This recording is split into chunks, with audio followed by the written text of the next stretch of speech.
disclosures, be real with people, and build a real business. Check out the videos in the description that talk more about this, and I'll see you next time.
What's up, everybody? Bear with me for a second. Get some sound.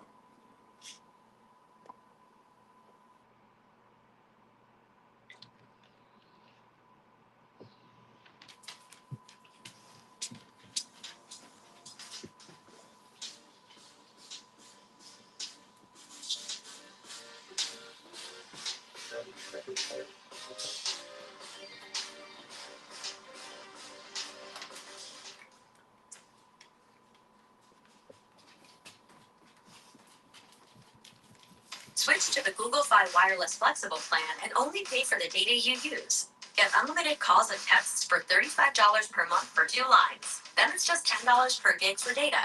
You'll get high-speed hotspot tethering, and you can use your data on tablets with data-only SIM cards at no extra cost. Switch to Google Fi Wireless today.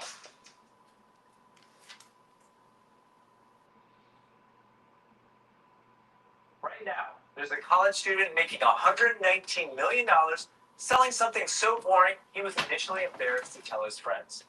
My own cousin made hundreds of thousands of dollars solving a problem he found from reading online forum complaints. And right now, while you're watching this, there's a guy in Indiana making $15 million a year from a business he started by literally knocking on people's doors. None of them sell anything sexy. There's nothing cheeky about their products. They don't sell anything trendy, and certainly nothing that would ever go viral on TikTok. And that's exactly why they're winning. Here's what nobody tells you about the e-commerce game. The flashy products you see on TikTok, they're a trap. When something goes viral, everyone sees it. And when everyone sees it, everyone sells it, and margins disappear overnight. Then, 6 months later, you're stuck with a garage full of fidget spinners that nobody wants. But boring is different. Boring keeps competitors away because no one wants to sell boring products. But boring also means stable profits and customers who come back month after month. Right now, there are over 347,000 businesses in America reordering the same boring products every single month. And they're not shopping around. They just need the thing, and they need it now. So in this video, I'm going to show you 7 real companies making millions in niches so unglamorous, most people won't even consider them.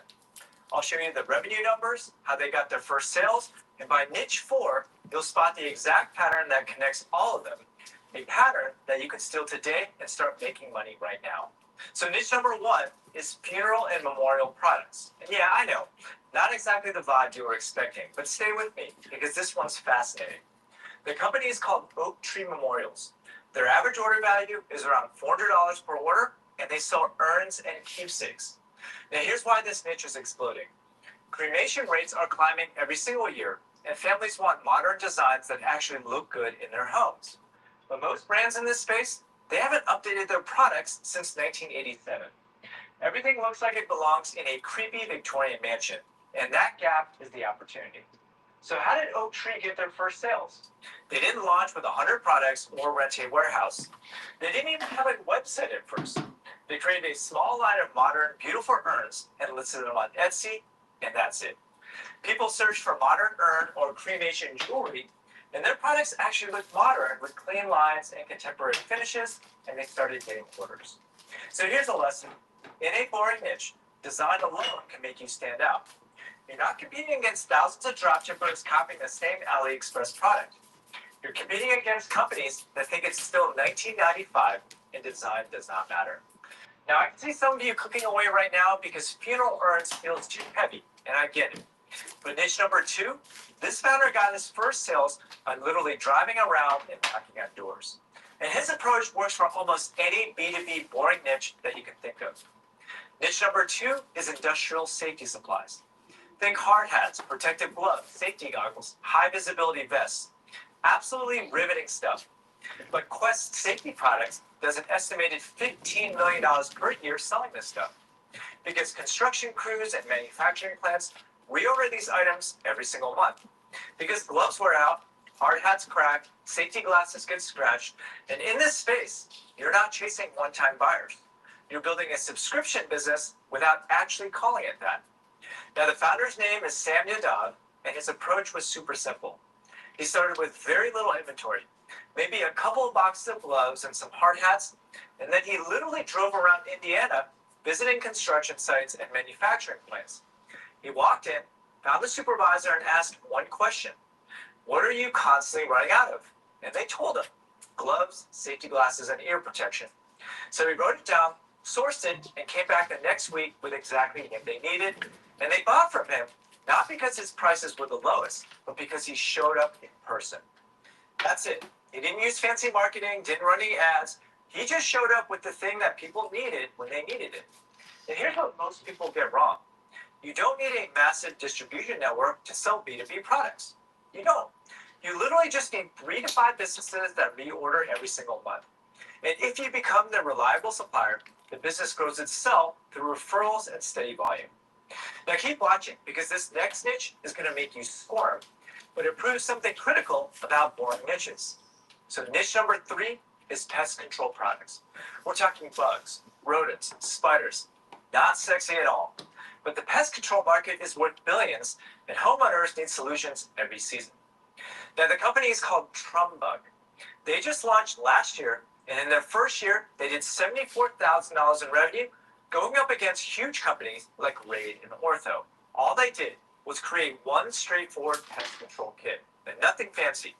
Just a spray bottle, some bait stations, and clear instructions. And then they made short, helpful videos showing exactly how to get rid of the most common pests. How to kill ants in your kitchen, how to eliminate roaches in your bathroom, how to keep spiders out of your basement.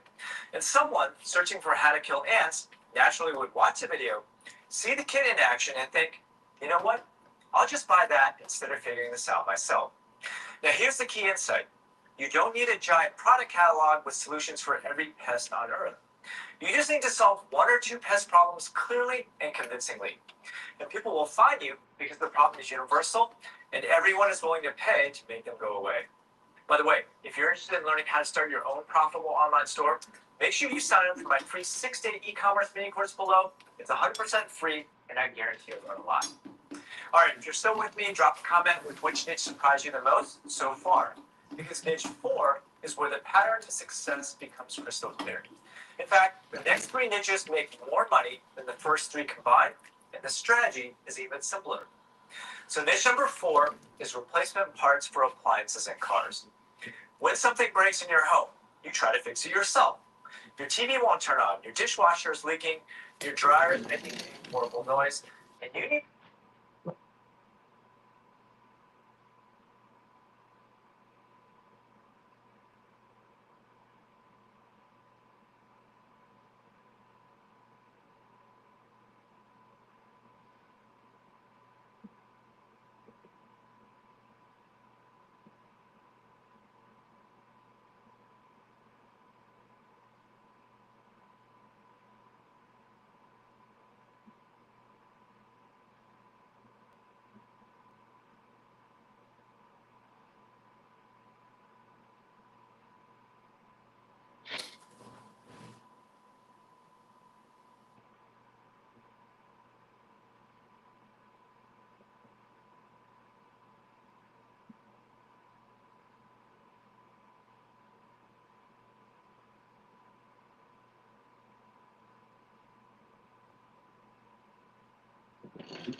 Come on.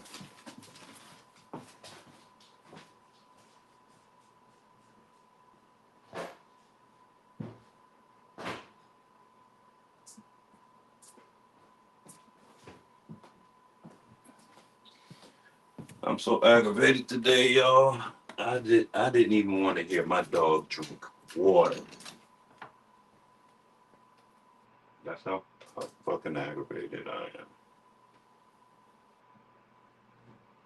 Give me a second. I'm gonna get the stream pulled up and conversate with everybody. Oh boy. Hope everybody's doing good tonight.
I'm trying to find me some Candace Owens.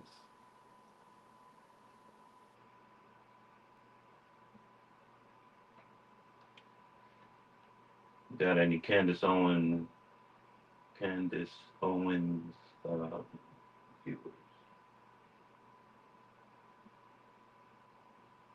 I swear they be shadow banning too, but as much as I watch her, she should clearly like pop up in my damn stream. It's awful fucking weird. She's not popping up.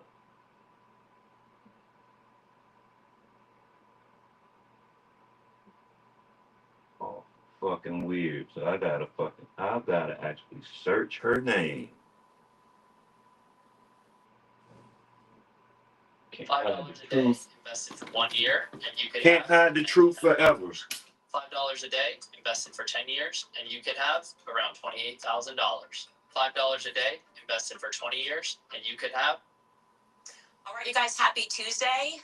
Where to begin? Well, in the final days leading up to Charlie Kirk's assassination, Charlie was pretty busy, right? He went on a first-time trip to Asia, quite a quick trip, quite at least a quick turnaround to go first to Korea for a couple of days and then off to Japan. And honestly, if I was a conspiracy theorist, and I kind of am one, I might think at this stage that the timing of that trip might have been intentional because something was going on back home that they didn't want him to see. Well, what I'm about to tell you guys today is going to positively blow your mind. I just cannot see how this would. What's up, Spider Sammy? Thank A you. full confession from the government about the military's involvement in his assassination, but I'm just going to deliver the facts and see where they land. Welcome back to Candace.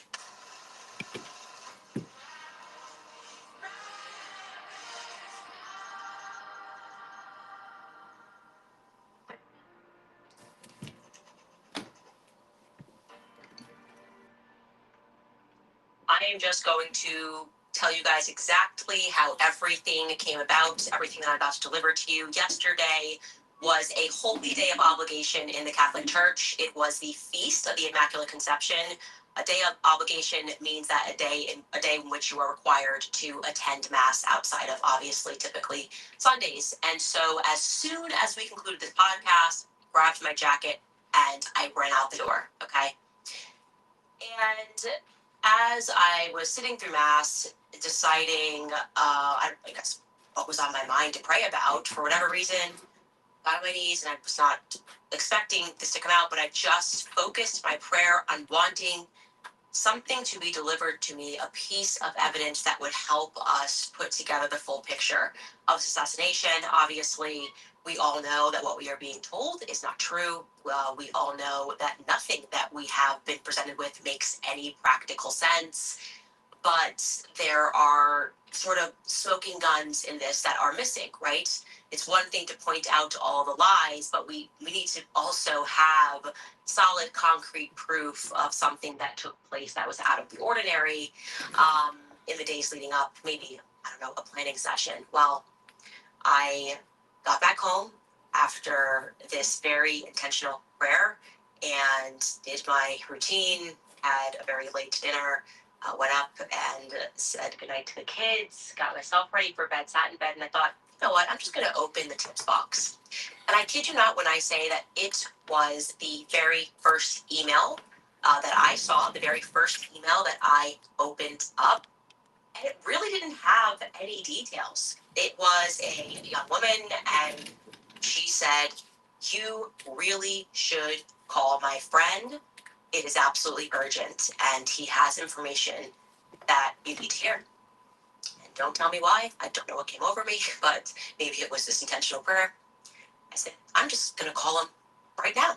5 minutes, not even 5 minutes after this email hit my inbox, I was calling this person and I had no idea what it was going to lead to, whether it was going to be a totally insane person or whether or not it was going to be a very swiftly answered prayer. The person that I spoke with, his name is, or was, Harry, and he told me a story which I have since fact-checked various elements, the elements that I could fact-check, and it's legit.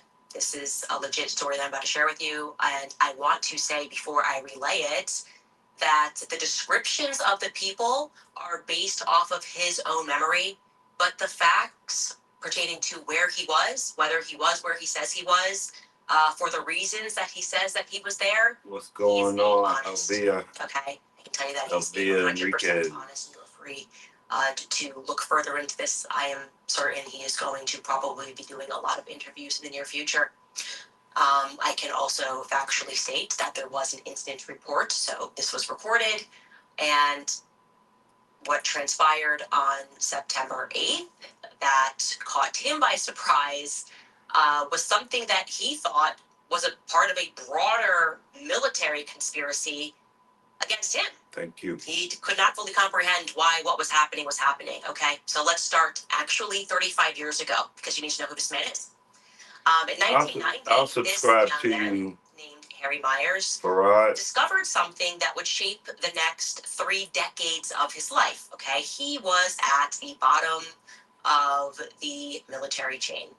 He was just 20 years old, and he was put on what was actually a brand new command, first ever Joint Task Force 6.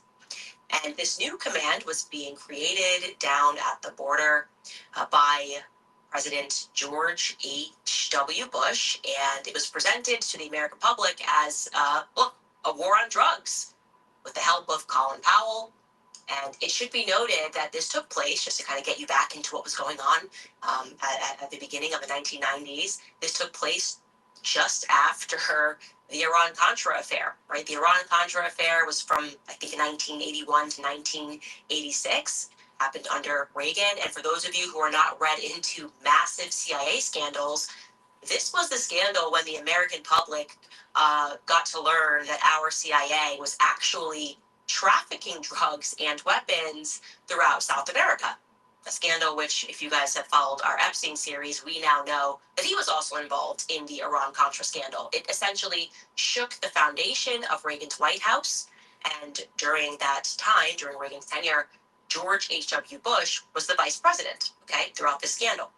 So when George H.W. Bush then decided that he was going to run as a president of the United States, and he did run, and he ran in 1988, just a couple of years following that affair, he had to really hit hard on drugs at the border, and declare that this White House was going to do all that it could to stop these drugs from flooding into America. Take a listen to him saying what they were going to be cracking down on. 2 ways to trade with Kraken.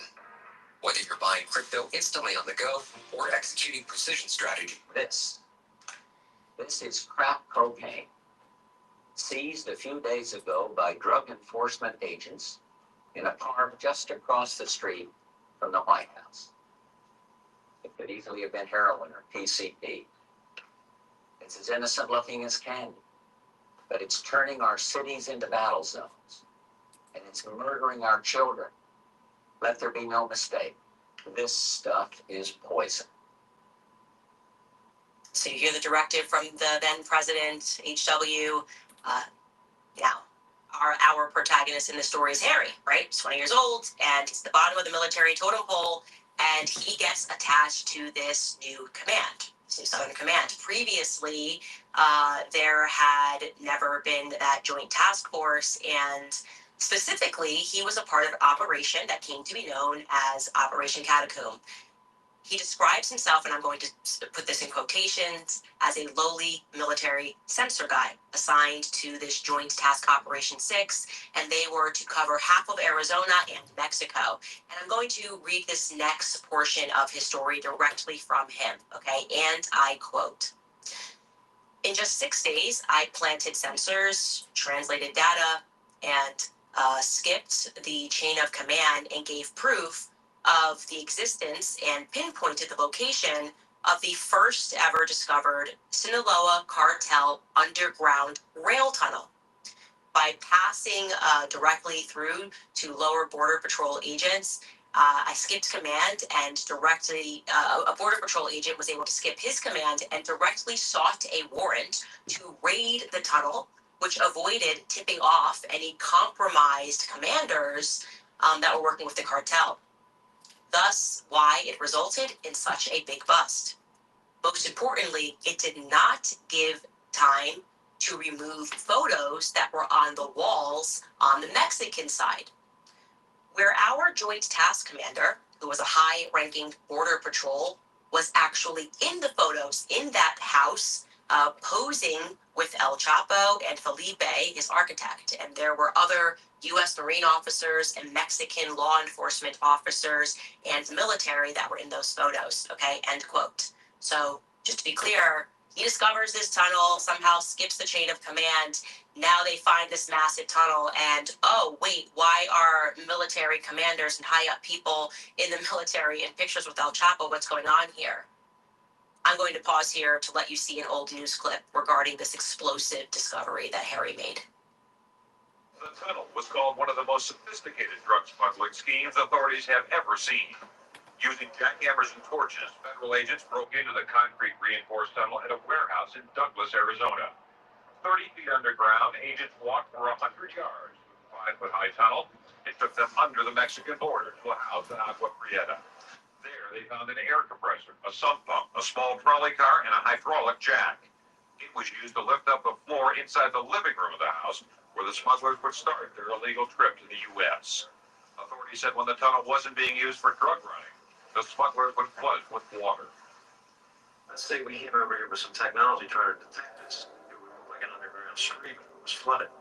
Federal agents said the tunnel cost at least $1 million to build and had probably been in operation for 6 months to a year.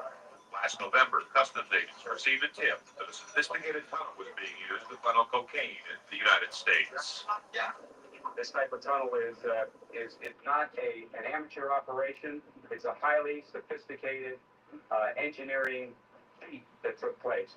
Mexican authorities were also involved in the investigation and the raid. Earlier this month, police seized 2,000 pounds of cocaine, which they said came into the U.S. through the tunnel. The drugs were headed for Southern California. And what's not said in that news clip is there were pictures of United States military men in that house. What happens next is predictable given what we now know. Harry's superiors take the credit for the bust, and he's going to continue what happens. I'm going to, again, quote him verbatim. Quote, on the surface, I was given a small reward, an Army medal. I have the write-ups for those awards mentioning me and my critical role in this mission's success. That said, U.S. Border Patrol members who recognized me as being the agent responsible for the bust did not like seeing that I wasn't being appreciated more and resented my higher-ups for taking the credit for the discovery. Somehow, in the immediate days after the bust, prior to the United States side getting the photos from the Mexican authorities, my information was given to the cartels. In continuing the mission, me and one Border Patrol agent were sent to Naco, Arizona, where I was approached by a cartel member confirming my identification by rattling off my mother's name, address, my high school, my friends, everything listed in my clearance packet, which was supposed to be locked in the custody of the Joint Task Force 6 commander.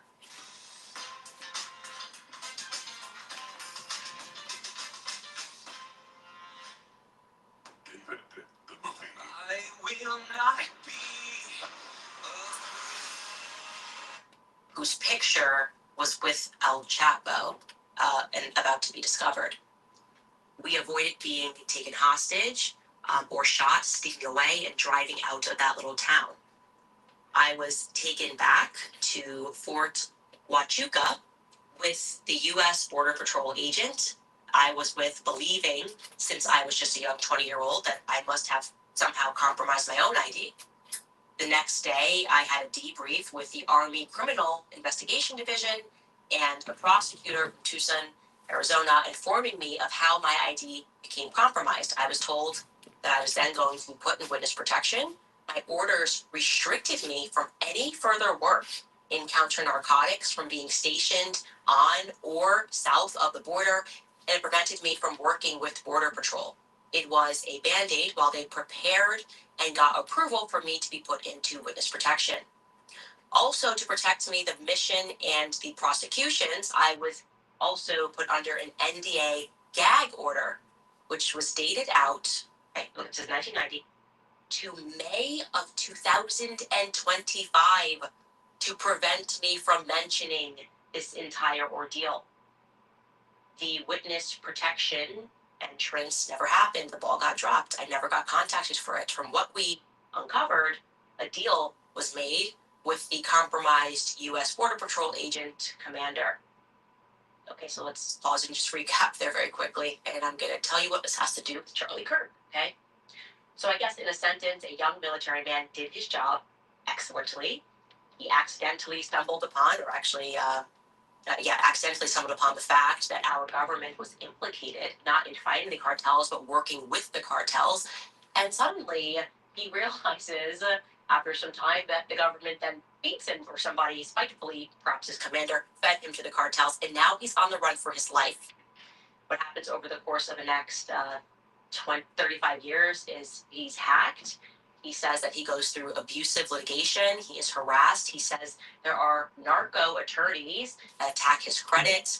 There are his police records, by the way, for all evidence for this. But throughout a certain point in time, these police records were virtually disappeared. He had been reporting that hitmen were coming after him. He had names. This is a 35 years long ordeal. He now has all this paperwork thanks to some county clerks who did the right thing and were able to dig up these records. But you name it, this man has lived there throughout the last 35 years, okay? Fast forward to May of 2025, May of this year, and Harry Myers, who now has a new name, by the way, which I'm not saying, but he is finally released from this 35-year military-grade NDA. So what does this now 56-year-old decide to do? He decides that he's going to confront his past. He wants answers, okay? He wants to know why he was never protected. He wants to know if the FBI had been informed, and if so, which they were supposed to be, why they didn't do their job. Why didn't they protect Harry? He was working for the military and he did his job. He makes up his mind that he's going to deal with this in person. He is going to travel from his home in Washington back down to the very base where this all began, right? To Fort Huachuca, in Arizona. He's going to revisit the past. He's going to get these answers. He books himself to stay in a hotel on the base, a military hotel, known as Candlewood Suites. And this is on the evening of September 8th. I want you to remember that, okay? He's been so thorough. He has sent me timestamps, bookings, reservations, went through his call logs. I was like, I want you to pinpoint when everything happened. So he gets to the Candlewood Suites at approximately, on September 8th, 5:37 p.m. Checks into the hotel. And you can imagine he's a person that pays a lot of attention to his surroundings, right? When the cartels are after you and your family, and you are compelled to change your name, you pay attention to your surroundings, see if anybody looks shady. What he notices is somebody who is special forces in the lobby. He said, you just know when you're dealing with a special forces guy. And he is in the lobby, and a young woman, comes down thereafter. That young woman, who at the time he did not recognize, is with him. They kind of fluff around in the lobby while he's checking in. He's on the phone with his wife.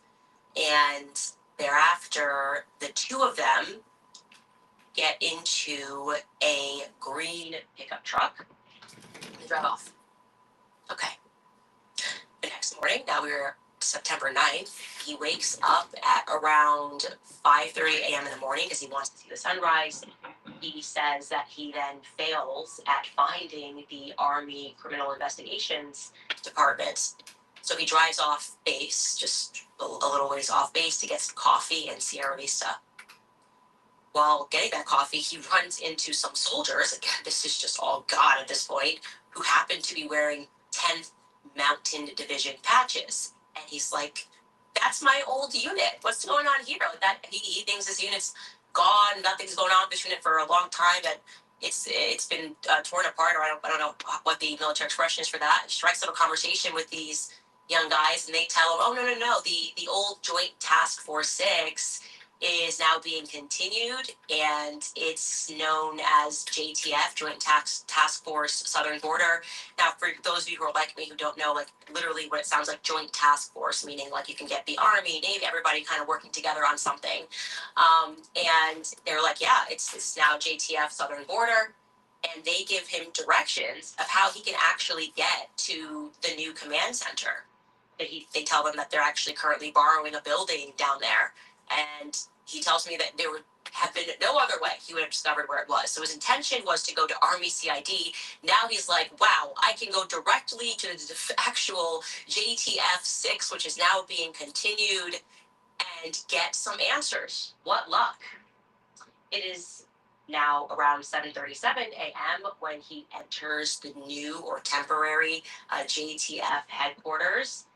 And he sees two guys, and he's pretty impressed. He's like, whoa, these are, again, military term, E4, E5s. He told me that means that they're lieutenant colonels, and they are the ones that are checking him in.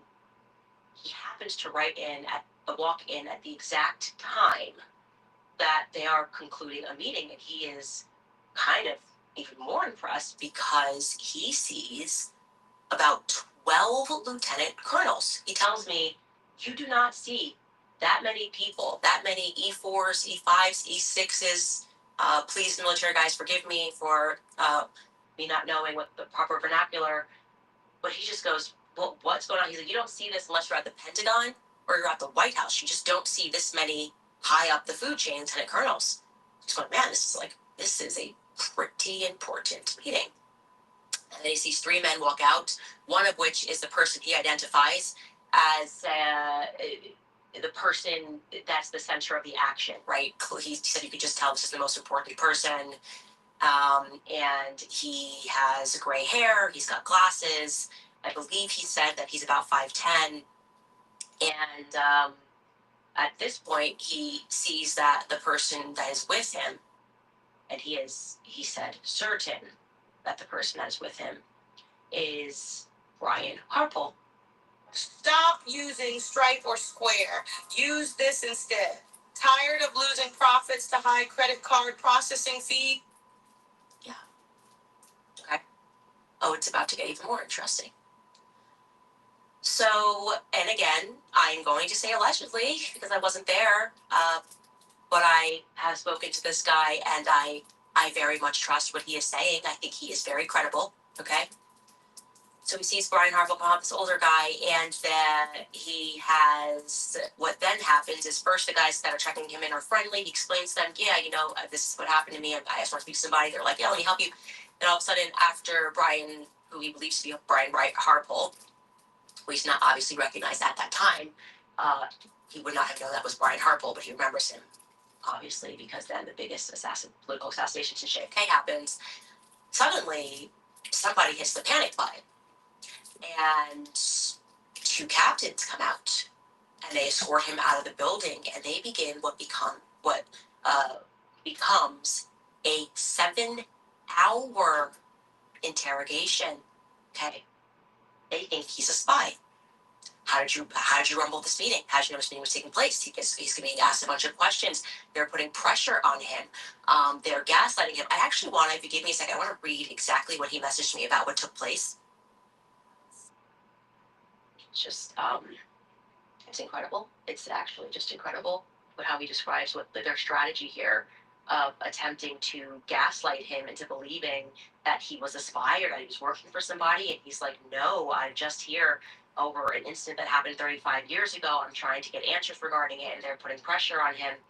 I'm going to read this verbatim.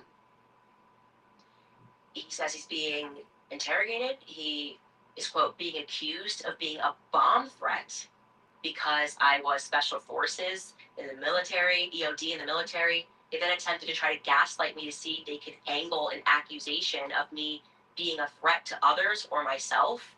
When all of that fell flat, they then conferenced with base commander after I assumed they verified that I was not there to spy on that particular meeting. They decided it was okay to send me off post. That's when I drove to Tucson. I got a room. The next morning, I turned in my rental car. I got on a plane back home, and I had to stop in Salt Lake. Upon landing and turning on the phone, my wife is telling me about Charlie Kirk. Again, this was just a coincidence. I happened to be in the airport at the time that you were talking about all of those strange flights that were taking place there. I did not notice anything helpful, other than the fact that the airport was not very crowded. So after 7 hours, he explains to me that they were going to, they debated holding him for 48 hours for this perceived, perhaps maybe bomb threat spy thing that's happening. And he's thinking, can you imagine this? They're paranoid, but he's paranoid and thinking, oh my gosh, this is more like Sinaloa cartel stuff, and I'm being treated like this because I've wanted to speak out about this story for 35 years. Both of them are wrong. Okay? Both of them are wrong. This really is just a coincidence. And adding to this coincidence is the fact, and that he got the commander's name. That obviously that questioned him for this long. He says this was the guy that was in charge, the commander. And he said he was approximately 36 years old. He had brown hair, the one I'm talking about that was leading the charge on asking him all the questions and interrogating him, and that his name was Captain Neff. I'm going,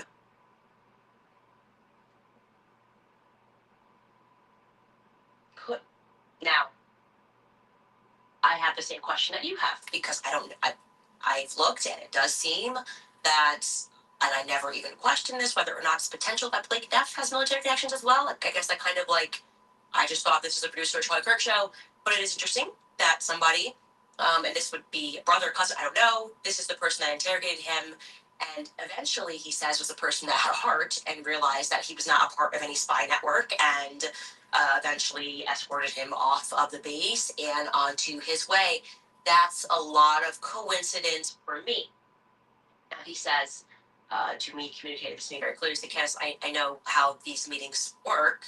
these are the meetings that are had ahead of an operation. Like when an operation is being confirmed, you have these final meetings and they involve all of the higher ups, and you are trying to do this in a very isolated location where, you know, people are not going to accidentally happen upon you because they've got something to say about what happened 35 years ago. And that is what he happened upon. And I don't know what to make of this information other than he feels that he then recognized these people. He feels certain that he recognized these people in the days following Charlie Kirk's assassination, when a bunch of people are doing Fox News, and obviously then we've got a massive event at a stadium, and everybody is in front of the camera eulogizing him. He feels confident that he recognizes these people, and that needs to be shared. He's willing to tell a story. Like I said, I have verified. He has sent me so many documents, everything from his high school graduation certificate to his military documents to the police records to everything that he's speaking about that happened back then, NDAs, judges, things that he's been in court with fighting just to get out his story of what happened 35 years ago when he did the right thing, when he stumbled upon. And boy, does he have some luck. Boy, does he have some luck that he goes from one government conspiracy to what he now believes he stumbled upon, which would be another government conspiracy. Okay? He said that this commander, Neff, by the way, was the commander of force protection. Best he could tell, he did not get the first name. He did get an incident number, which I should have had prepared for you, but I can find it here in our chat, because he sent me that too. He said there would have been no record for this if they didn't swarm me as if there was a bomb threat, because now, of course, there is an actual incident report, and he believes that this can be FOIA requested. And that report number, if you will bear with me, I'm going to read that to you all because I think this is going to take really the whole world to investigate. It is 8611 2025 MPC 446. So that is the report number that was given to him by this Captain Commander Neff. And like I said, he's given me I could have just put up documents upon documents, certifying that he was there, certifying that this happened, whether or not his descriptions and whether or not the people that he thinks he actually saw at this base, I don't know. What I will say is that something that I could easily have done was to see whether or not I asked him, did you see Dan Flood? No, well, that checks out because Dan Flood was with Charlie in Korea. And I am wondering about that. Like, why would you want to go to Japan a day before you have a college campus event, right? You have Charlie on the 5th and on the 6th of September. He is in Korea doing an event. And then on the 7th, he's in Japan, and he is on CNN News Japan speaking. And so, yeah, on the 8th, if that's when he left, maybe he left on the 9th, you got a 12-hour flight back home. And if I have questions and somebody out there knows something, and I don't know what to say other than this feels right. This feels right to me.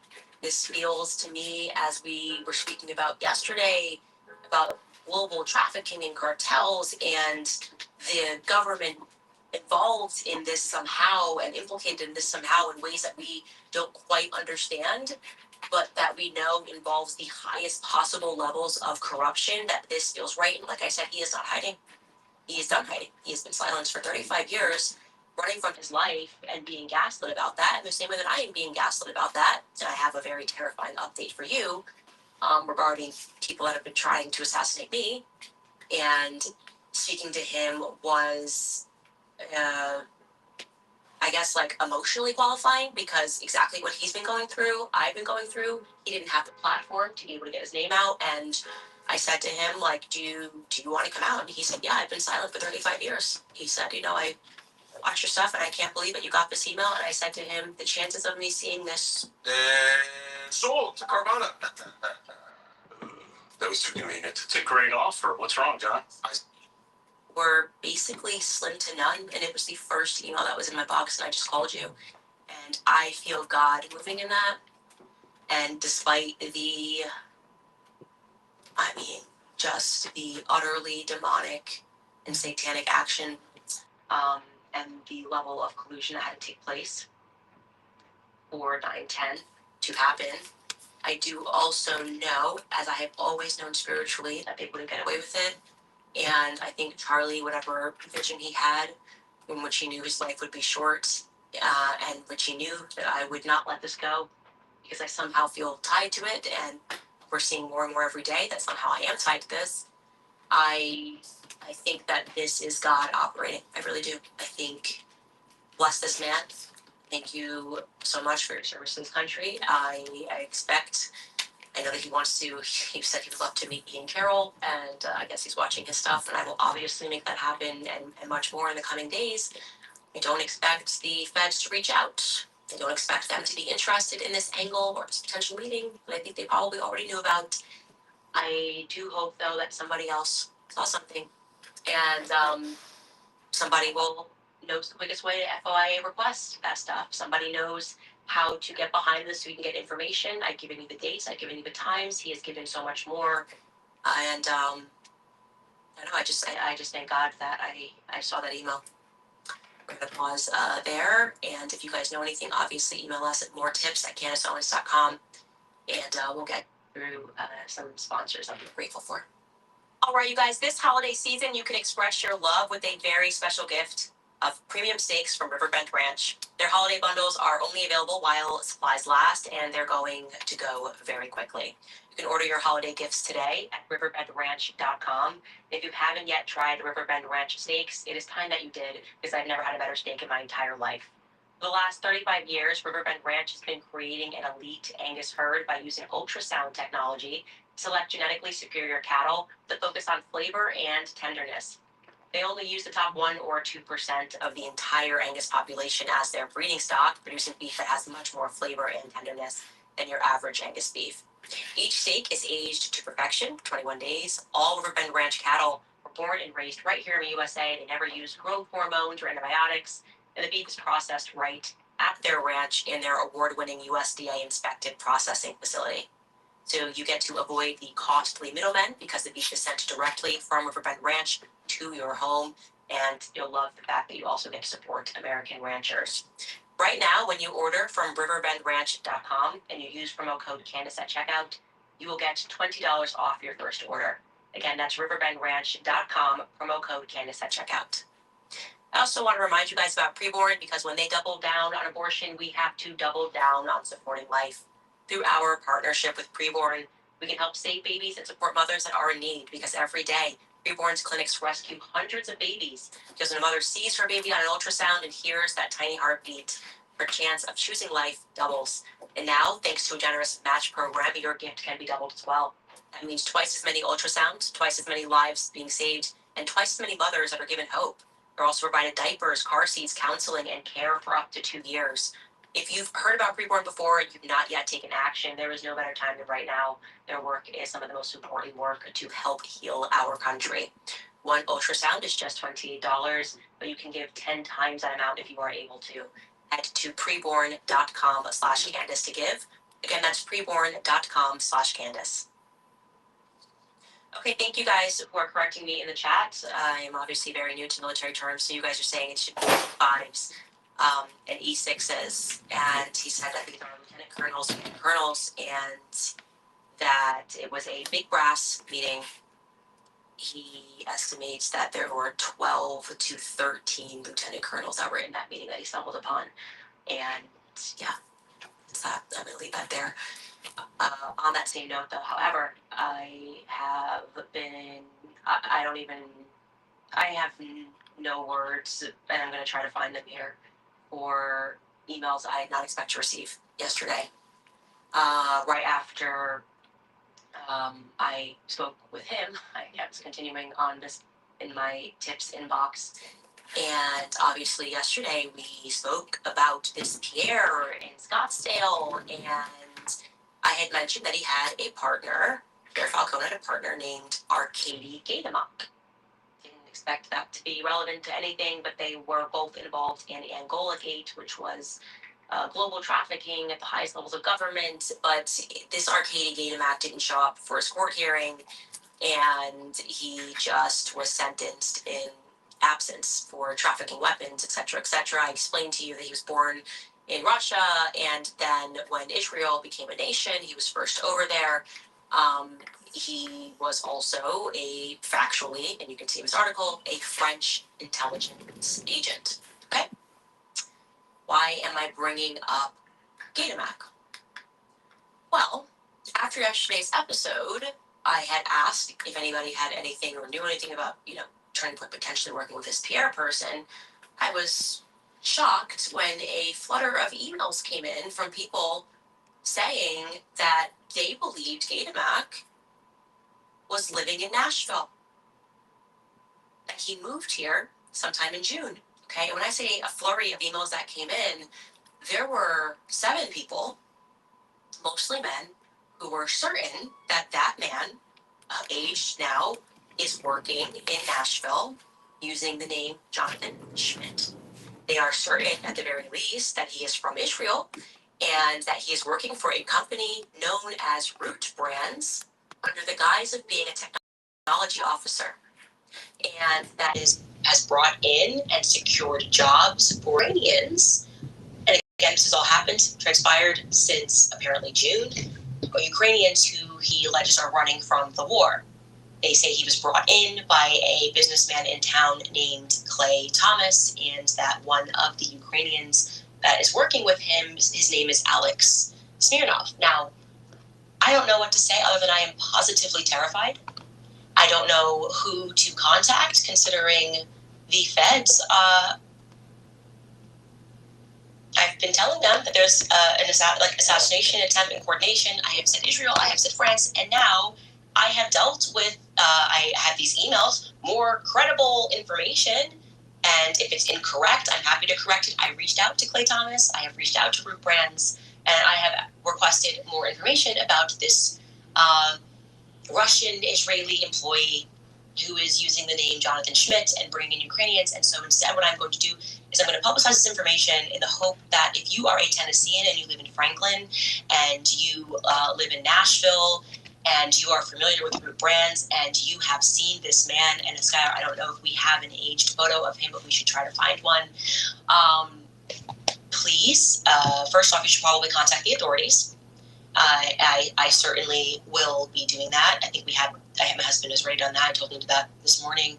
I have definitively run that to the only office that has responded, and I think taken my threat, or has wanted to respond, I should say, to the threat that I've been saying about the French intelligence agencies working with Israel, and that is Tulsi Gabbard's office. I'm doing everything that I can, but I am telling you that this is very scary, and if you are in Tennessee, anything, if you know this Jonathan Schmidt and you've seen him around town, if you're a real estate agent, they said he was shopping for a home in the Brentwood area. If you have seen this individual anywhere in Nashville, for the love of God, please send us an email, moretips@candaceowens.com. And I am encouraging you to contact your authorities if you are hearing any sob stories from anyone about how they're coming in from Ukraine and that they're fleeing the war, okay? I think you should contact the authorities immediately. We don't need to have a presence of Ukrainians that are quote-unquote fleeing the war in Tennessee. And, I trust the Tennesseans to get this done and to pay attention. And I want to say this, by the way, everywhere in America, I've heard there's a major influx of Ukrainians, quote-unquote, fleeing that are building up in Washington. That is something to be worried about, you guys. That is something to be very concerned about, okay? Because it is during wars where the most dangerous people are allowed into other countries under the guise of being refugees. That is how they take over other countries. And you need to keep your eyes and your ears peeled for how these Ukrainian, quote-unquote, refugees are organizing. I don't think there's a reason for any any Israeli intelligence and French intelligence officers to be here in Nashville. So again, if you know something, please email us, moretips@candaceowens.com. If you work for the local FBI department, you should have been hearing from us, but if you would like to directly contact us, please email us. We will be looking out. And like I said, Root Brands apparently is who has hired this individual under the guise of working under a technology officer. He's supposed to be a billionaire, so why would he be working at all? If this is the correct individual, I'm not buying the name Jonathan Schmidt. I will say that. Or an Israeli who should be living in Tel Aviv. And I do not believe he's legally allowed to be in this country. So at the very least, perhaps also if you're watching this and you are an ICE agent or a Border Patrol agent, please get involved. I will have more for you hopefully in the coming days, but this is very scary, very scary. And I was always telling the truth about the coordination of an assassination attempt, which involved Israel and French intelligence agencies. Now, on that note, I am obviously taking a lot of personal risk to get out the truth to you guys pertaining to what is happening in Charlie Kirk. One of the easiest things in the world is to be a critic of Candace Owens and a part of the people who do not have the courage to prod this federal narrative. Among those, of course, being Tim Pool, who has now dedicated hours and now is trying to signal to the public that I don't have security, which is untrue, but he is trying to get me harmed. I don't know what I've ever done to Tim Pool to deserve that at all, but Tim Pool has had some very choice words for me, which were trending last night on X, and I would like to share that to you because he thinks it's an act of bravery to attack me in this moment. 69% of Americans don't understand what this word means. See, compounding is when the money your money makes starts making money too. Oh, take a listen to Tim Pool. Candace Owens is a f***ing evil scumbag. She is a degenerate. She is burning everything down, and she's gloating and smiling while she does it. And you know what you told me? She has no security. She doesn't deal with the shit we have to deal with. She's a piece of shit. She's making everyone else suffer. And all of these conservatives out there that send me these messages have no balls to call her out. More and more people have started doing it. They send me these messages. Good for you, Tim. Good for you, Tim. I wasn't the first person to do it. I'm not going to take credit for that. But don't DM me like I did something for you as you cower, as you power, scared that she'll put you on her thumbnail and claim you benefited from Charlie Kirk's assassination, which he's doing to me right now. Yeah, that was the... I'm done with these people. She has security just on the level of you. Oh yeah, the one fat guy you mentioned with no wall and no barrier in a suburban neighborhood with neighbors. Shouldn't give two no one's out for her. She's lying about all of this. You told me you went to her house and she's got a 4-foot wall and one fat guy. And she doesn't give a shit about her security. Meanwhile, I get bullets fired at my property and I have to go live in the middle of nowhere. And I got strangers coming up to my house in Maryland, breaking in. I got people showing up and beating up the residents who try to live there. How the am I even supposed to sell this property? So there's a lot to unpack there. First and foremost, what you are seeing right there is on a display of testosterone. Men that speak to women like this are not tough guys, okay? What you are seeing is actually a display of estrogen. Everything he is doing there is somebody who is not a man, he is not tough, and he would never dare to speak to a man like that, right? People that find that very easy. Secondly, Tim Pool doesn't even have the intellect to understand that we put him in the thumbnail because he accused me in a full episode with Milo Yiannopoulos, which we showed and contextualized, of being someone who benefited from Charlie Kirk's assassination. So he thinks he's being accused. No, you accused me of that in like a I think it was 2-hour episode with Milo Yiannopoulos, in which Milo defended me and explained that I am not to blame for the lame excuses that the feds have given us regarding Charlie Kirk's assassination, and that if we do need to have some spiritual searching in terms of what the Republican Party has become, that the time for that is now, okay? So this little, and I really like, he's a small person for this, a very small person who is also theatrical, Timothy Smollett, who pretends every year like people are trying to kill him. He's a chronic fence sitter, okay, pretending like he is braving the wilderness for being what? The 110,000th person who's making a video about Candace Owens in the wake of Charlie Kirk's assassination. He thinks he's pioneering that?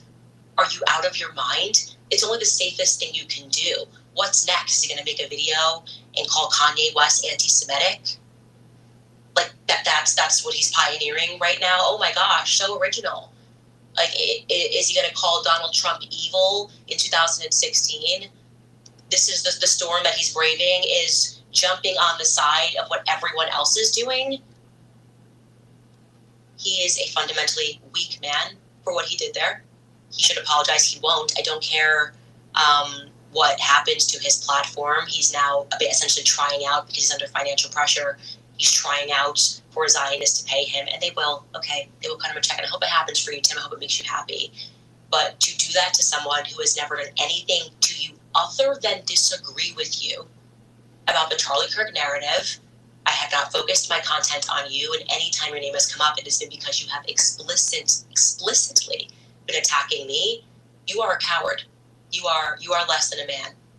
Okay? You are behaving.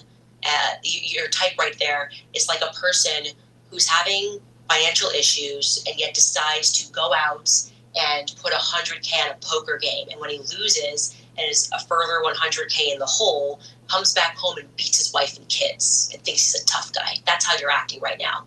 I'm not your wife. I'm not your kids. Get your affairs in order and stop blaming me, because I'm actually traversing down the path that hasn't been traveled by standing up and saying that something corrupt happened and Charlie Kirk was assassinated. And I don't care about your midterms, okay? I don't care about your next year midterms and whether or not the Republican Party is united, okay? Because I don't want to stand next to people that would cover up Charlie Kirk's assassination. I hope that I have made my point perfectly clear. We'll be back after a message from some of our sponsors.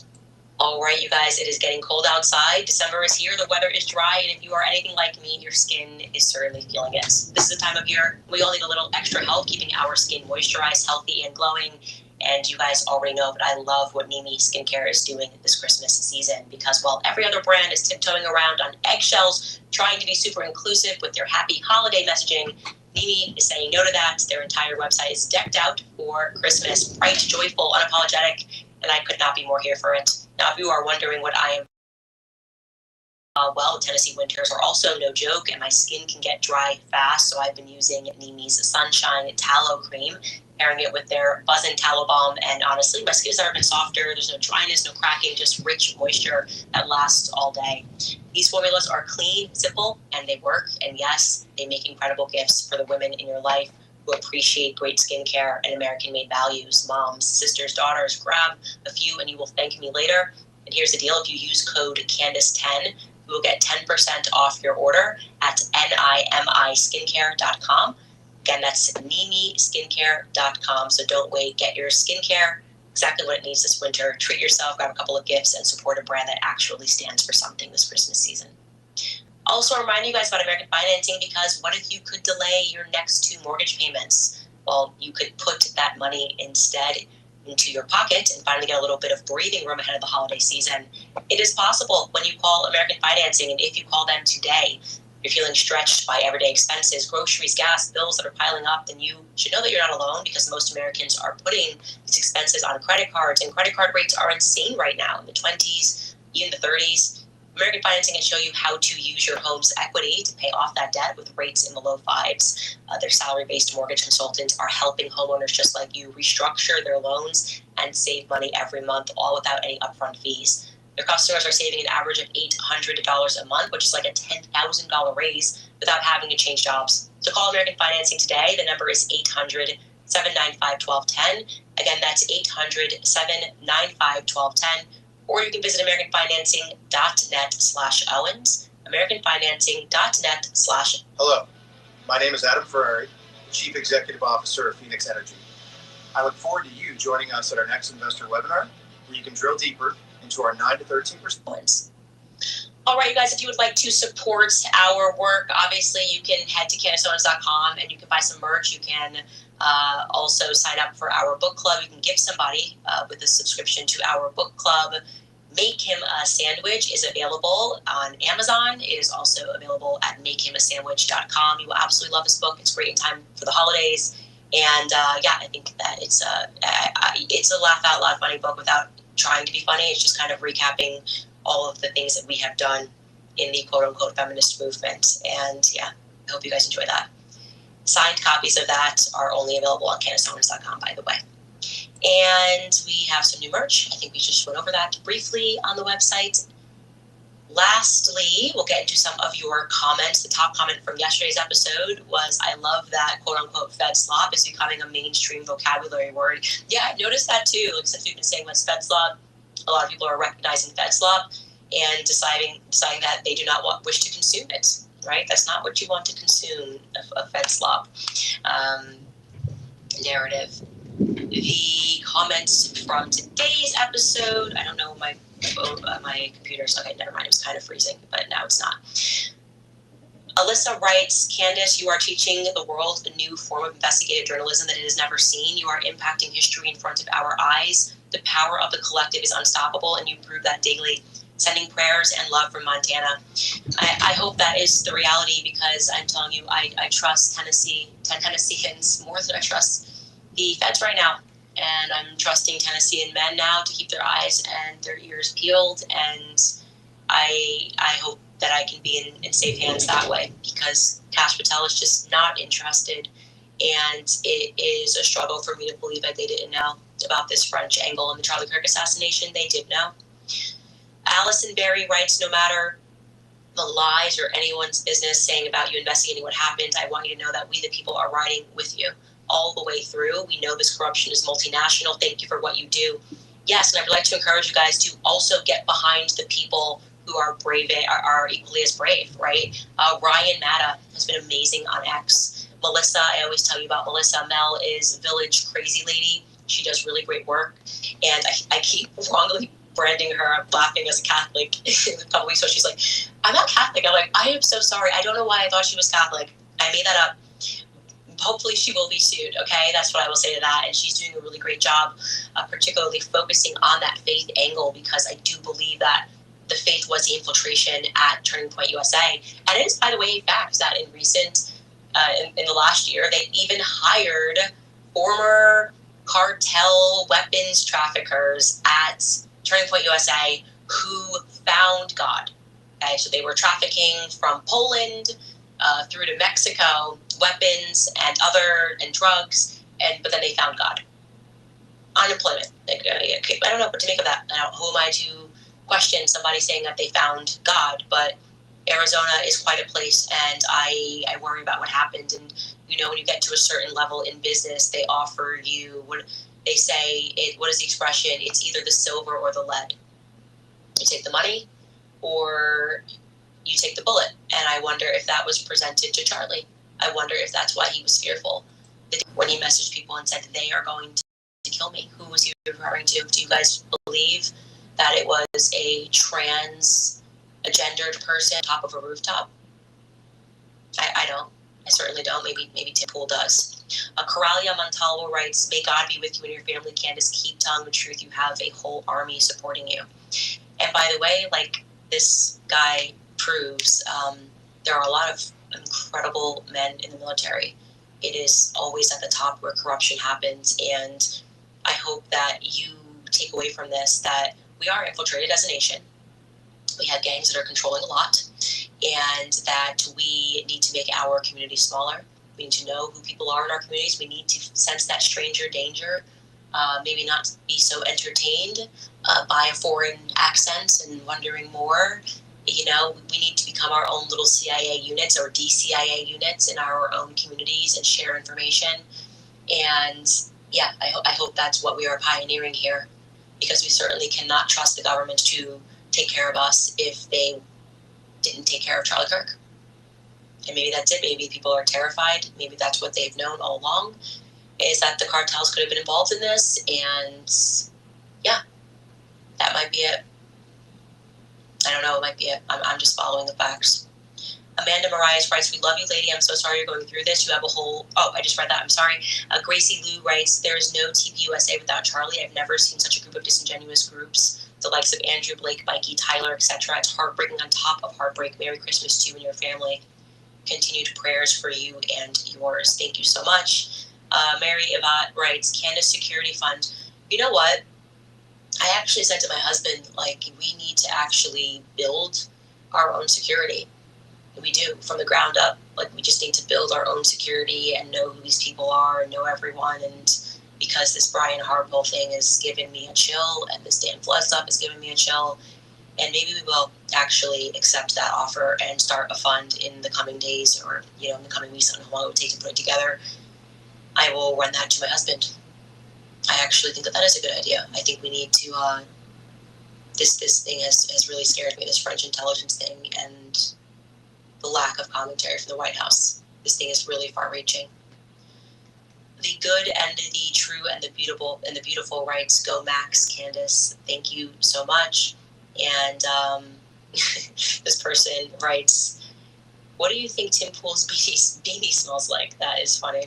I do not ever want to know the answer to that question. Lastly, P. Fagliano writes, wearing my Candace swag today and getting only nods and smiles, nothing negative. Thank you, Candace, for your courage. Yeah, I think we normal people who have decided to stay on the side of light rather than to pledge a gang we have never been more together. I love it. I love the left and the right together. And I hate that it had to be Trucker's assassination that brought us this way, but I'm happy to be here and I'm not going back to and I hate that it had to be Trucker's assassination that brought us this way, but I'm happy to be here and I'm not going back to what about the midterm? Shouldn't we just stay united and stand behind and you be quiet? I'm not going back that way, and I hope you guys aren't either. Anyways, we'll see you guys tomorrow.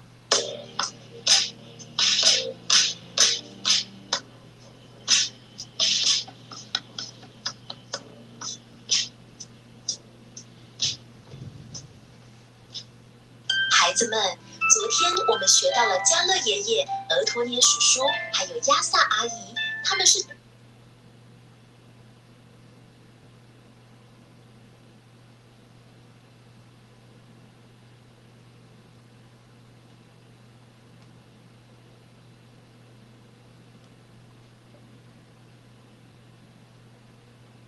Normally when you buy a gun, you expect to get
Switch to the Google Fi Wireless Flexible plan and only pay for the data you use. Get unlimited calls and texts for $35 per month for 2 lines. Then it's just $10 per gig for data.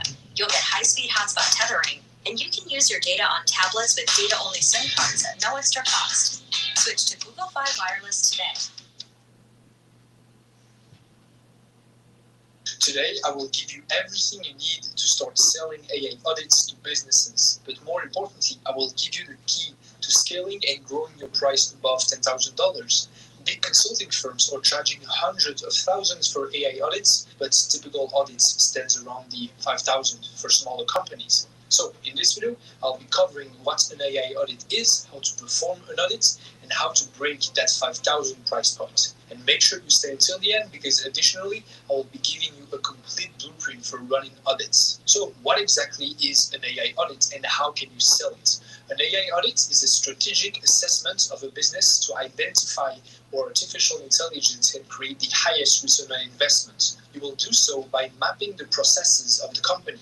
So analyzing processes, data flows, or inefficiencies, and then ranking AI opportunities inside what's called an opportunity matrix. An AI audit is not something you usually sell alone for 2 reasons. First, an audit alone is not that valuable for small and medium-sized businesses. They usually need more than just an audit. And the second reason is that you can make way more money by providing the services that complete an audit. So the best way to sell an audit is to sell it inside your AI partnership. The AI partnership is the business model I've been perfecting for the past 3 years. I've been building my AI business, trying to understand what works and what doesn't. How can I provide the most value to businesses while also making the most money? And today I found the best AI business, in my opinion, and it's the AI partnership.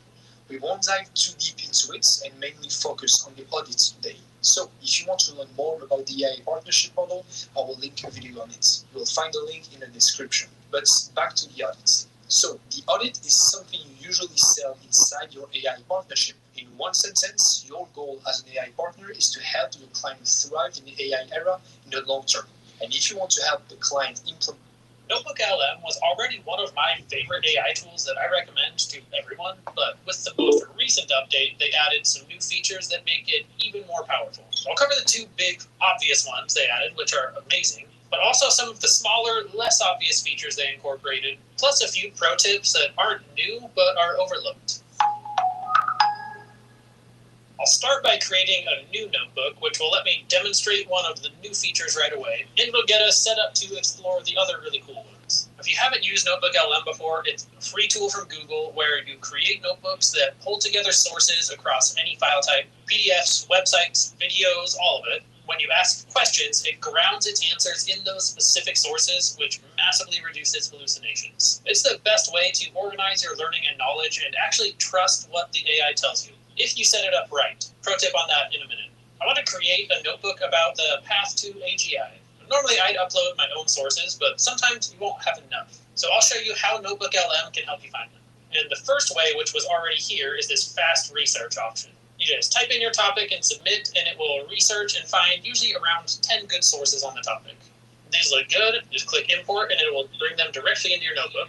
That's great and can be a big help, especially to supplement sources you already have. But the new option is source discovery using deep research. This is actually the same deep research tool that's available in Gemini, but they've integrated it directly into NotebookLM.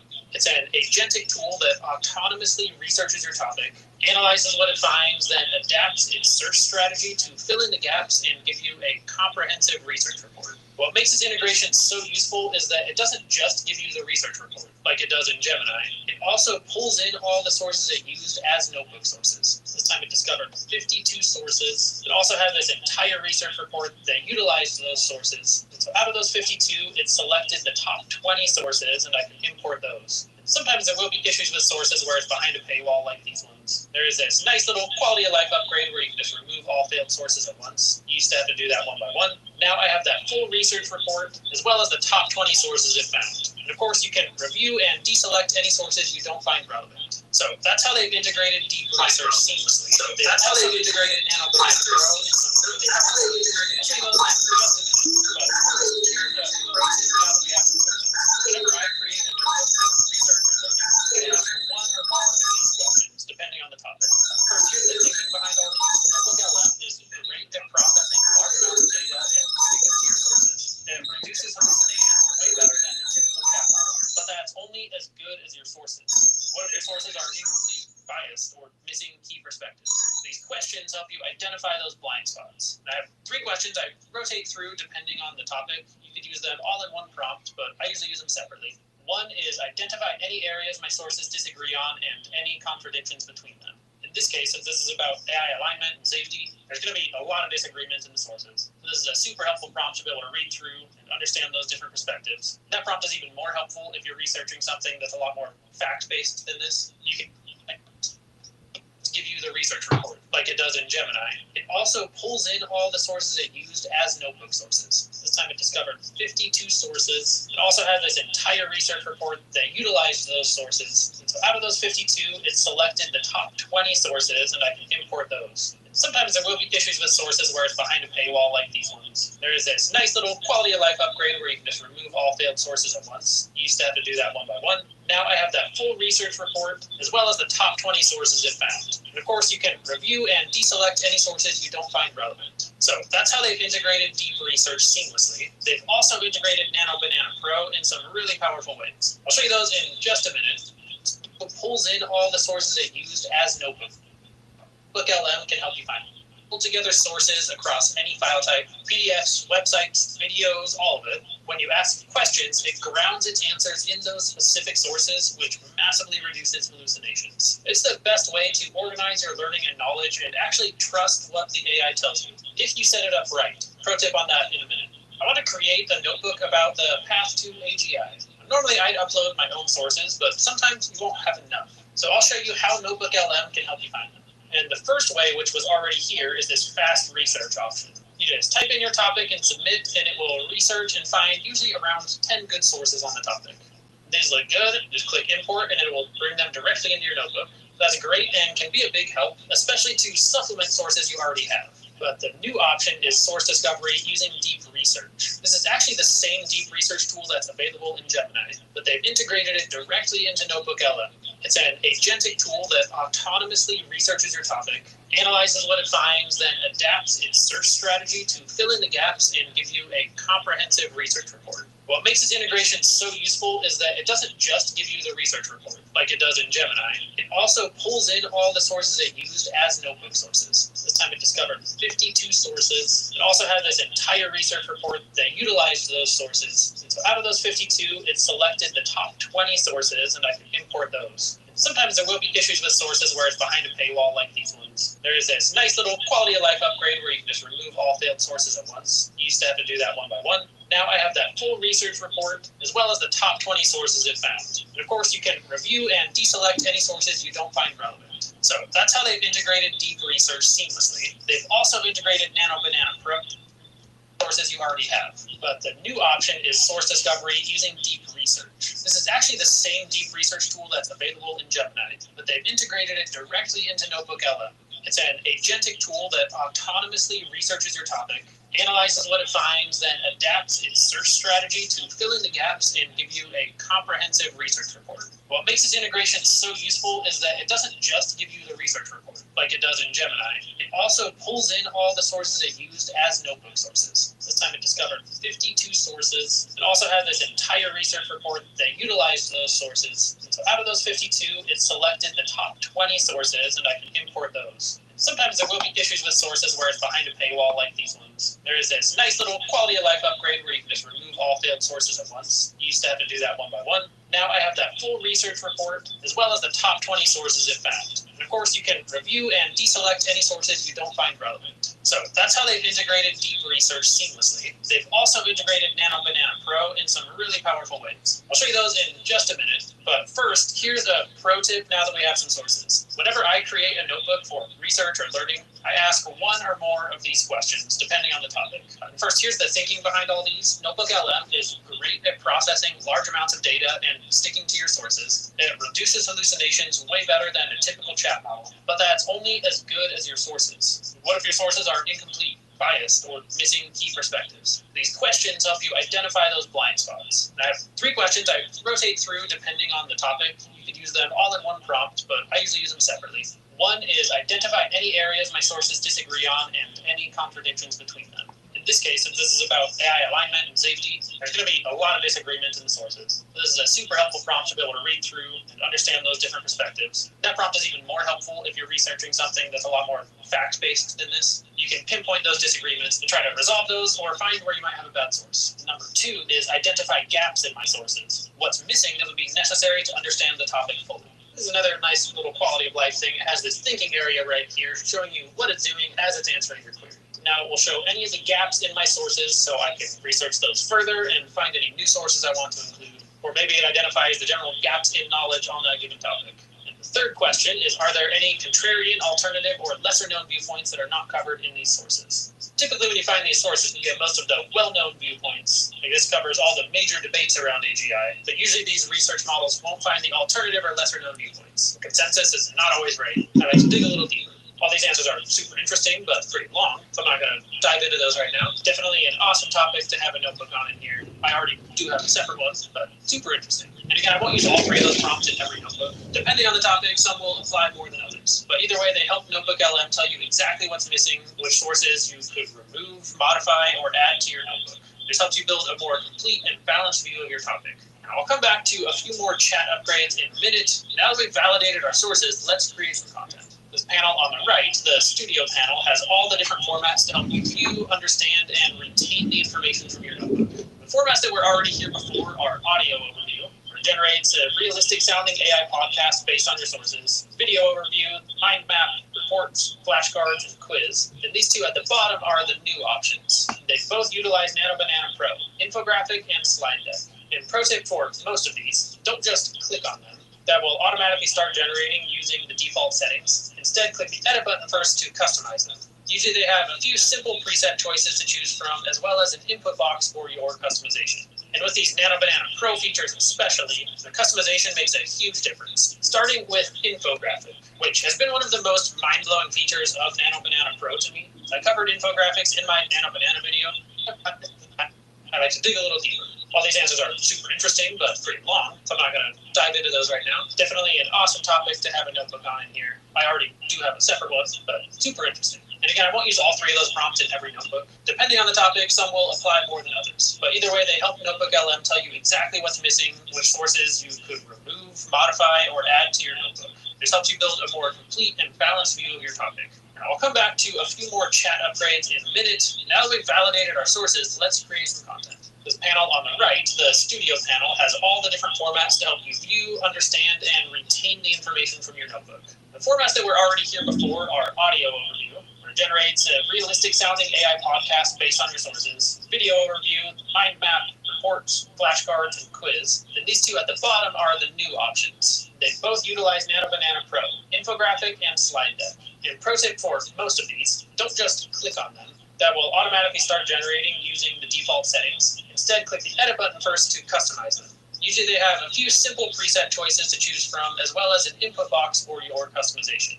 And with these Nano Banana Pro features especially, the customization makes a huge difference. Starting with infographic, which has been one of the most mind-blowing features of Nano Banana Pro to me. I covered infographics in my Nano Banana video, but they've implemented them natively here with their own prompt engineering on the back end. And first off, with any of these, you can check or uncheck which sources you want to use. Next, you choose the orientation, landscape, portrait, or square, then the level of detail, concise, standard, and detailed. You can also describe the infographic you want to create, the style, color, or focus. I'll generate in concise, standard, and detailed so you can see what they each look like. These take about 1 to 2 minutes to generate. What comes back is just incredible. It's not right that good web designers are struggling while local business owners are losing customers to bad websites. Wouldn't it be great if you could just reach out to a local business owner and help them? But you can't because there's this wall of skepticism in the way. When web designers reach out to business owners, they get ignored, and so you're stuck just hoping for referrals. I'm Lee Blue, and I've been running a web agency for over 20 years, and I've also got Digital products are one of the best ways to get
started making money online as a side hustle because they're super easy to get started with. You don't need to invest that much upfront to start selling them. They're super beginner friendly. You don't need to hold any inventory or manage customer service like you do when you're selling a physical item. And you almost always have a 90% profit margin or higher. So when you sell a product like these digital planners, when they sell for $28, that means you keep almost the entire sale in profit minus any marketplace fees. And by the end of the video, I'm going to show you my process for how I'm able to build almost any digital product whatsoever. And if I had to start over from complete scratch today, these are the 7 digital products that I would choose from to grow my business right now. This particular listing is selling super well. You can see it's making an estimated 190 sales per month. And the cool thing with a product like this is that you only have to create it once and then it can continue to sell forever. Now, this specific listing is only about 6 months old and it's already made around $30,000 in revenue. But the point is that a product like this digital planner can continue to sell far into the future as well. These aren't just digital products, but they're digital assets that once you create them, they'll continue to pay you far into the future. These digital budget planners absolutely print. You can see that there's hundreds of these listings that are all selling and making anywhere from only a few $100s all the way up to tens of thousands of dollars in profit per month. The real profit here isn't made in just creating a general budget planner, but instead it's niching down. You'll notice that some of the top selling budget planners right now aren't just a general budget planner, but instead they target a specific niche. And these budget planners target anything from weddings to paycheck automation to Christmas gift tracking to even travel budget planners. So niching down is exactly what I would do if I was going to go sell a budget planner. So if you're going to get started selling a digital product on Etsy, which is where I would personally start if I had to start over again, you can see that the budget planner niche has a lot of competition, a few 100,000 competing listings. So although a lot of these listings are making a good average monthly revenue, you can also see that the average age is around 18 months. So these listings are a bit older. But if we niche down and we search for something like a travel budget planner, you can see that there's way less competition in this specific niche, and Etsy's promoting a lot more new listings on this first page of search results. So although there's still a few thousand competing listings, Etsy's still testing out new product listings on this page of search results to give new sellers a chance. And for perspective, some of the shops that are selling these budget planners, even just on Etsy, are able to make a ton of money. If I click into one of these shops, you can see that some of them aren't even that old. This one's only 2.5 years old, and they've already made around $250,000 in estimated revenue, which would mean they were making around $100,000 per year. So selling a digital product, that's definitely not bad. The cool thing is we can also use AI to help us make this type of product. So I just had a quick conversation with ChatGPT where I asked it to build me a budget planner that I could use in Google Sheets without me having to style the document or create all of the pages and fields myself. And what it did was it gave me a step-by-step guide that I could follow, along with a script that I can use to actually go generate this budget planner. The process was really simple in general, so all I had to do was create a new Google Sheet, and then under the Extensions tab, I just clicked on Apps Script. This allowed me to paste in the script that ChatGPT gave me, and essentially all I have to do is hit Run. You can see it kind of working down here at the bottom, and since this is already connected to that Google Sheet that I created, because I followed this step-by-step guide. And if I go back into the Google Sheet, you can see that it basically added in this boilerplate so that I can continue building out this budget planner. Now, this is just one quick conversation with ChatGPT, so this is definitely not perfect and not quite sellable just yet, but it definitely gives me a starting point, and I bet I could get ChatGPT to give me an even more robust script to build an even better budget planner that eventually I might be able to sell. Now, this isn't ready to sell off the bat, but I'm sure that with a little bit more configuration and a little bit more help from ChatGPT and possibly some better directions that I provided, it would be able to come up with a much better budget planner in not that much time. Plus, if I targeted this budget planner towards a specific niche, I would probably have a much easier time getting traffic on that product and hopefully making sales over time. The earning potential with these digital planners is anywhere from a few $1,000s for some of the medium range listings, all the way up to shops selling this product that are making around $100,000 a month. Now, you might have seen that there's over 17,000 other budget planner listings posted for sale just in the travel niche. So how are you supposed to compete when there's that many other sellers? Even though it might still feel competitive with 17,000 other listings posted for sale in this niche, you can see that Etsy is constantly pushing out and testing new listings on their first page of search results. So just on this first page, you can see there's a good mix of evergreen, trending, and new listings that were posted within the last 60 days. Etsy's always testing out new listings to find the actual best products for each category in search. And that's because most of the competition that's on Etsy just posts really low quality, low effort products. So that's why I always like selling my products on Etsy, because they give every seller, including brand new sellers, a chance even for really competitive searches like a budget planner. But how do you even know how to create a product like this and make it better than the competition? This is where I want to teach you something hopefully more valuable than any one of these single ideas on this list, and that's a concept I call product hacking. So you can think of each product as a set of puzzle pieces or elements that,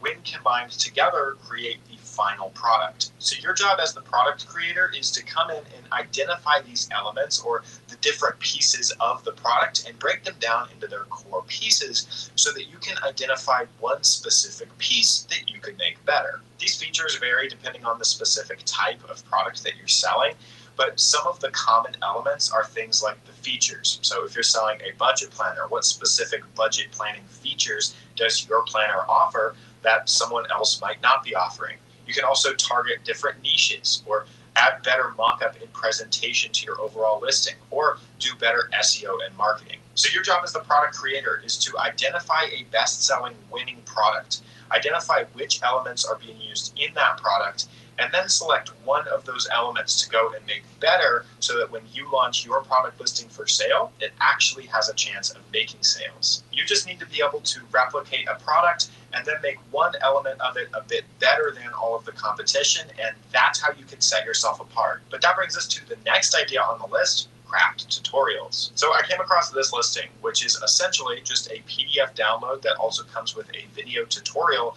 teaching you how to crochet and create this snowman figure.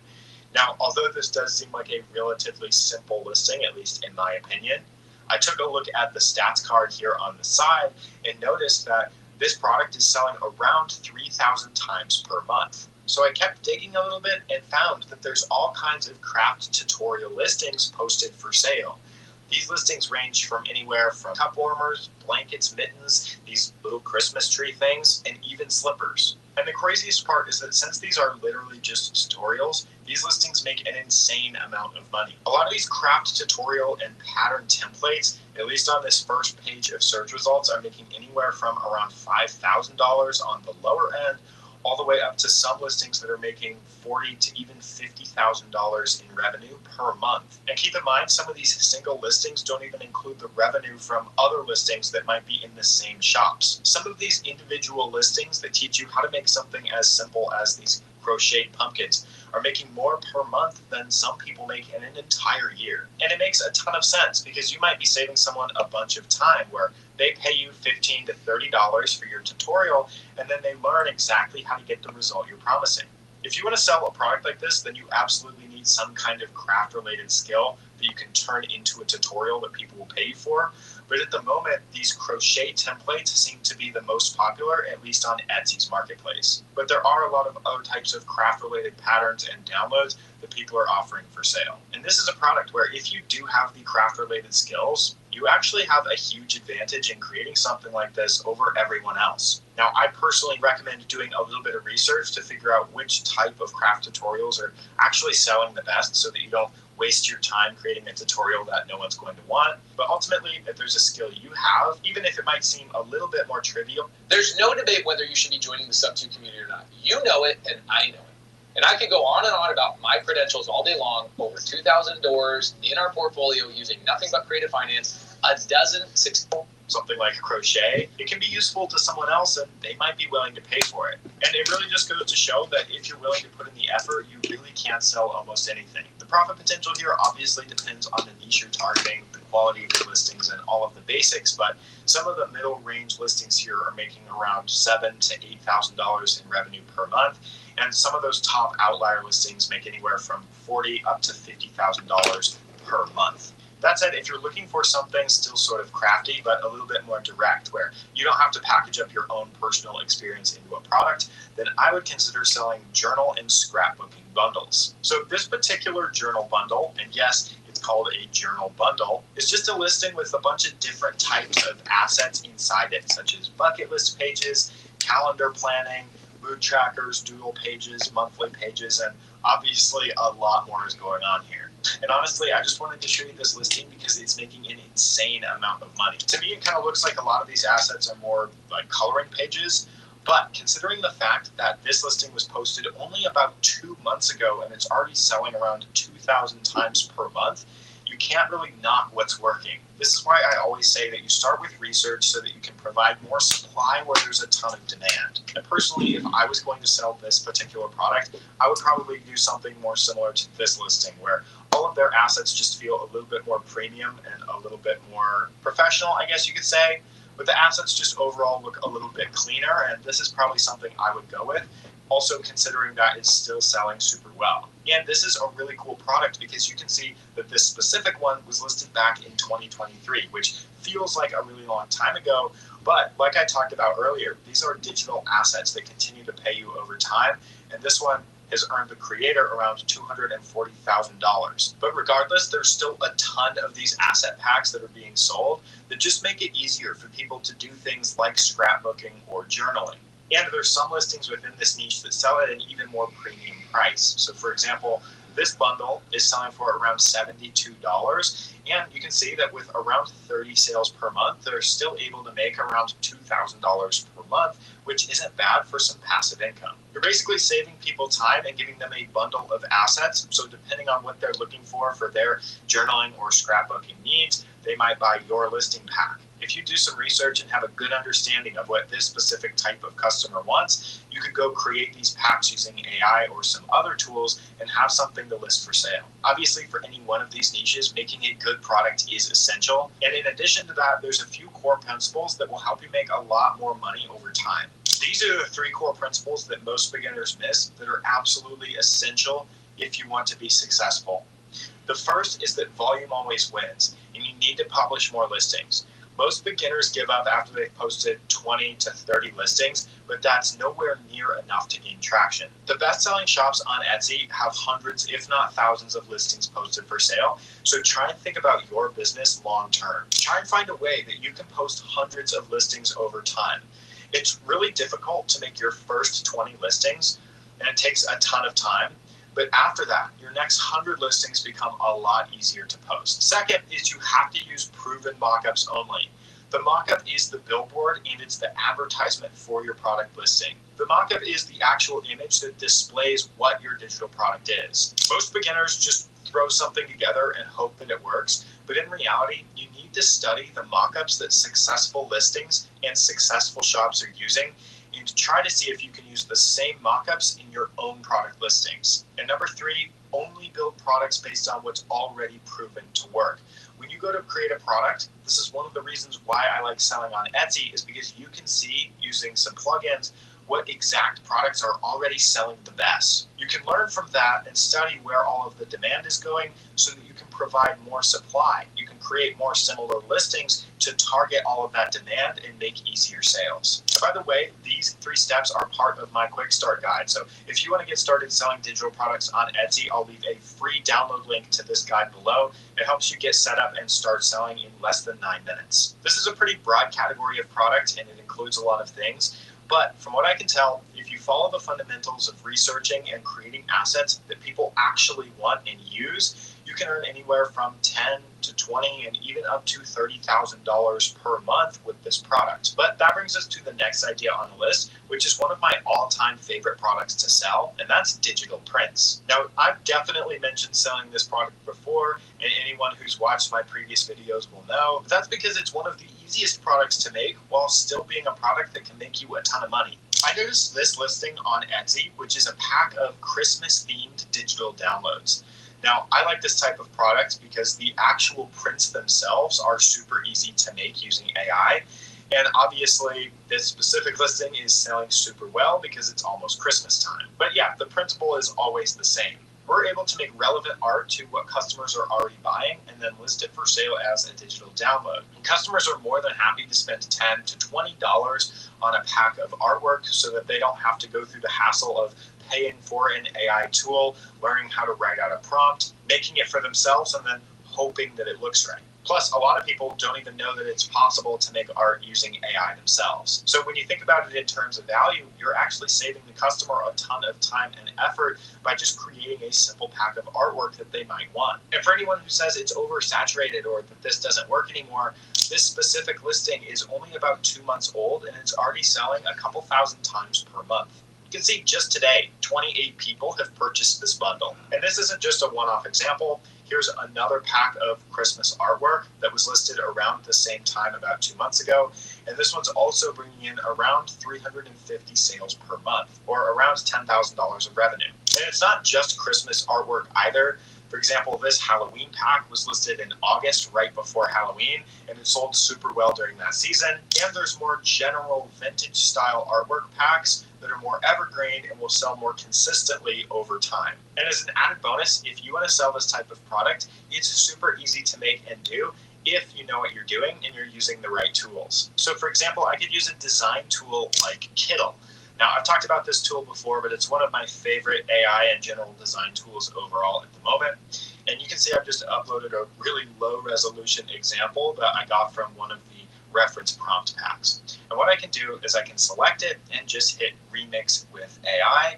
And right here you can see it brings up the AI generator at the bottom of the screen. This is where I can select the image generation model, which is a cool thing about Kittl is they include a bunch of different AI models all in one place so that you don't have to go buy 5 different subscriptions. We'll match the aspect ratio to the original input, and then we'll just write a very simple prompt, like using the same style of image, make a pine tree. We'll hit generate, and then we'll just give it a few seconds to actually generate out this image. Right now, I really like the Nano Banana Pro model. I think it's the best image generation model that you can use when generating some kind of artwork like this. So honestly, we got a super good result the first time, but we can also try it again. So this time I'm going to launch out the Nano Banana Pro model and we'll just be able to compare and see which one we like better. The only downside is that the Pro model only takes a few more seconds to generate. And there you go. So now based on one reference image, I was able to create 2 new designs that honestly look incredible. If I was designing an artwork pack, this is the same process that I would go through, make a bunch of different artwork pieces and then bundle them together, adding a ton of value to one pack that a customer can buy for $10 to $20. Now, obviously, we can dive into this a bit more and get more detailed, but I've already created some videos on exactly how to do that. So if this is the specific product that you want to sell, you can go watch those videos next. Keep in mind that most people don't even know how to use AI image generators, and they also don't want to go spend the $20 to $30 per month to get a subscription to a platform like Kittl. So when they're able to buy your pack of graphics for $10 to $20, it's a complete no-brainer to them. They just want to be able to print out the artwork or sometimes they just want to display it in something like these Samsung TVs that look like a painting on the wall. It just rotates through all the digital artwork, kind of adding a vibe to their living room or wherever they have it. As usual, your success depends on your ability to research and see what's in demand, and then make actual quality designs and products targeting those niches. But best-selling listings selling this product can make a few $1,000s per month. And some of the newer shops that are taking this approach, such as this shop that's only 1 year old, have already made a pretty respectable amount of revenue just by selling this digital art. But also remember, they didn't quit after just 25 listings. They posted a lot of listings for sale. Now, a similar but also completely different product that you could consider selling is something like this custom portrait, where the seller is combining two different images into one. Now, traditionally, this would be extremely hard to make, and you'd have to have some serious skills to do this, where you're combining two completely different images into one. You'd have to know Photoshop or actually be able to make the art yourself. But I'm guessing that the seller of this listing isn't doing all of the manual work themselves, because you can see that it's only selling for around $28 and 29 people are buying it per day. You see, in the last month, it's sold around 600 times, bringing in an estimated $22,000 of revenue. There's a bunch of listings popping up, like this one, where the customer is able to send in a picture of their pet and get it turned into a completely custom piece of artwork. Or this one, where they're taking a family photo and turning it into something that looks like it was generated by Pixar. So how are they able to do this, where they combine images or transform images into completely new art styles? These custom portraits are made using AI. And this is really cool because we could replicate the exact same process as before and use a tool like Kittle to do this for us. So to show you this example inside of Kittle, I've just opened up a new document, and from here we'll just search for something like an old lady. Here I'm just going to look through and try and find an image that we could use. So I'll just use this one for an example, and then I think we'll search for something like a young boy. Again, I just need to scroll through and find a result that I'll use for the example. Remember, you would be using the customer's photos here instead. This is just a quick example to show you how this works. All right, so we've got our two images, and the process is honestly super simple. So all I need to do inside of Kittle is press the A key on my keyboard, and this will allow me to draw out an artboard around the images that I have. So I have to add an artboard around both images, and then once that's done, all I need to do is select one of the artboards and click this purple little plus icon next to it to create this purple smart board. They're a little bit different with the naming, so I'll just move it down here so it's easier to see. And from here, the last step is I need to click on the other image and click and drag a second smart board into the one that we already created. So you can see here now both of these purple arrows are pointing into this new smartboard, and what it's actually doing is referencing both of those images in our AI prompt. Again, we can change out the image model that we want to use. I'm going to use Nano Banana Pro, and we're also going to match the same input aspect ratio as before, and then I just need to type out a prompt. So I'm going to say something like create a black and white sketch style image showing this lady with the young boy from these images. Then I'll hit generate, and we'll just give this a few seconds to generate. So now it's done, and you can see with incredible detail, it's referenced both of these images that we used as a part of the prompt, and it's combined them into one image that looks absolutely incredible. The detail that it's maintained from the original photos is absolutely insane. And from here, we can pass this along to the customer and see if they like it. We could even try this again and say, combine these two images into one and make it look like it's Pixar animated. And remember, when you're selling a product like this, some people might know that you can do this with AI, but a lot of people won't want to have to buy the AI tools. They don't want to learn all of the prompting and how to combine all of the images into one.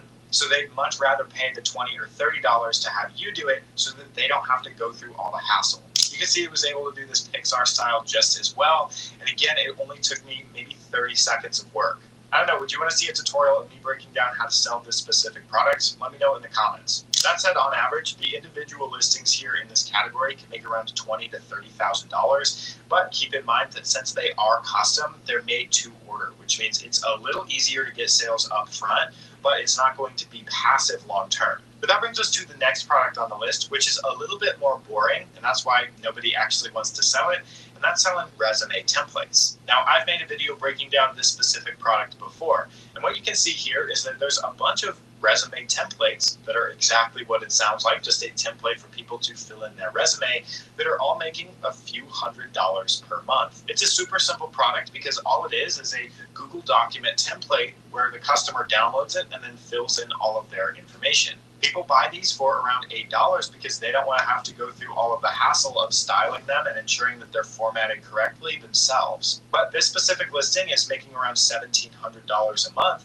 And if we click through and actually take a look at this specific shop, you can see that over 10 years, they've done 111,000 sales and they've made around $900,000. That's almost $100,000 a year, and selling a digital product that's definitely not bad. Again, the real money here is made by niching down. A lot of the really successful listings here that sell consistently over time target specific industries, like this nursing resume. It's just targeted a little bit different so that if a nurse is looking for a resume template, this is going to be the one that shows up. If you search for something like nurse resume templates on Etsy, you can see that there's hardly any competition, only around 3,000 listings. And that's because this is a product that people don't usually want to take the time to build out.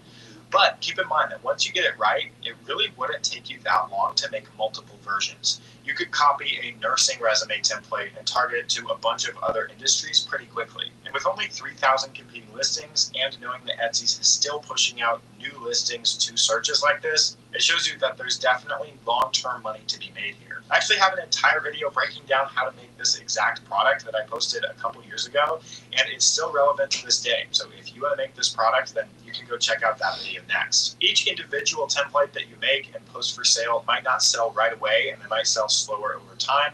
But if you build up a large enough catalog, eventually, like the shops that we took to look at, you can make some good money over time. Now, obviously, I like using AI to help me build out great products. And in this case, what I ended up doing was taking ChatGPT and asking it to give me a prompt that I can use with a different AI tool called Figma Make.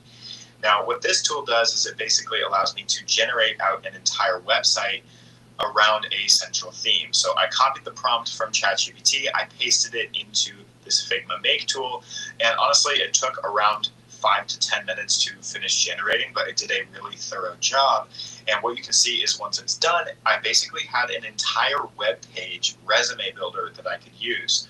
And what was really cool about this is I was able to fill in all of my personal details that you would normally put on a resume. So I just put in some example details and work experience. You can see it populates in real time on the right-hand side. So the resume is being built as I enter in all of my personal details. It also has a really cool stylizer. So depending on how I wanted the actual resume to look, it gave me a few different options there. And this entire resume builder was built using AI, which is definitely not bad in my opinion. But that brings us to the next product on the list, which is one that I've never talked about before, and that's selling these custom icon packs. So this one surprised me a little bit when I saw how well it was selling. You can see that this particular listing is making around $3,000 a month. And all it is a pack of custom, unique, hand-drawn icons that people can download and use on their phone. Now, to me, this looks like it would be a little bit harder to create, especially if you don't have that graphic design experience. But you can see that even this listing that's super old and was posted all the way back in 2021 has consistently sold well over time. Now, there's some other examples like this listing where they're going with this fall-themed icon pack, and it's sold pretty well over time as well. You can see in the same time frame, it's made an additional $230,000. The cool thing is that a shop like this can use their graphic design skills to create these icon packs, but they can also sell a bunch of different other type of products like these stickers that people might use in digital planners or journals or things like that. But one of their primary and best-selling products are these icon packs that you can see sell consistently over time. And if we add it up and take a look at the shop's overall stats, you can see that from the last 5 years, they've been able to sell over 110,000 items, and that's brought them in roughly $1.8 million. That's around $360,000 per year, and all of that comes from only around 138 product listings. And with digital products, again, that's going to almost be all profit. This is a product that is going to be harder to make, but that also means that you're competing with less people. The listings I've seen make anywhere from a few hundred to a few $1,000s per month. But once you create one of these packs, it should be easier to get a few more of these packs out. Remember, you can always add multiple listings and multiple types of digital products to your shop to continue compounding the growth over time.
You've all heard of Gemini or Nano Banana or Veo, but did you know that Google has some free AIs that you can use for a ton of other stuff? Like, for example, this AI tutor that helps you learn, or this AI which can make UI designs for you like Figma, or this AI that can make flashcards and quizzes to help you study, or this workflow builder for AI agents, kind of like N8N.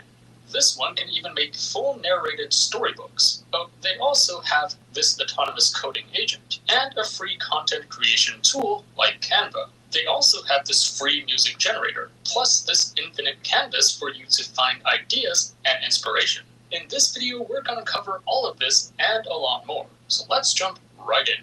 Alright, first up, did you know that Google basically has a free Canva where you can create posters or social media posts, product photos, or other designs in just literally a few seconds? It's called Pomeli, and this is completely free for you to use. Let's click Get Started. Once I sign in, let's click on Let's Go, and all you need to do is upload your website. So for example, I'm just going to use this random website. I'm not affiliated with them. I just randomly found this online. So let's go with this site. I'm going to paste the URL in here. And basically what this does is it will scan the website and automatically pull out, the branding colors, the style, the fonts, the images, and basically get my business's branding or DNA. Now, this doesn't have to be your own website. You can also plug in a competitor if you want to, clone their colors and design style. So this takes roughly 5 minutes. All right, perfect. So after a few minutes, you can see here that it has extracted my logo, the fonts, and the color scheme, plus it has extracted the different product images on my site. And then next I can just click on Looks Good. And here I can either explicitly tell it what to generate, like a Black Friday sale poster, a Christmas holiday sale online. So let's go with this site. I'm going to paste the URL in here. Like, for example, this AI tutor that helps you learn, or this AI which can make UI designs for you like Figma, or this. All right. One thing that I've realized is in order for me to stay productive, I can't learn and be productive at the same time.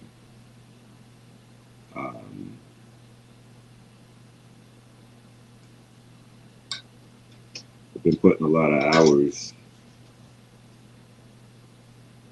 into actually building stuff. I cut back on the learning or keeping up to date. And the way AI advances, if you take a week off, it takes some catching up to do. Take 2 weeks off, you got a lot of catching up to do. So, I usually listen to music whenever I'm working, because it gets me in that mode. It gets me in that zone. You know when people say get in a zone, not auto zone, but in a mental zone. So yes, music definitely helps get into that mental zone. And sometimes I have to force myself, but all it takes is that force. Once you do it, then it's done. I want to hear more about this, but as soon as I take my mind off of it and start focusing on my work, he's going to say something that's interesting. And then my attention is going to go back to there, then back to here, and it takes me longer to get back to my train of thought. So part of working effectively is being focused, setting up your environment to where it's conducive to your work. This is like my throne,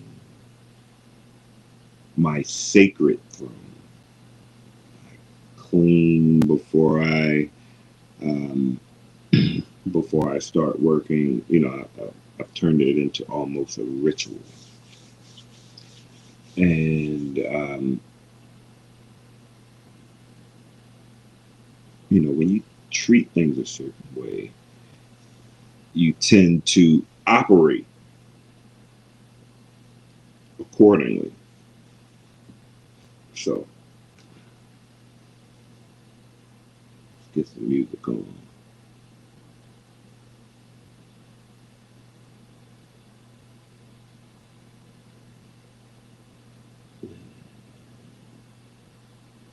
There's so much good shit.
The biggest ick that speaker bookers have about speakers that leads to them never booking those speakers is something that for some reason 99% of the population does not know, and it's really simple. Someone who has a budget to pay you to speak is looking for proof that you are someone of high value. There are 3 ways to display yourself as a high value speaker, because high value speakers get the high speaking fees, get their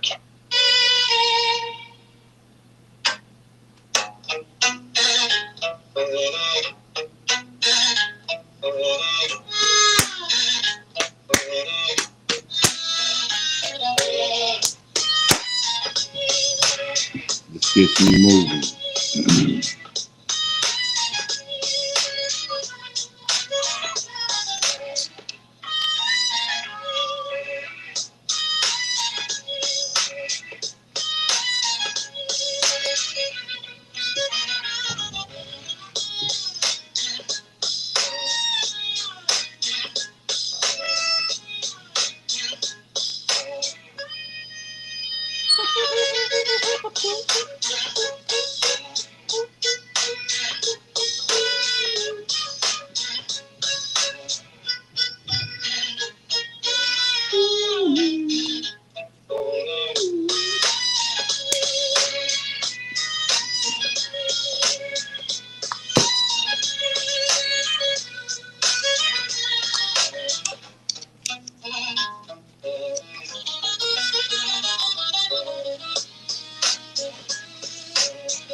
Testing. Testing. Testing.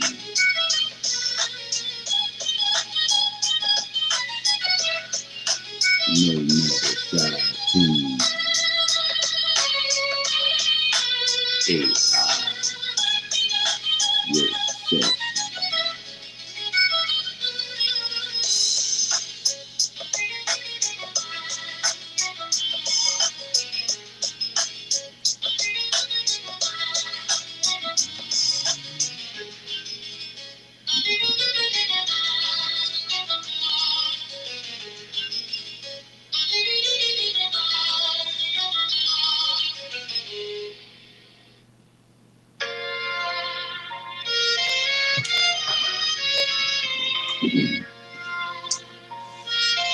Getting ready to do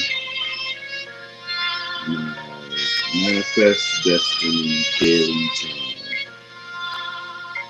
This is the entry for the day.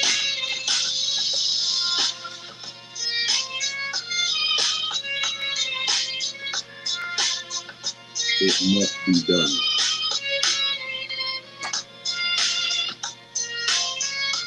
like breathing.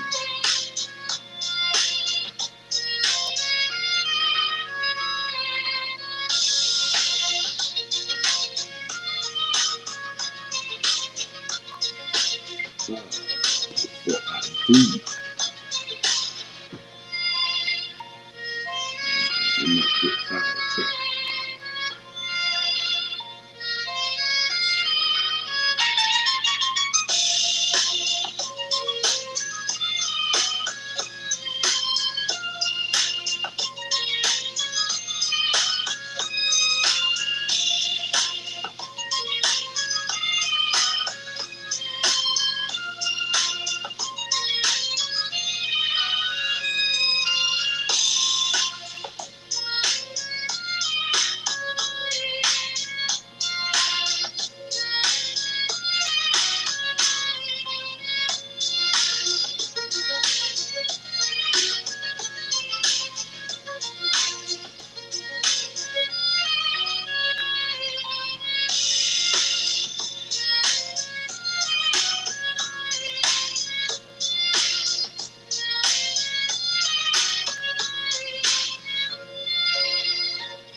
what's going on. Man 6 for sure.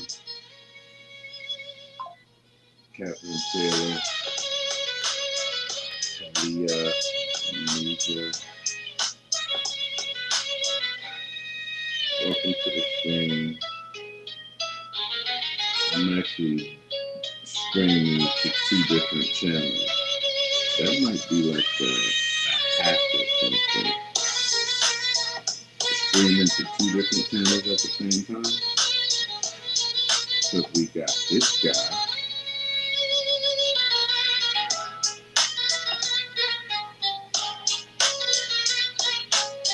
That's probably that guy. So that guy's me.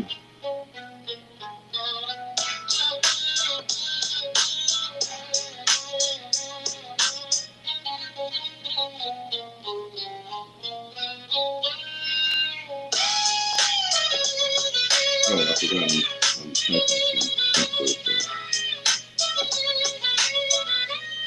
I'm about to go back to God.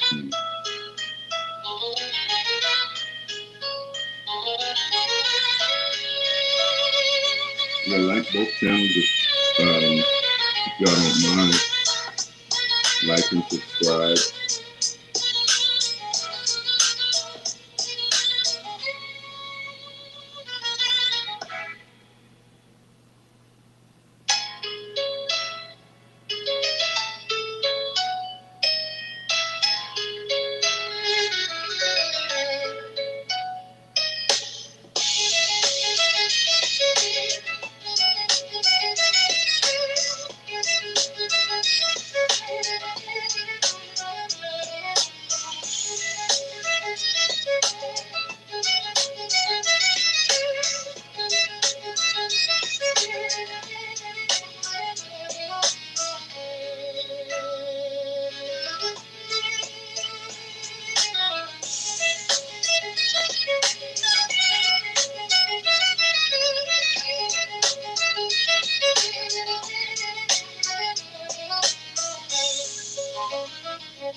let me get back focused.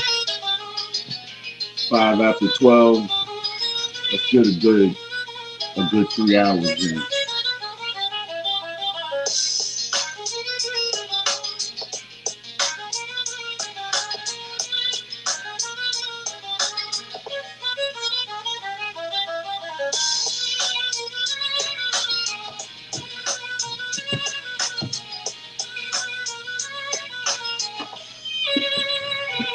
First things first, that'll set the tone.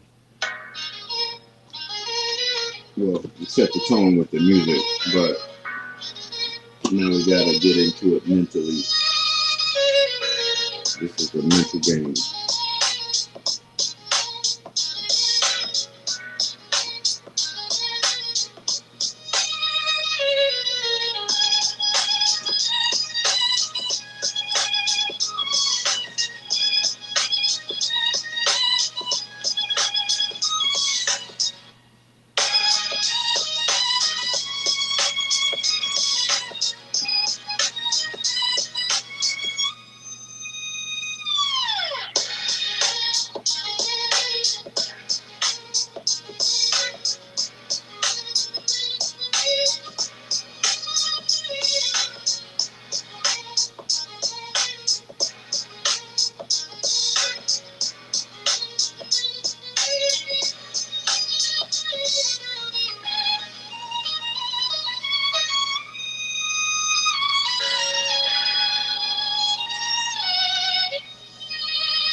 smoking is a part of my ritual. There's a creative process that's about to take place.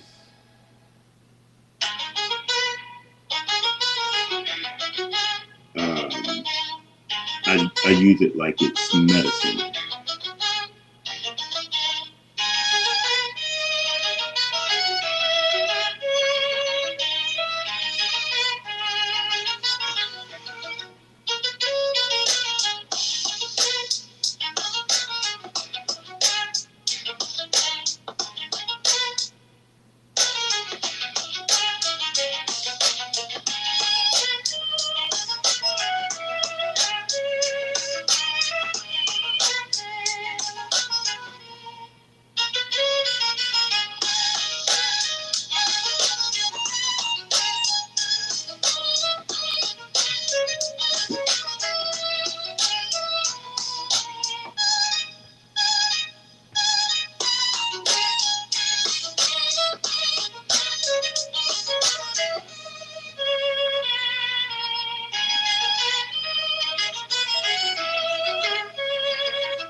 Alright,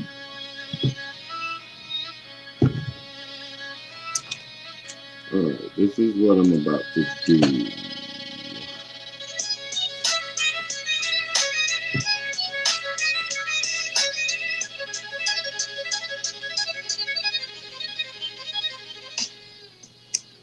I'm about to build a landing page and a form for anybody who's interested in learning how to build AI apps. And more specifically, for anyone who wants to learn to build those apps for businesses. So in the top screen, you're going to see my work. It shouldn't take long. It shouldn't take long at all. Like this shit. The only thing that's going to take a while is that I'm like streaming 1, 2, 3, 4 devices from a hotspot. So it's the only thing that's going to slow me down.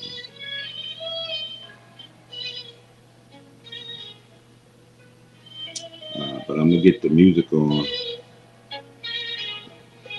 I'm in my flow now.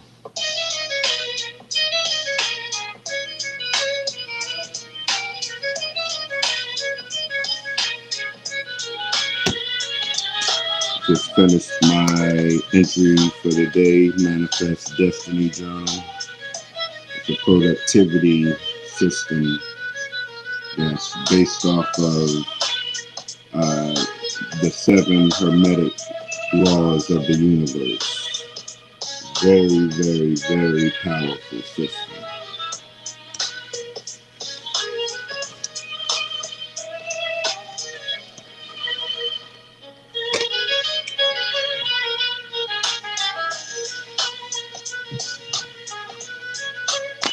Alright, so I said I'm going to stop at 3 o'clock, so let's see what all I can get done. I know I'm going to be done a lot faster than 3 o'clock. I'm going to have the link in the chat here in a minute. Watch. Alright, let's get some things written down first. It'll be a little official. Be official tonight. I'm on the clock. No bullshitting. Alright. So the project for the night is to build a landing page and lead collection form for my free AI app building community. And then share that link in the chat. Why did Amazon send me $20,000? Because I use Amazon AI. I'm going to... All right. Cool.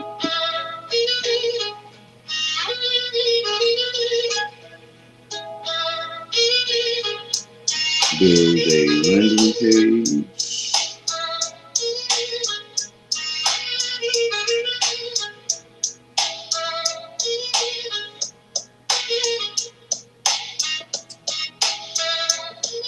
Build a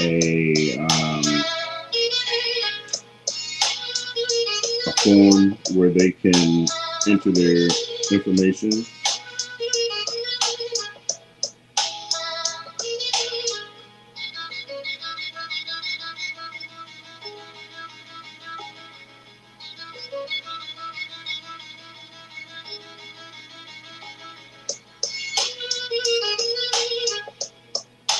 And I want to integrate into the landing page. I want to integrate a chat bot that's trained off of the data that they'll be learning. And then, I'll fine tune it, tweak it a little bit.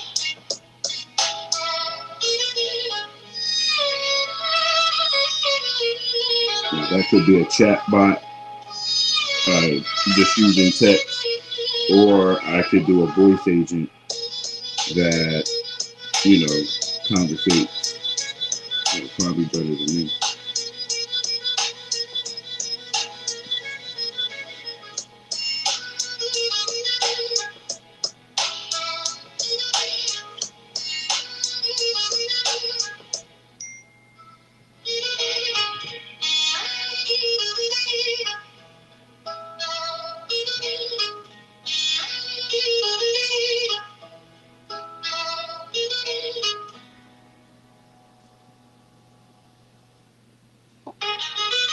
All right, so I've got build a landing page, build a form to collect info, custom website chatbot, and I'm gonna have to design the workflow. Like once a person gives me, once I receive the information from the person, what do I want to happen next? So I'm gonna set up a workflow that will basically work the lead. Hopefully, well, I mean, it's going to be more advanced than just signing up for a community.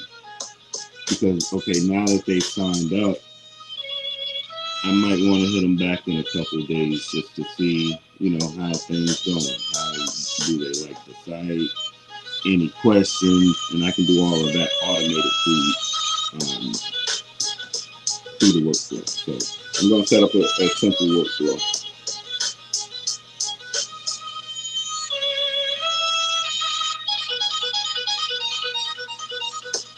And if y'all got any ideas, hey,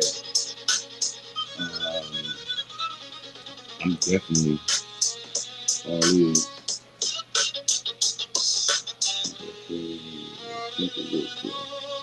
All right, I'm not gonna get too complicated.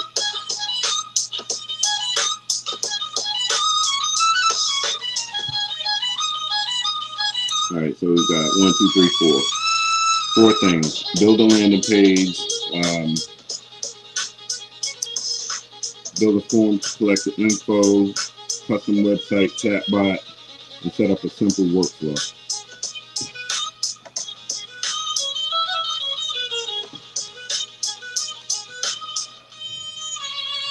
Okay, let's go.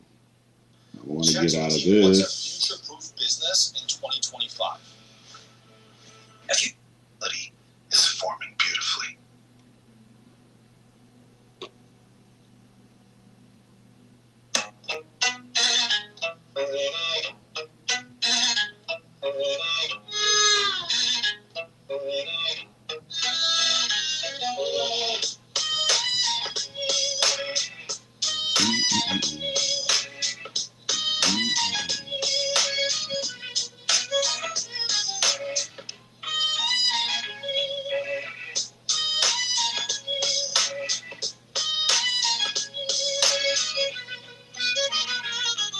The only thing gonna slow me down is my connection.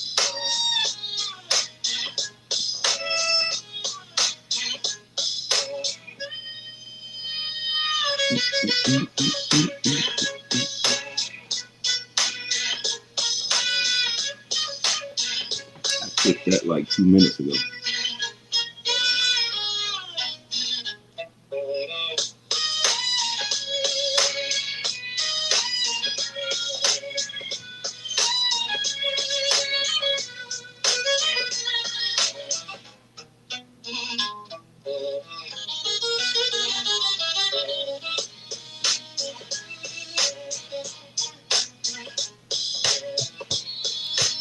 All right, instead of a website, I'm just gonna build a funnel. All right, before I build the funnel, I need to set up the form. It's good to always set up your forms first, because when you get started building the website's gonna ask for a form.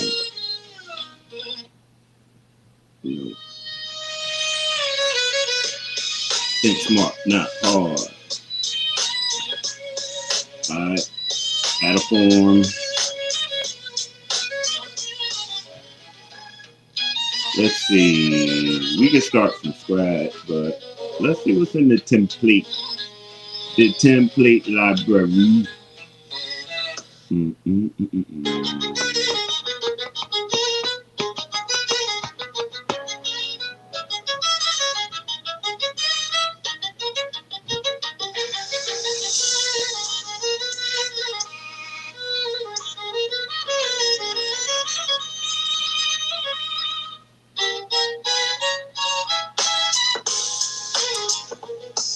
You know what?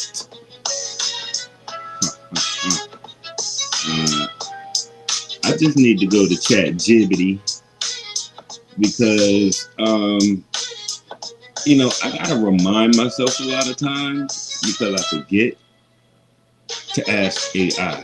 I mean, not that I just want to be so reliant on it, but, you know, I like to save time, you know. Sometimes I be looking for the closeout tab on the other end.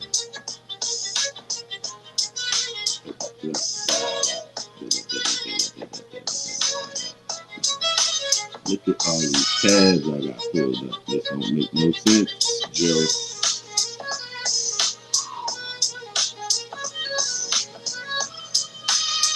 You can tell when my ADHD is out of whack. I be having about a million tabs.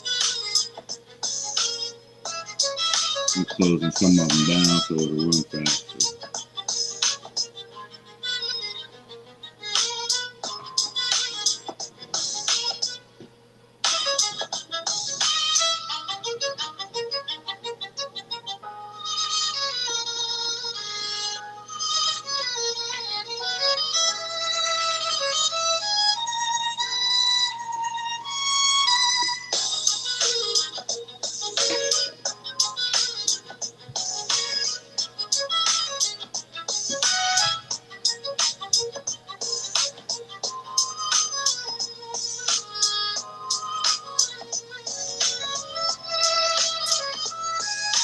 Okay.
I'm supposed to be working.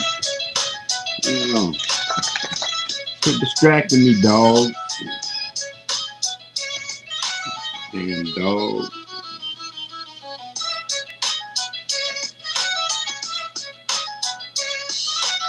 He's bothering me. Yeah, I think we're gonna start having some problems because this down here is talking about this reconnection. As soon as I get some damn CPU fired up, get some RAM going down the pipeline, this motherfucker gonna try to hiccup. All right, fuck it. Let's go. Slow and no slow. Laptop hot too. All right.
I don't say nothing about my spelling. I'll go back.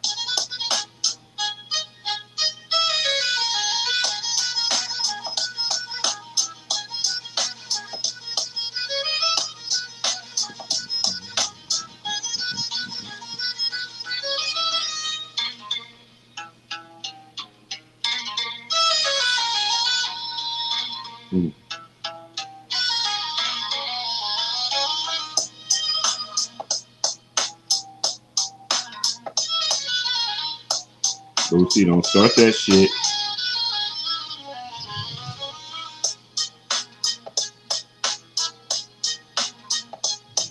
Don't start it.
Bootsy, what do you want?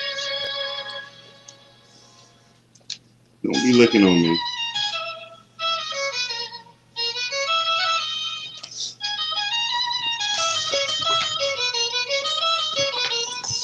Leave me alone. I'm working. Leave me alone.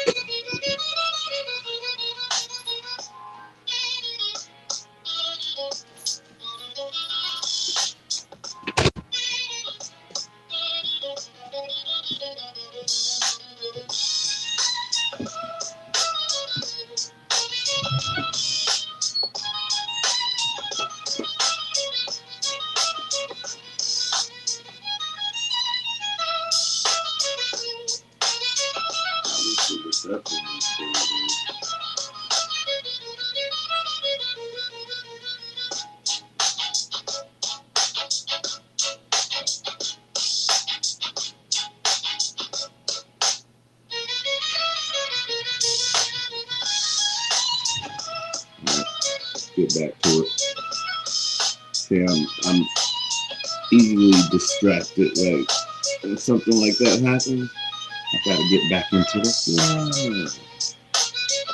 Now he's about to bang on the door. Whenever he's finished, he'll come boom, hit the door and just look inside the window to see what I'm doing. Like, nigga, let me in.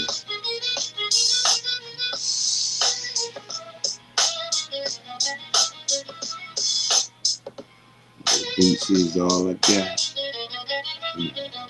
But, it's my own responsibility on other than myself.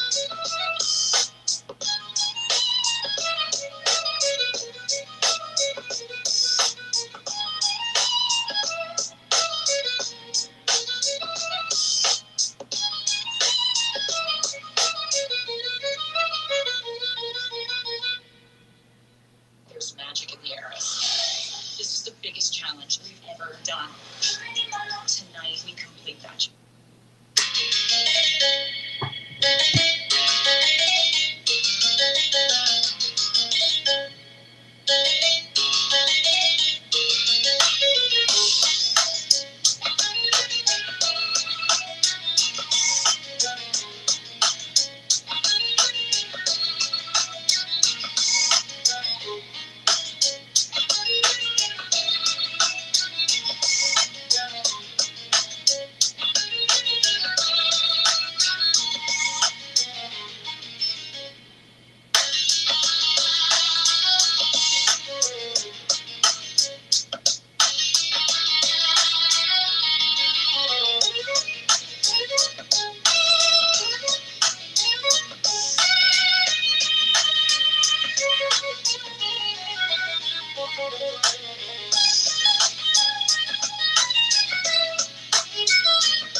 Yo, this thing, Chat GPT just, I call it Chat Jibbity.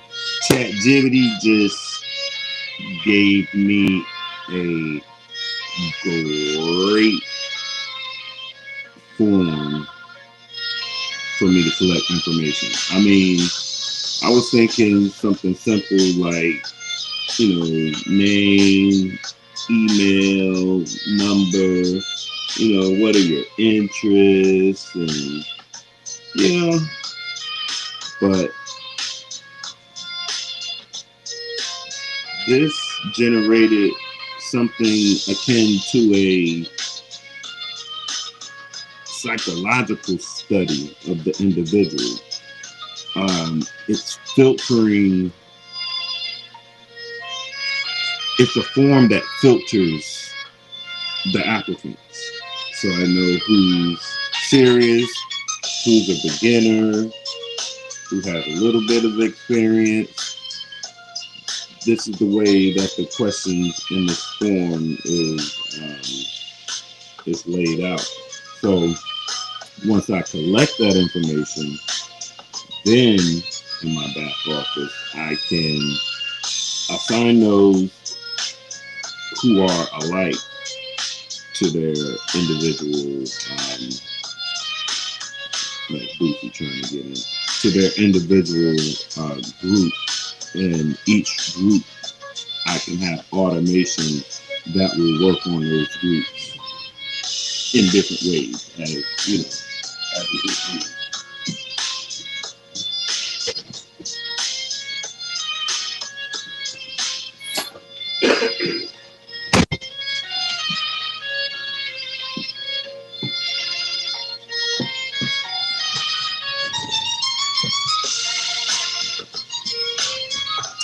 Alright, so let's see.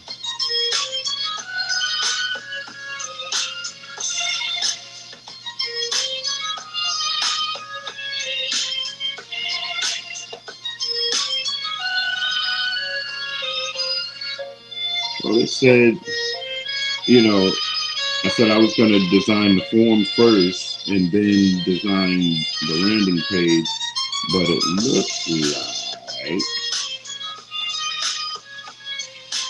it looks like I'm going to be able to design both of them at the same time inside ChatGPT instead of doing it here and then doing it.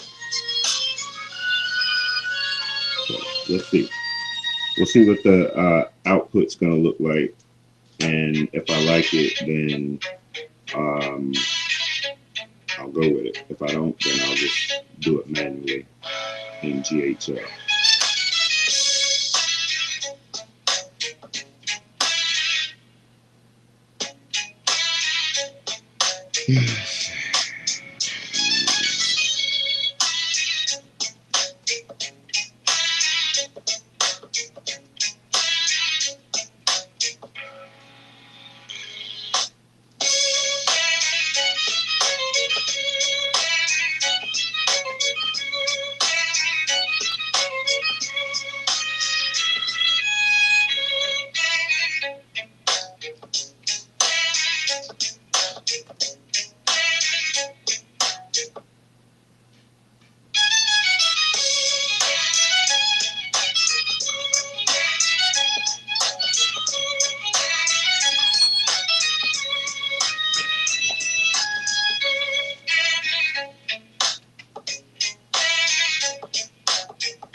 My dog done got greedy since Thanksgiving. I didn't even think he think it's still ham bones in the refrigerator.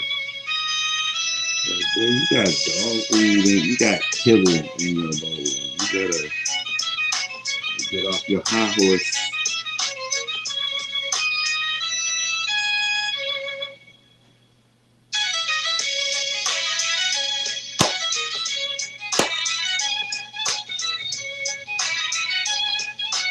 I'm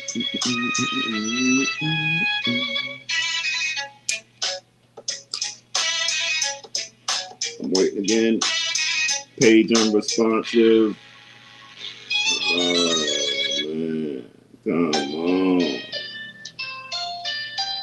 See, what you want? No, don't come over here slobbing on me. You better not. You take your little slobbing ass on somewhere. Go on. You still got food on your mouth. Don't look at me like that. I'm not playing with you.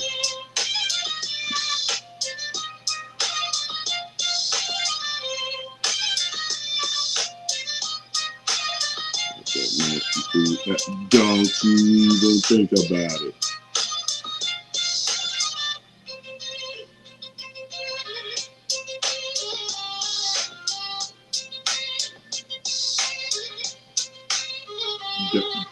Don't you think about it.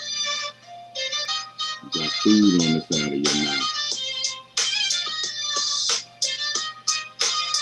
It's all mixed up with slob. You think you're going to come over here and put it on me? No. I don't care how sad you look at me. No.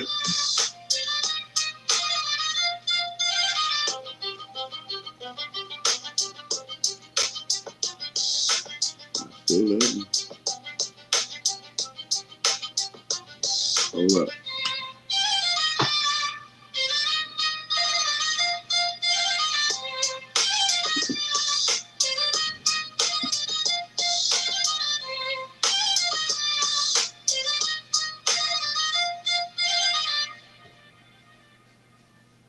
So you gotta be a gentleman. Be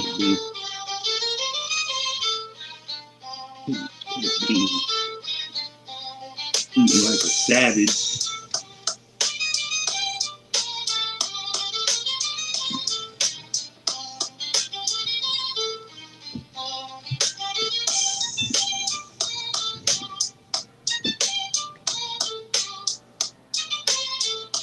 Ain't no food, man. Listen, ain't no food. You got food over there.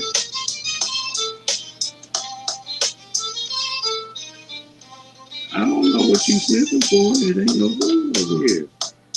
So you telling me you want some more?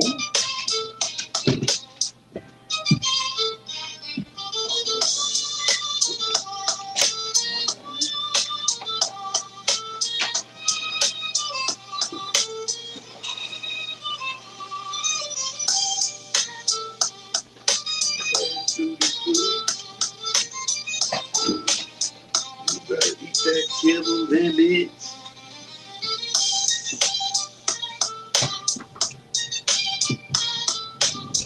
Play me.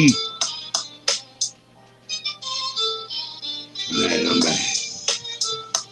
I could take a puppy break.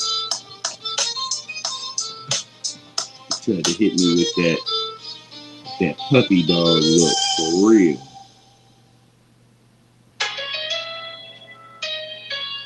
Almost fell for it.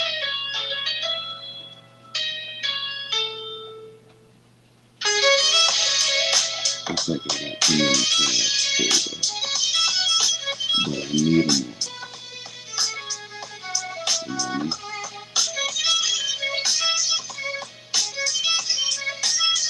I don't need the clothes on me. I just need a fast computer. No, I need a fast computer and a more reliable connection. Let me tell you. All right, this right here is a 2020 MacBook Air. This right here is a 2012 MacBook Pro. I'd be damned if the 2012 is better than the 2020. Maybe it's the difference in the Air and the Pro version. They must use like some shitty ass components in the air because the camera quality and the screen, like the color, if y'all can see from that camera back there, this monitor right here is my old computer, the older of the two. This one right here is the newest. That screen is on bright. Shit is sick. Anyway, that was just a little rant while my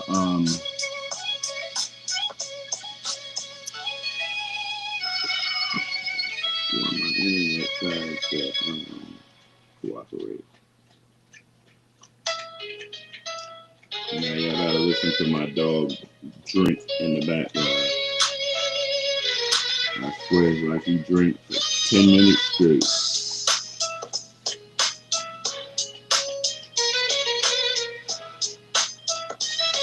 So God, I don't like to feed him when I go live. So.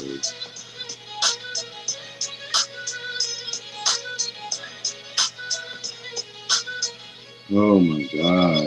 I could probably do this shit fast on the tablet.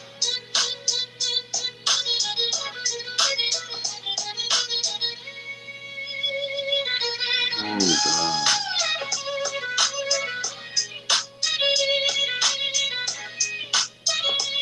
It's going too slow, y'all. Alright. I'm gonna close down some of these pages. Let's see which one I can afford to step down. Man.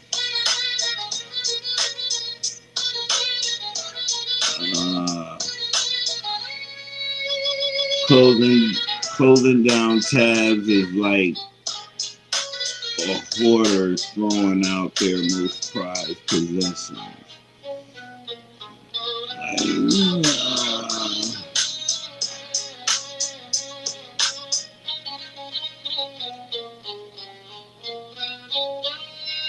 Would y'all agree? Closing out tabs is like a hoarder throwing out their goodie box. You don't throw out no motherfucking hoarder. The everything box, that go-to box, that a motherfucker, you open that box, you don't get anything. It's like the MacGyver box. You open up the box, you can build a fucking hang glider.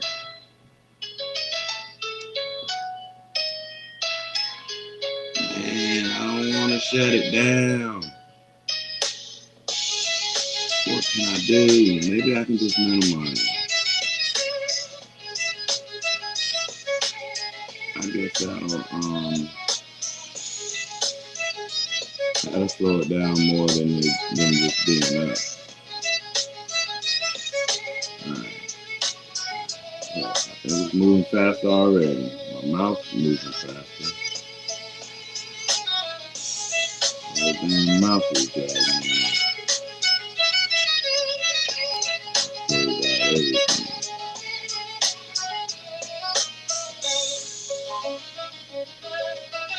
Oh my God, come on.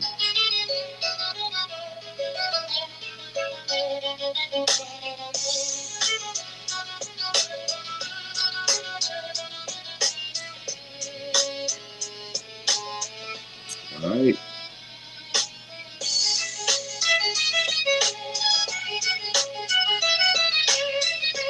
I have to close this down and open it back up. Watch. Damn, anybody waiting on me? Too distracted.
Load the fuck up. God damn.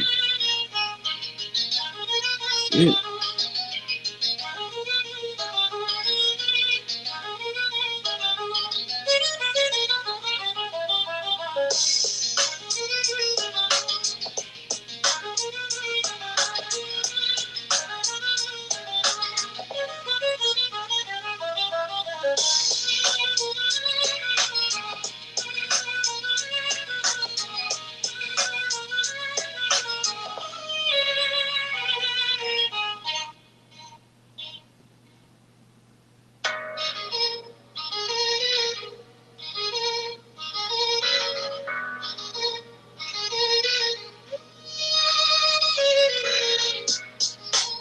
Alright. They gave me the code. Show you how easy this is. It's easier than what I had planned to do. I had 4 steps. It done cut it down to like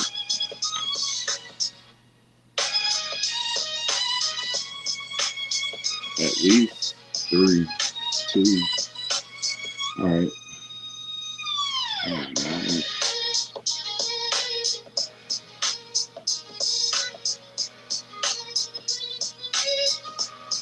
Excuse me. Hopefully don't start that shit.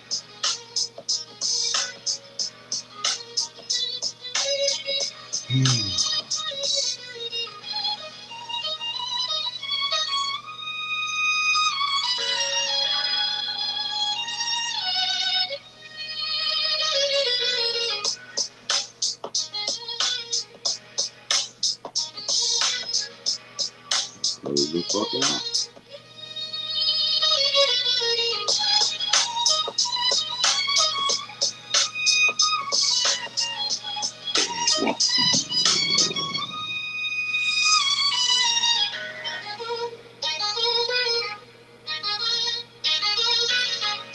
I need the smoke when I do that. So shit like that.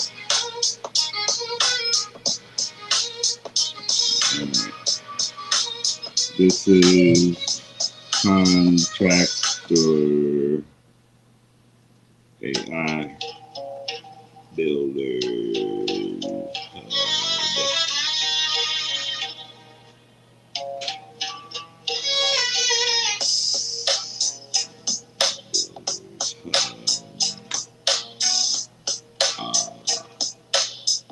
Prospecting.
Can't copy and paste from the mouse. You gotta do it from the keyboard in the app and do it online.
But let's see what it looks like.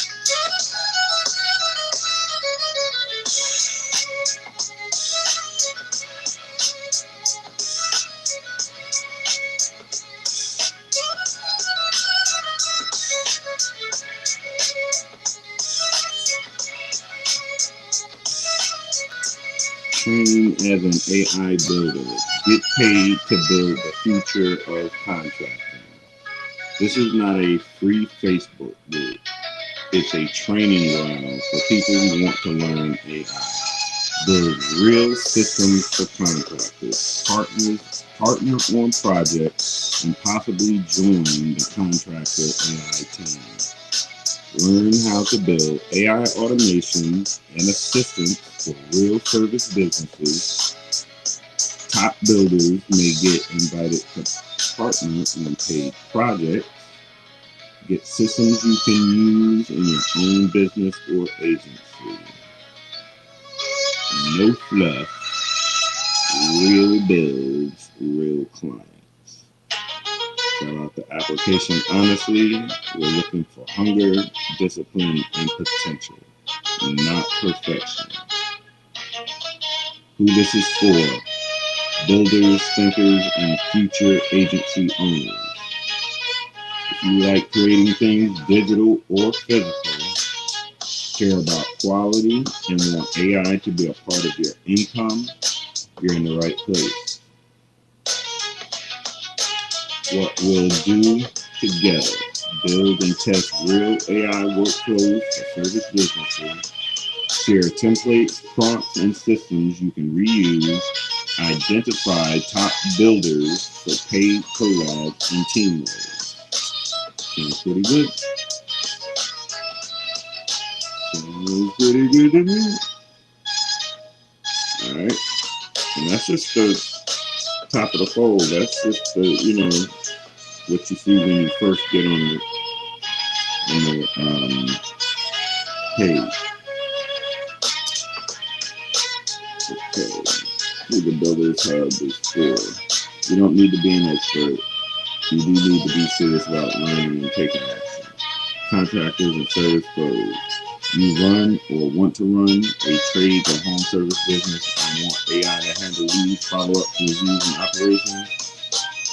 Tech-curious creators. You like building things, learning tools, and tinkering with systems, even if you don't call yourself a techie yet. Future AI agency owners.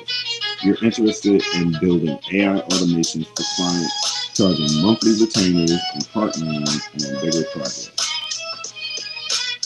This is inside the Builders Hub. We keep it simple. Learn, build, deploy, earn. Real contractor AI systems. Break down real-world workflows, missed call text back, review engines, AI receptionists, follow-up, sequences, and more. Templates and blueprints, not just theory. You get plug-and-play structures you can adapt for your own clients or business. Pathways to partnership. Strong performers may get invited to join project teams, client builds, or long-term contractor AI roles. How it works. If you're coachable and consistent, this can change your income and your skill set. Apply using the form below. Tell the truth about all your skills, goals, and time. We're filtering for potential. Get invited into the Builders Hub. If approved, you'll get access, details, expectations, and first steps. Learn and build real systems. You'll follow builds, create your own versions, and start applying what you learn. Potential to partner on projects. As you prove yourself, you may be tapped for client work, collab, or deeper roles.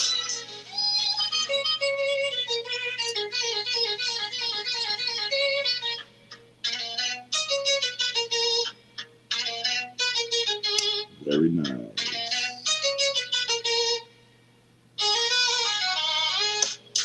Yeah, because I don't want just a simple little, ABC, check, and then off with it. I'm looking for people who are serious. I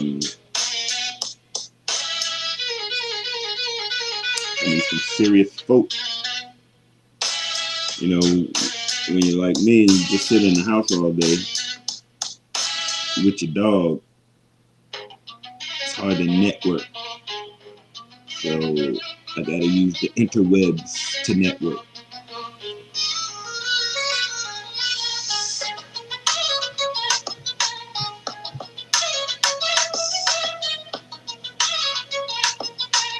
Damn, this motherfucking form is long. Ooh, boy. Anybody fill this thing out?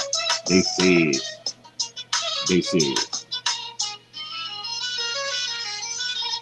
You just fill this motherfucker out. You win.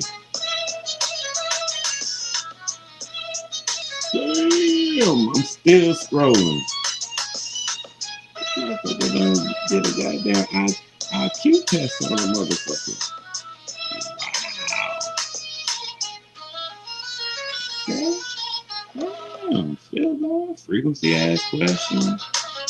It's just free. Some parts of the Builders Hub may be free, and some may be paid, depending on the depth of training and project.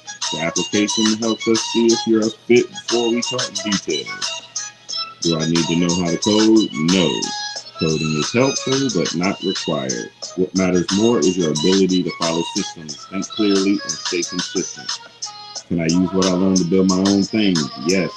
The goal is to create win-wins. You can build your own business or offers while also partnering with contractor AI on select projects. How will I know if I'm accepted? You'll get an email or message using your preferred communication method with the next steps if you're selected. Still reading? That's a good sign. Like I said, damn, it's like 8 hours in my head. If they get through that much, they done did the damn thing. Alright. I like it. A lot. I ain't gonna change shit. It's not often, but sometimes if you're not picky, sometimes AI will hit it the first go. Sometimes you think that motherfucker retarded. Sometimes you think the motherfucker be fucking with you. I done had to cuss it out plenty times. Like, are you playing my intelligence? keep telling me you're gonna do something and then don't do it. All right. Okay. So actually, this page is live now. Like,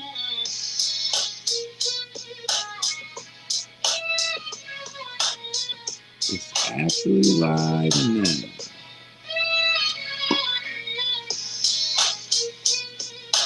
Okay. Now, where in the fuck do I collect my information at? ChatGPT? You failed to tell me that. Okay, maybe because I didn't read the next move.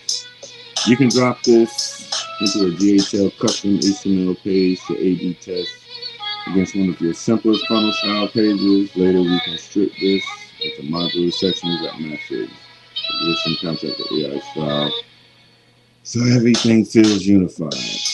Okay, no, that didn't answer my question. Okay.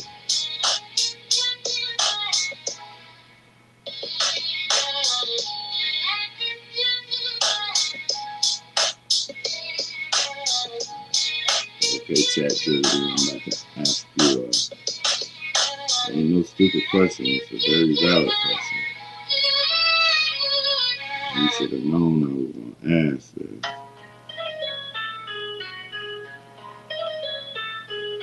You should have known.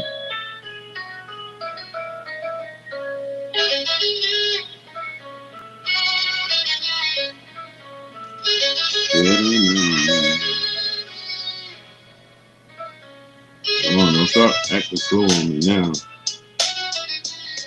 Acting tart. What was I gonna ask?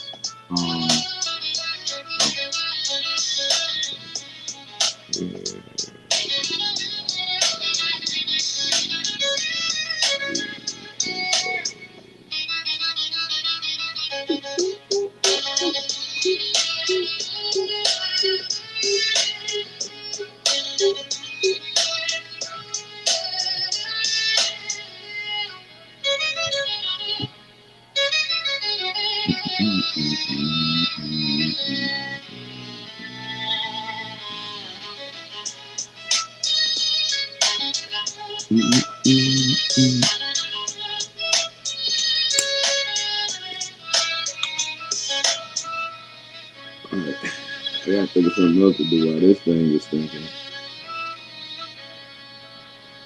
I'm ready to go. And this motherfucker want to take all that damn dirt.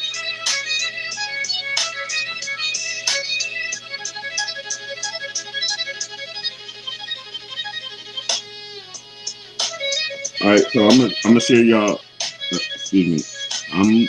I am going to share with y'all the link. And if y'all want to sign up, I mean, somebody's watching, right? I think so. Be like maybe 3 people.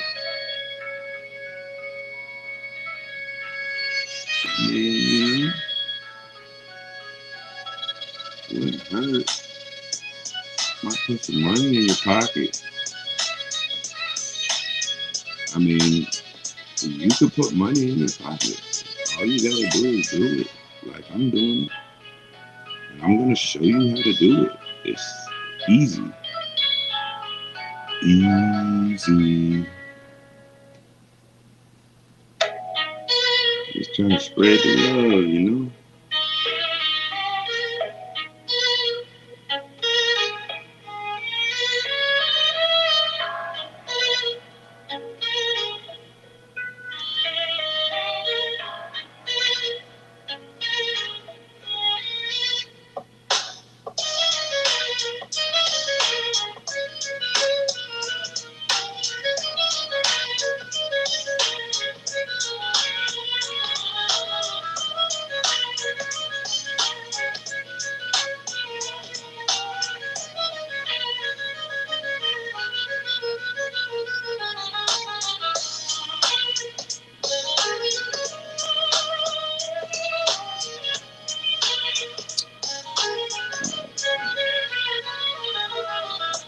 The retard.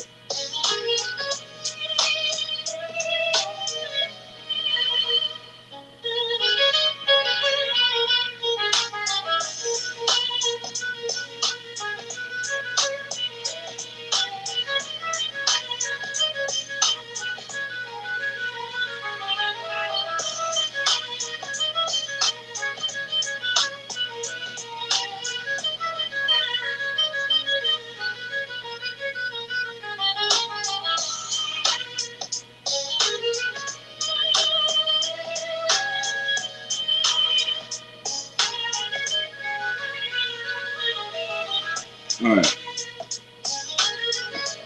The link is out there.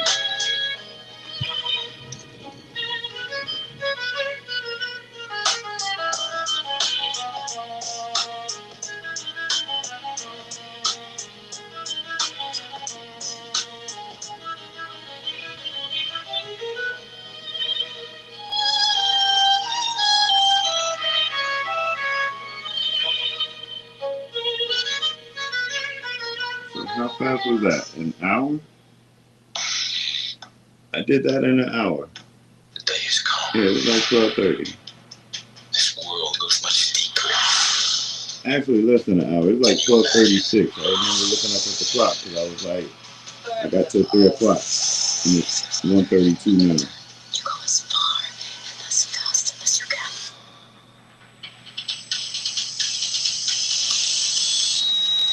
Avatar Fire and Dash. Get tickets now. Bounty is 2 times more absorbent, so you can get more done with one. The quicker picker up.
I'll put it in the description too.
Since I'm finished building now, we can learn some shit.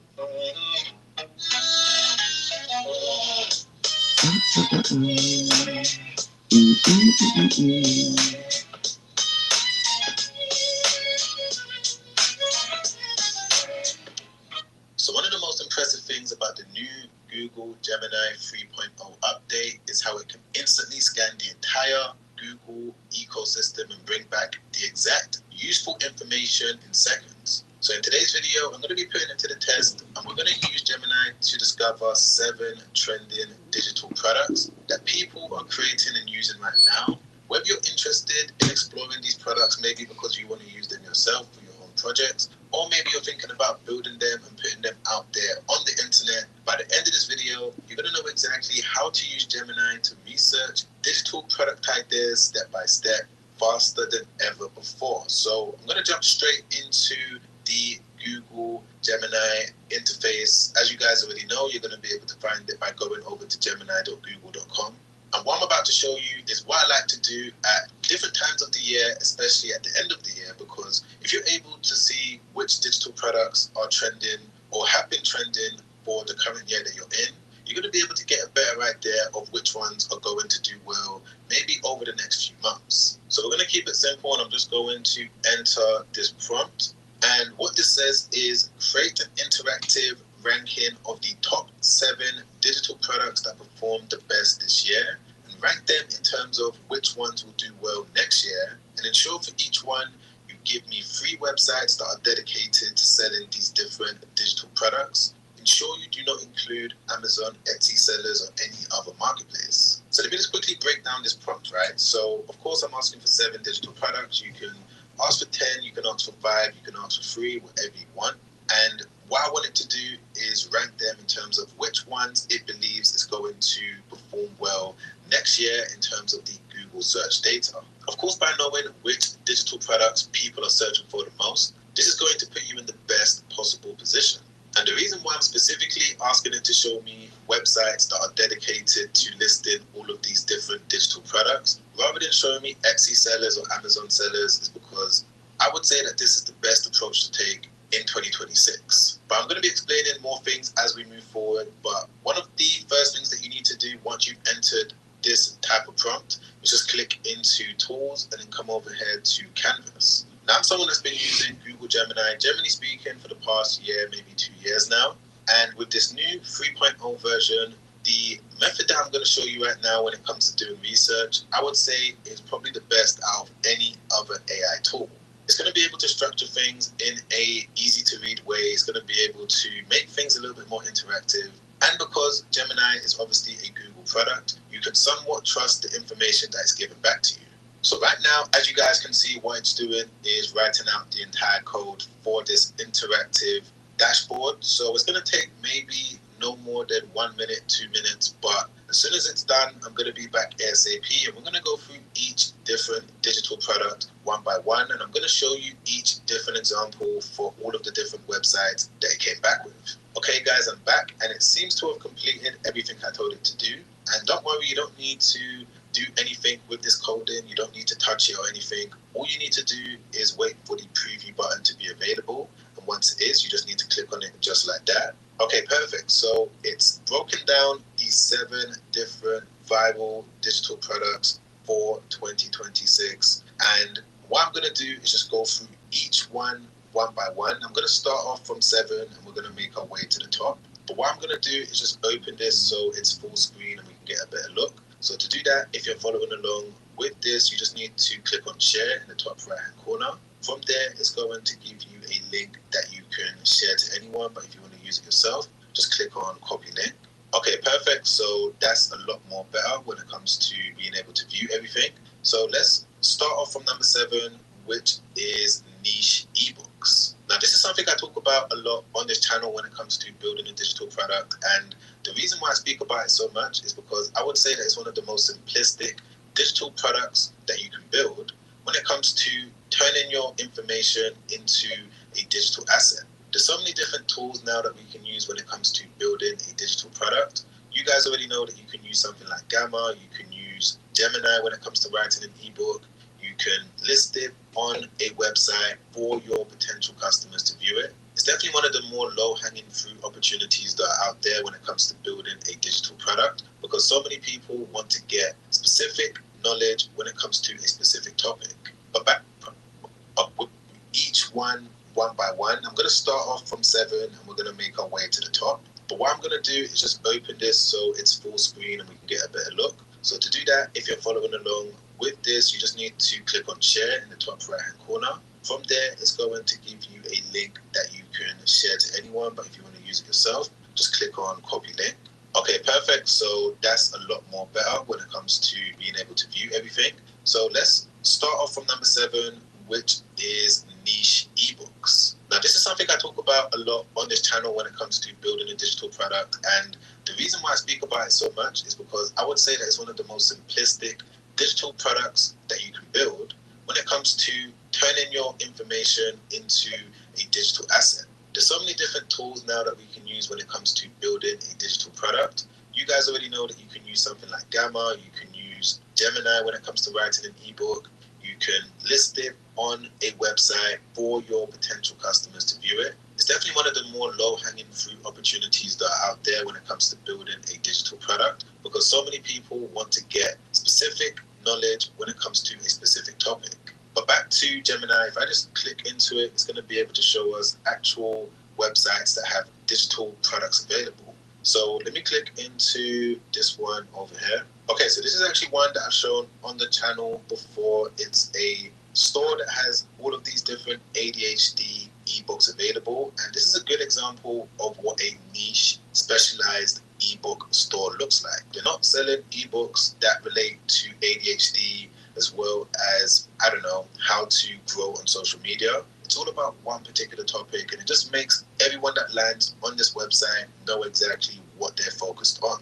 And that's the same thing that this person is also doing if I just click into it. So this is a different style of website, and what she seems to be doing is focused on getting her website ranked in Google by posting blog articles.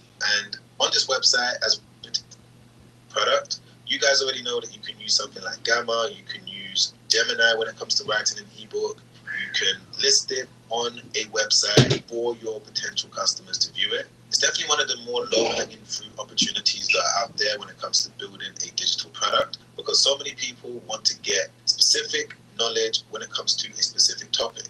But back to Gemini, if I just click into it, it's going to be able to show us actual websites that have digital products available. So let me click into this one over here. Okay, so this is actually one that I've shown on the channel before. It's a store that has all of these different ADHD ebooks available. And this is a good example of what a niche specialized ebook store looks like. They're not selling ebooks that relate to ADHD as well as, I don't know, how to grow on social media. It's all about one particular topic, and it just makes everyone that lands on this website know exactly what they're focused on. And that's the same thing that this person is also doing if I just click into it. So this is a different style of website, and what she seems to be doing is focused on getting her website ranked in Google by posting blog articles.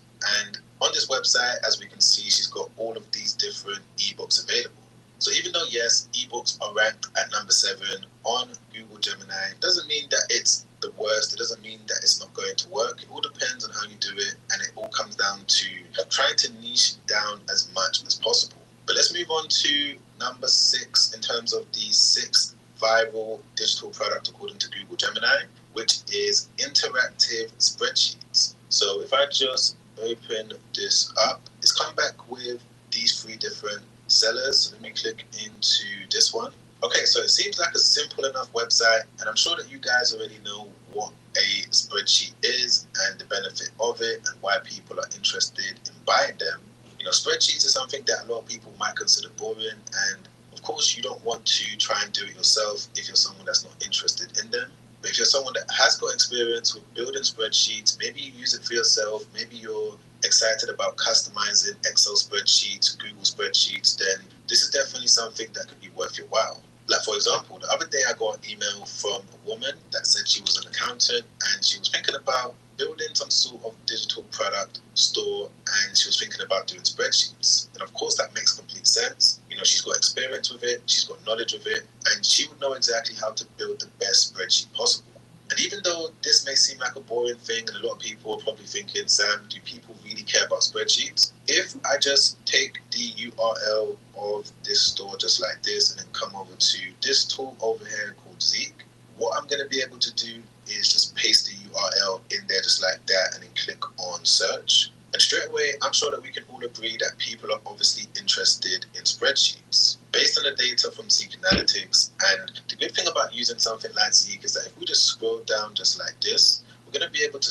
When you first heard about creative finance, did you think it was a scam? Yeah. Be real. Yeah. You did? It sounded too good to be true. It sounded too good to be true. So the same thing for me, guys. 11 years later, I'm still doing hundreds of these transactions every single year, and it blows my mind. Here we are at the house, 17742. All of these different digital products from highest to lowest. And from this, on a website for your potential customers to view it. It's definitely one of the more low-hanging fruit opportunities that are out there when it comes to building a digital product, because so many people want to get specific knowledge when it comes to a specific topic. But back to Gemini, if I just click into it, it's going to be able to show us actual websites that have digital products available. So let me click into this one over here. Okay, so this is actually one that I've shown on the channel before. It's a store that has all of these different ADHD ebooks available, and this is a good example of what a niche specialized ebook store looks like. They're not selling ebooks that relate to ADHD as well as, I don't know, how to grow on social media. It's all about one particular topic, and it just makes everyone that lands on this website know exactly what they're focused on. And that's the same thing that this person is also doing if I just click into it. So this is a different style of website, and what she seems to be doing is focused on getting her website ranked in Google by posting blog articles. And on this website, as we can see, she's got all of these different ebooks available. So even though, yes, ebooks are ranked at number 7 on Google Gemini, it doesn't mean that it's the worst. It doesn't mean that it's not going to work. It all depends on how you do it, and it all comes down to trying to niche down as much as possible. But let's move on to number 6 in terms of the 6th viral digital product according to Google Gemini, which is interactive spreadsheets. So if I just open this up, it's come back with these 3 different sellers. So let me click into this one. Okay, so it seems like a simple enough website, and I'm sure that you guys already know what a spreadsheet is and the benefit of it and why people are interested in buying them. You know, spreadsheets is something that a lot of people might consider boring, and of course you don't want to try and do it yourself if you're someone that's not interested in them. But if you're someone that has got experience with building spreadsheets, maybe you use it for yourself, maybe you're excited about customizing Excel spreadsheets, Google spreadsheets, then this is definitely something that could be worth your while. Like, for example, the other day I got an email from a woman that said she was an accountant and she was thinking about building some sort of digital product store, and she was thinking about doing spreadsheets. And of course that makes complete sense. You know, she's got experience with it, she's got knowledge of it, and she would know exactly how to build the best spreadsheet possible. And even though this may seem like a boring thing, and a lot of people are probably thinking, Sam, do people really care about spreadsheets? If I just take the URL of this store just like this and then come over to this tool over here called Zeek, what I'm going to be able to do is just paste the URL in there just like that and then click on search. And straight away, I'm sure that we can all agree that people are obviously interested in spreadsheets. Based on the data from Zeek Analytics, and the good thing about using something like Zeek is that you just scroll down just like this. We're going to be able to sort all of these different digital products from highest to lowest. And from this, we're going to be able to see exactly what people are searching for the most. So this one seems to be the most popular the tablet one. about to start running slow. I just got a notification. Exactly what they've done when it comes to structuring it, and you're going to be able to see what you're going to be able to do when it comes to improving it. And of course, if you wanted to check out Zeek Analytics, I've got a 7-day trial link in my description down below. But moving on to the 5th best trending digital product for 2026 according to Google Gemini, which is digital planners. So let's open it up, see what Gemini came back with in terms of these different sites. Okay, so we've got this one over here called Happy Downloads. Let's click into this one. All right, so yeah, simple digital planner website. They've got multiple different options. If I just come over to shop, as you can see, they've got all of these different categories, digital planners for all of these different occasions. And if I just go over to my extension tab, click into similar web, that can show me all of the traffic. We can see that they're getting over 100,000 monthly visits. And if I just scroll down over here, we can see the number one country for them is the United States, which is really good. And we can also see that the number one traffic source is search. And the reason why I make these type of videos where I show you all of these active websites is to show you what's possible, show you what's working, show you what other people are doing, because this is what I did with all of the different digital products that I've built. Or just generally everything that I've done on the internet. I've always looked at what's working, looked at a proven blueprint, and replicated it. So this is exactly what you can do when it comes to tapping into the power of Google Gemini to do your research. Find all of these different active websites, go onto their site, scroll through, take a look, and if anything resonates with you in terms of you seeing yourself being able to do it, that's when you know that you found something that you're going to be able to be consistent with. And I'm not saying that building a digital planner or just building any digital product is going to be simple. There's always going to be a learning curve that's going to be involved, but it's all about using the right AI tools to assist you. Like, for example, there's this one over here called Horizons. I'm just going to enter this prompt. I'm going to tell it that I want to build a specific website selling a specific type of digital planner. And it's going to be able to write out the entire code. It's going to take a few minutes, but I'm going to speed it up. But as we can see, this is the site that it's been able to build. The site is fully functional. In this case, I'm just going to show you the actual digital planner.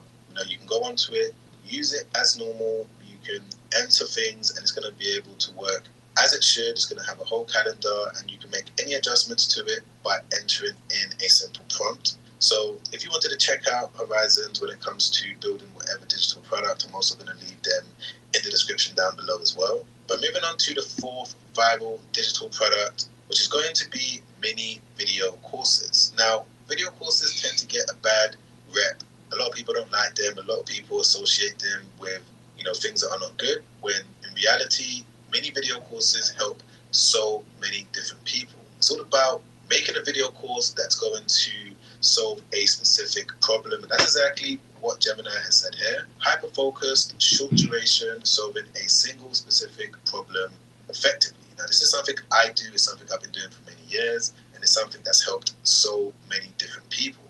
And it doesn't need to be about building a business. It doesn't need to be about, the regular things that you probably think courses are about.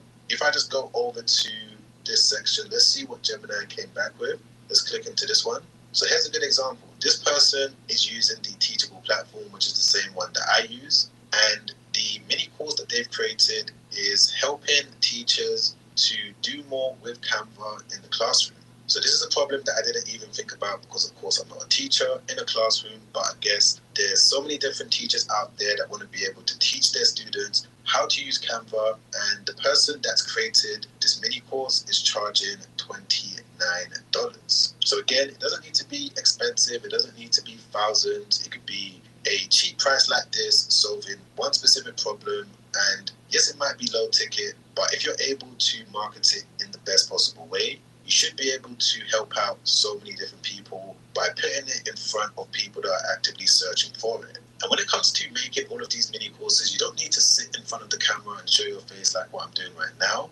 And I've actually got some videos that I'm planning, and I should be releasing in the next couple of days, maybe the next few weeks. But if you wanted me to speed up those videos and release them as soon as possible, just put in the comments down below, Sam, release the mini info product video, and I'll get onto it ASAP. And also put your location so I know exactly where you're based, so that I can tailor the video to your own specific situation. But let's move on to the next viral digital product. So we're now approaching the top 3 in the list, and the third one is prompt packs. So this is obviously blowing up because more and more people are interested in AI. Right there we can see that there's high demand. We're currently living in a time right now where people want to know how to use AI, but there's not a lot of information out there. And simple things like knowing how to prompt, not that many people know how to do. And that's where all of these different websites are now popping up. And apparently, according to Google Gemini, it's something that's going to continue to be searched for in 2026. So let's double check one of these sites. Let's click into this one. Okay, so this is the site. These are all of the different types of prompts that they're focused on. It seems like they are helping people when it comes to ChatGPT prompts, all of the regular AI tools that people use. And it's a super clean website. We can see straight away what they're focused on. And it seems as though, of course, they have been able to get ranked in Google. That's the reason why Google knows about them. But it seems as though they're also using all of these different social media platforms as well. Let me click into Instagram. Yeah, so they're posting on Instagram on a consistent basis. They've been able to get over 100,000 views. And as we can see, it's completely faceless. There's not anyone showing their face when it comes to selling all of these different digital products, but yet they've been able to be really successful. And I guess that's the main thing that I'm trying to get across to you in this video, is that depending on how you want to build your digital products, you don't have to always show your face if you don't want to. That might be better, it might not be better, depending on what type of digital product you're focused on. But the main thing that you need to remember above everything else is that you just need to make sure that you're helping people. If people know that they're going to get value from whatever digital product you're building, then that's going to be the best case scenario. And of course, it's all about tapping into what's doing well, what people are searching for. That's what this person has done, and that's the reason why they're ranked right here, because a lot of people are interested in this particular digital product. But let's move on to number 2, which is short form video assets. So again, Instagram, TikTok, all of these different social media platforms are blowing up, and short form video assets can relate to so many different things, but it can also be UGC style videos that you're going to record yourself, and you're going to sell them as a bundle or as a package to people that are interested in. You don't need a second job. You just need to learn how to talk to AI. So this is how I became.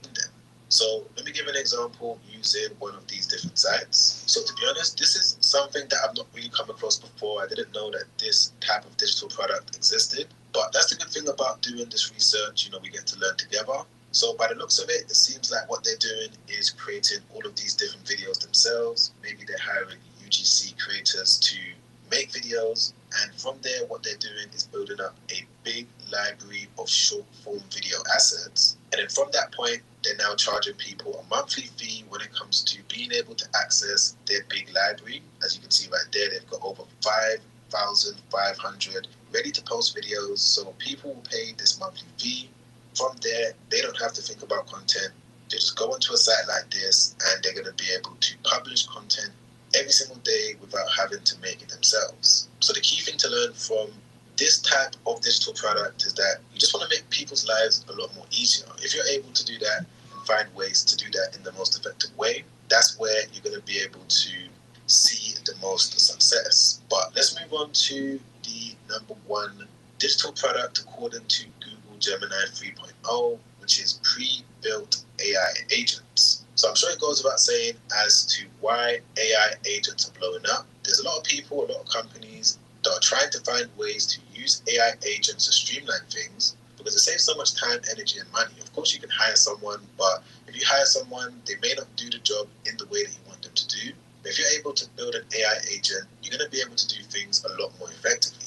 That's why sites like this exist right now. As we can see, there's all of these different AI agents for all of these different things. Whether it's an agent to help you get traffic, whether it's an agent to help you create content, whether it's an agent to help you respond to emails. So many companies, so many people are trying to find agents to handle a lot of their workload. But yeah, guys, as we move forward into 2026, this is what I'm going to be talking about more and more, how to build your own AI agents, how to integrate it with digital products. So if you want to see these type of videos, don't forget to press the like button. I really appreciate that. Don't forget to subscribe, hit the bell notification so that YouTube can let you know once a new video has been released. And if you want to watch another YouTube video that I made not too long ago, well, in this video, I'm going to break down the losing money, losing sleep, and somehow it feels amazing. Sounds crazy, right? But hear me out. This year has been the hardest, most expensive, and somehow there's only 4 ways to create more leverage. Capital, huge leverage. Content, massive leverage. Software, automation, CRM system, dude, huge leverage. And then the fourth is best-selling author of Buy Back Your Time. Who and sold 3 startups. #1 executive coach for software CEOs in the world. Runs a $100 million business. It's Dan Martell. If you don't level up and trade better, then you're going to be stuck doing $10 tasks for the rest of your life. Some people want to be millionaires and they can't let go of $10. If you can't deal with a $10 problem, you'll never be given a $100 problem. Most people can't do it because of the fear of what might happen. The fear that they're going to mess up, the fear it's going to cost them more money, the fear that it's going to ruin their reputation. A lot of people never seem to really take any action. It's the same thing I found with people when it comes to the gym. They bury themselves in the books. You're not going to learn how to be an entrepreneur reading a book, though. Enough with the shelf help. You're worried about making the right decision. Here's what you need to do. What are some of the key things which you've learned that potential entrepreneurs and founders need to understand? First one I'll say, I think where people get stuck is... Now, before we jump into today's episode, I just want to mention that this podcast is brought to you by me and everything that I've built to help you guys level up. If you want to transform your physique, build muscle, lose body fat, build strength, then you have the third step. This has everything inside that you could possibly need to get yourself in shape, to hold yourself accountable as well.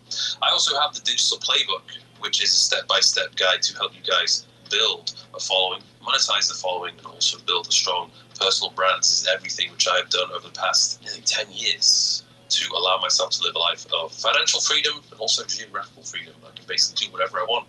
Life's good. I also have my newsletter, which has been revamped, where I'll share exclusive podcast insights, my raw thoughts on business, fitness, and much, much more. So if you're interested about any of those, check out the description. You'll find the links to all of them. Now let's get cracking with the episode. Dan Martell, welcome to the show. It's an honor, Mike. Thanks for having me, man. I'm pumped to do this. No problem. How is your trip been so far? Oh, man.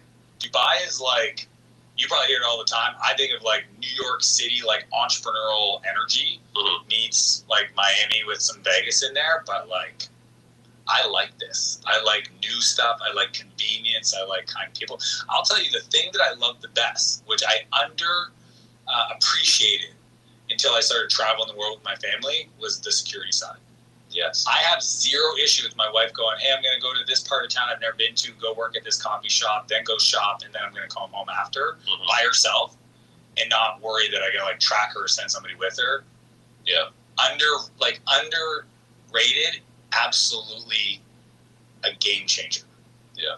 And also the idea of like, there's a lot more privacy here. Like people aren't always taking photos of people. Like I go to tourist spots, so I see it a lot more, but just like the culture of it. Yeah. I think that's like in the future, something that people are going to really appreciate, right? Like real safe. And I don't have to worry that somebody's like recording me.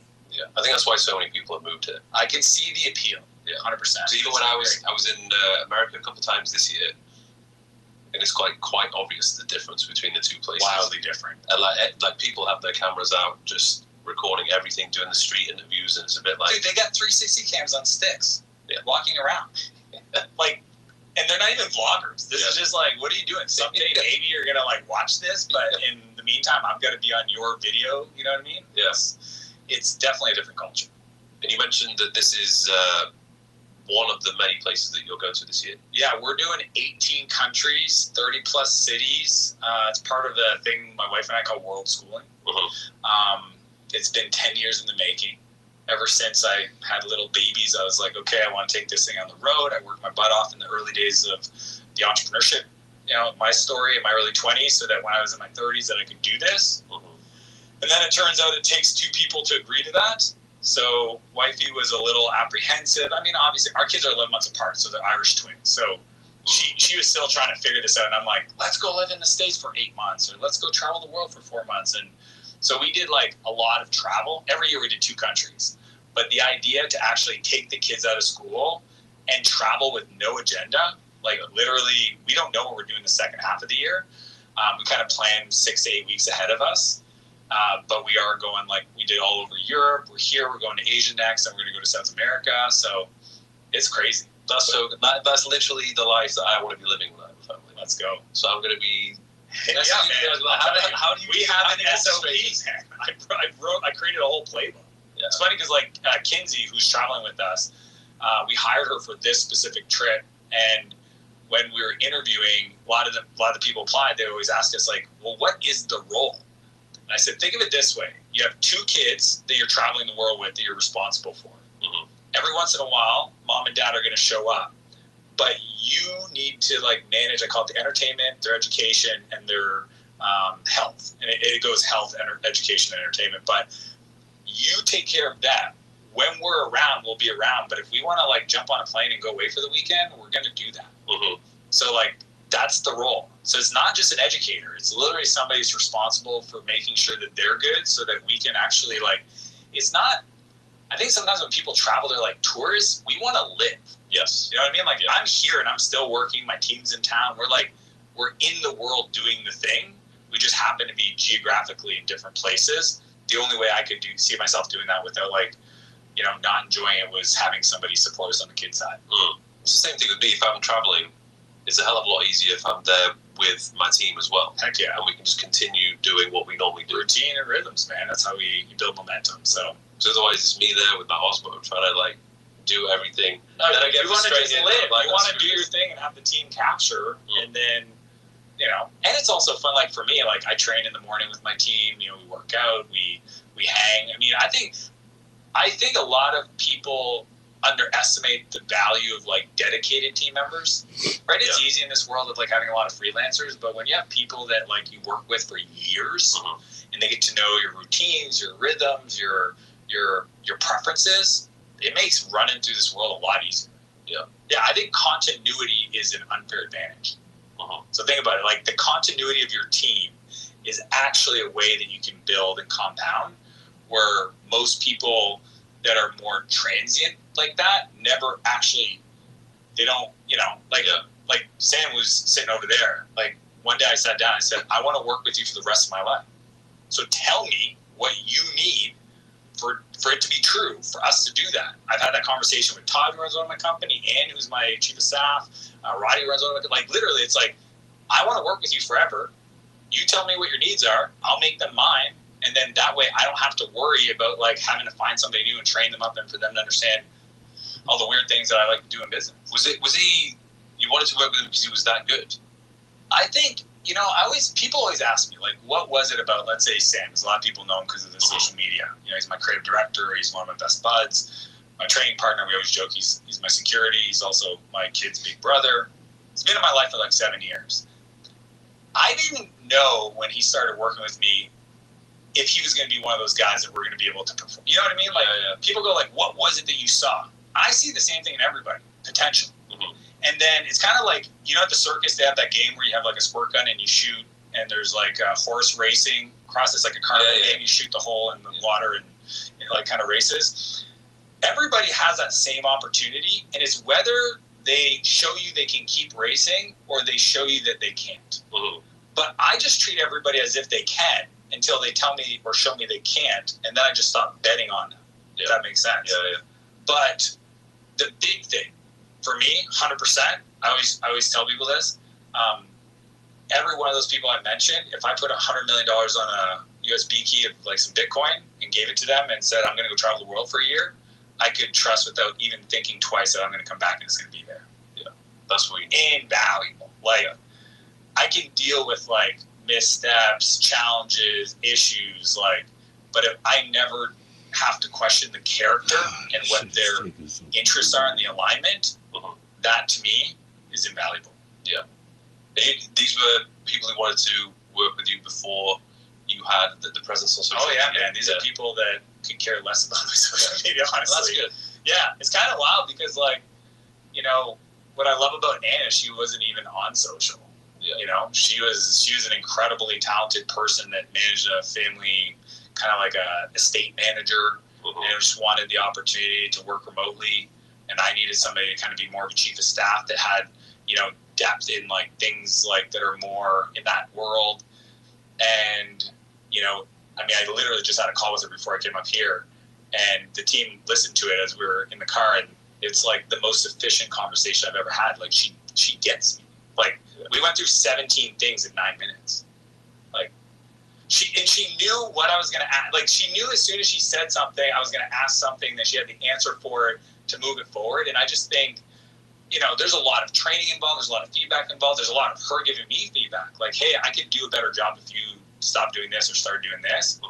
But at the same time, when you just feel like you work well with somebody, I think actually just making the conscious decision to say, I want to work with you for the rest of my life, what needs to be true for that to happen, it's scary for some people because they don't want to scare the other person away. I don't want to lose a person because they don't think I feel that way. Like, imagine if I genuinely feel that way and I never tell you. And then I go on vacation for 2 or 3 weeks and you reconnect with a friend you went to university with and he's got this new vision for a new company and he wants to recruit you. You've known him for 10 years and you're like, maybe I should do it, but I really enjoy working here. But you've never told him you had a vision for the things you want to create together, and he might accidentally go and take another job. And by the time you're like, whoa, you know, like, I actually wanted to do this, this, and this. We were going to do something bigger than that. Well, you should have told me. I didn't know. I like front loading that conversation. How big is the team now? It all depends on, like, 100 people kind of like direct. I have Martell Media and Martell Ventures. Ventures is bigger because we actually build and launch software AI companies. Media, I think, I don't run that company, so Todd runs it. So if I had to guess, probably 20, 25, 30. Yeah. Because that's something I wanted to pick your brains about, is the delegation process. My happy place. When it comes to, okay, you have this startup, you're growing it, it's working, but you're still at the stage where you're doing everything yourself and you're a bit of a control freak. Yeah, just a bit. So how do you come to the decision that it's time to start to delegate, and what should you delegate first? Here's what I want everybody to hear, because it's easy for me to talk like this and hear it must be nice to have a team. When I was 24, after 2 failed companies, so I started when I was 17, failed, 19, failed again, freelance for 3 or 4 years, and finally had enough courage to start yet again at 24. Like, I almost just decided to get a normal job. I got lucky and I hired a coach, this guy named Bob. He was you ever hear of E-Myth? The E-Myth? It's like a book, the E-Myth, the Entrepreneurial Myth. Anyways, he was a certified coach. I hired Bob. And Bob's the one that taught me the business side. But what happened is that, like, I had a lot of trauma to deal with. So, like, what's interesting about the idea of letting go is that most people can't do it because of the fear of what might happen. The fear that they're going to mess up, the fear it's going to cost them more money, the fear that it's going to ruin their reputation, the fear that the customer's going to be upset because it's not done as good as you could have done it. Those are all real fears, but most of those fears come from, like, way past, right? The fear of abandonment. Like, why does somebody keep underperformers around? Well, it's safe.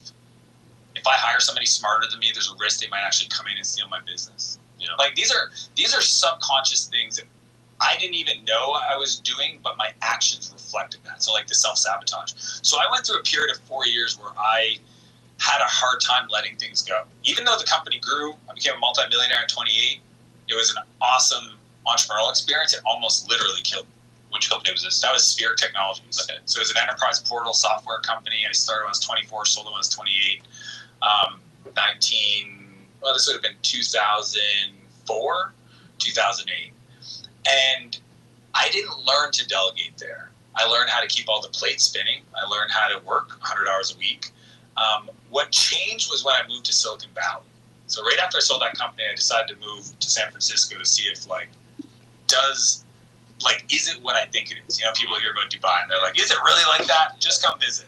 It turns out San Francisco really was that way. It was the mecca of technology entrepreneurs. And it was there where I met these 21, 22 years old people that raised like $50 million and built like 500-person companies in a couple of years, that I realized there was a completely different way to think about it. So I'm going to give you the framework for everybody starting off. Okay, so let's say you're making 150 grand a year, but you're doing everything, and to get to the next level, you got to delegate. So I created this framework called the replacement ladder. The first level of buckets of things to do is all the administrative stuff. Okay, it's going to be scary for people because a lot of that exists in your inbox and in your calendar. And I'm actually telling people to give up that control. Yeah, now they have an accent. Oh my God, it's so wild. People are like, how do you trust somebody?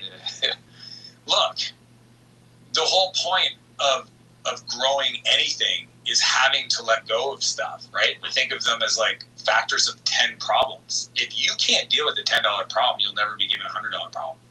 If you can't deal with $100 problem, there's no 1,000, there's no 10,000, there's no 100,000, there's no million. Some people want to be millionaires and they can't let go of $10. They get a cell phone bill that's over by like $47, and they spend 3 hours arguing trying to get. You know what I'm saying? So like, there's this just basic math of what is your time worth, and I have to I have to force myself to just stay out of a whole category of things because I need to trade up. Like if you don't level up and trade better, then you're going to be stuck doing $10 tasks for the rest of your life. And no $1 million business was ever built off $10 tasks, right? So that's the first level. I think where people get stuck is they hire people and they tell them what to do. When I hire people and they come to me with problems, I literally act like a 5-year-old. Like, no joke. Like if you just, hey, where's dinner tonight? Okay, yeah. Like, and it's interesting because people want to feel useful, so they'll always want to have the answers. But as soon as I do that, if you come to me and you work for me and you ask me a question and I answer it, guess what you're going to do next time you have a question? You're going to ask me. Next time you have a problem, you're going to come see me. So what I do instead is I have this thing called the 1-3-1 rule. So when you have a challenge and you come to me, I expect you to come with 3 options and also 1 recommendation. So 1 problem, 3 options, 1 recommendation. So if you come to me and say, hey, I'm shooting the pod and the meeting room we had booked got canceled, where do you want to shoot? I go, yeah. And I sit there and I literally stare at you until you get the idea like, oh, I'm responsible for picking the room. Yeah. Yep. When he asked about the dinner, I don't know if it was you or your assistant, I gave 3 options. That's the way to do it. Yeah. I mean, it's kind of one of those things where we teach people how to treat us and we don't know that we do that. And then we get mad at them because then they can't make a decision. But we taught them to not make a decision. Yeah. Like, do you see what I'm saying? Yeah. It's so funny when I see entrepreneurs that like complain about their team, and I'm like, well, tell me how you empower them to make decisions. They're like, well, I don't. It's like, well, here's an idea. I have this rule called 50 to fix it. If you can actually solve the problem for $50 or less, spend the money. You don't have to ask me as long as you tell your leader that you did it so that they get feedback to know that there was an issue that you solved. Yeah. So I'm not bottlenecking anybody. So like the idea of delegating always starts with empowering people to actually do the job you hired them to do.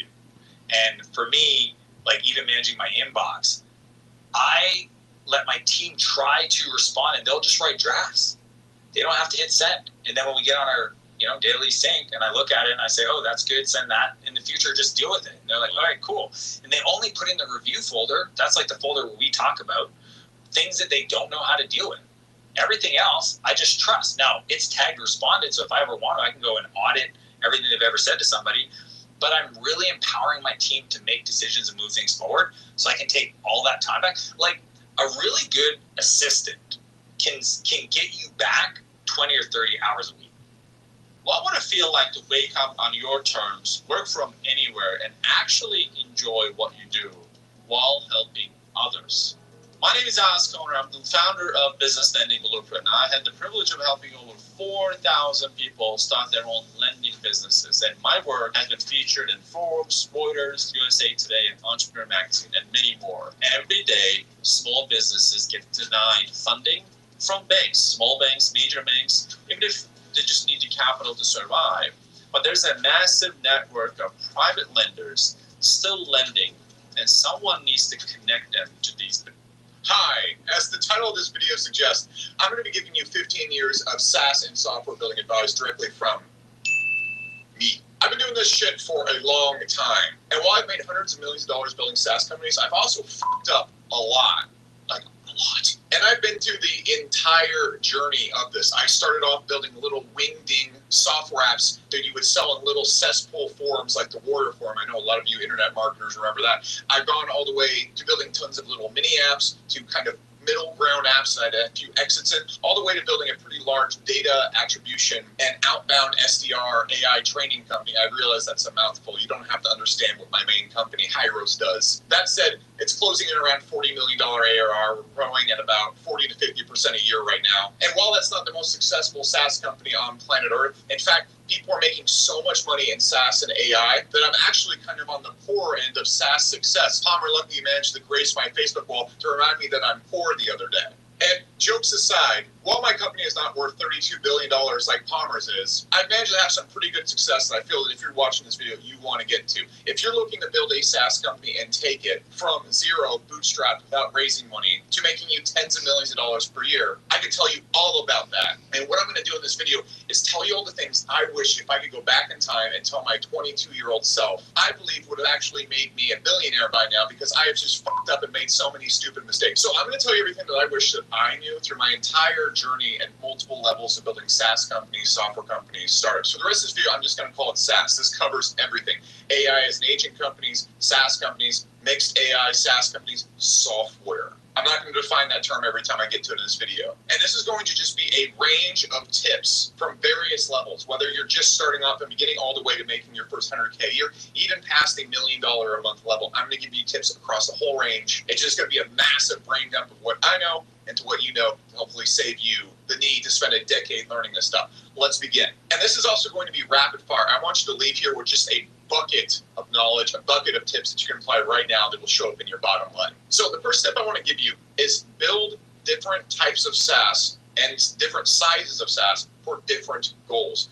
What does this mean? When people think of SaaS, they think you're going to go out there and you're going to build the next Zapier or the next Slack, and that's it. You're either going and building $1 billion company or you're just not. And the truth is, this is silly. And this stops a lot of people from getting into SaaS because they think it's huge and intimidating. You have to hire a bunch of developers and team, all sorts of stuff.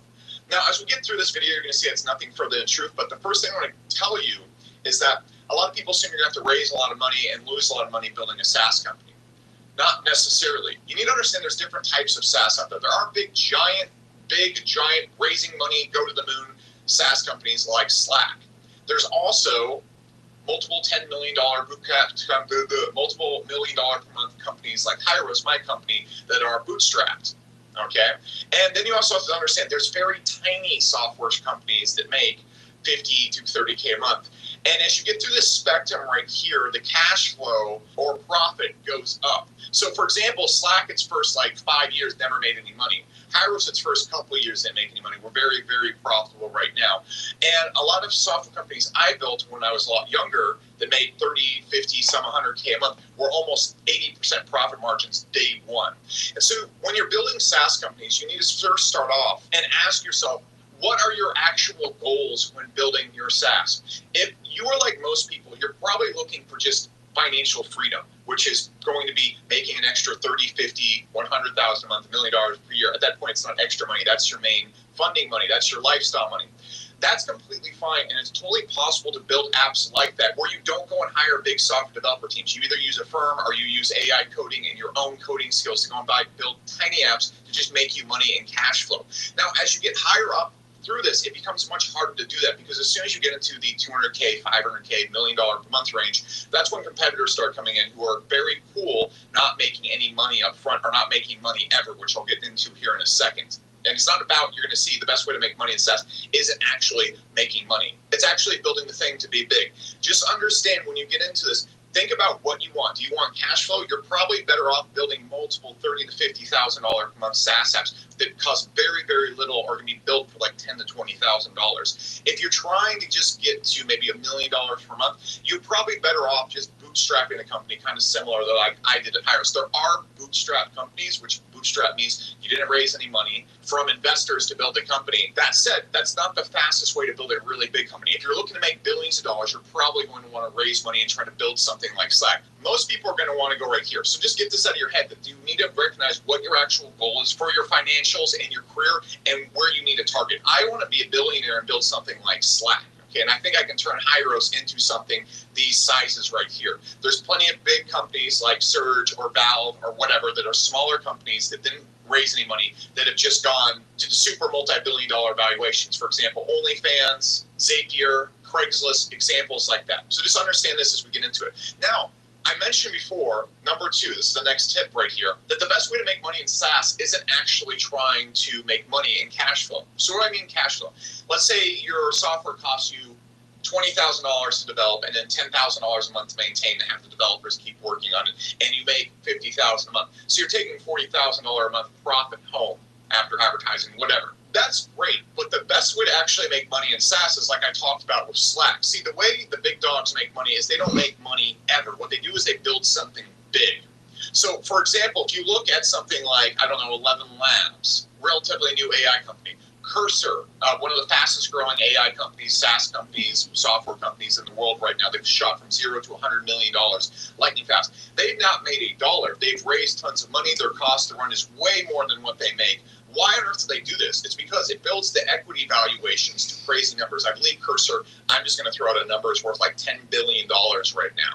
Okay, so if you're the founder of the company, 20%, let's say you have 20% of the company. I, for example, try to bootstrap my company, so I have the super vast majority of equity in my companies. I like to own most of the company because that means there's more upside for me, and I'm also the person that funds my company, so I'm able to pull it off. But let's imagine you're a founder and you have to raise money. Okay, you build a company at $10 billion. You've never made any money. You've raised a ton of money. You're losing more money than you make, but the company is worth $10 billion. Therefore, your 20% is worth $2 billion and you never made any money. And the reason why this is the best way to make money is because going and building something big with other people's money is one of the fastest ways to build something big and make the billions of dollars doing this. So you have to understand that most founders are not trying to make money. They're trying to grow their equity value. Then when you have $2 billion in stock, you can borrow money against this for the rest of your life. Say I want a $100 million house. No problem. I borrowed $100 million to buy my giant mansion filled with exotic tigers. This is how most people make money. Facebook didn't make money forever. Did it look like Zuckerberg was hurting for bucks? No.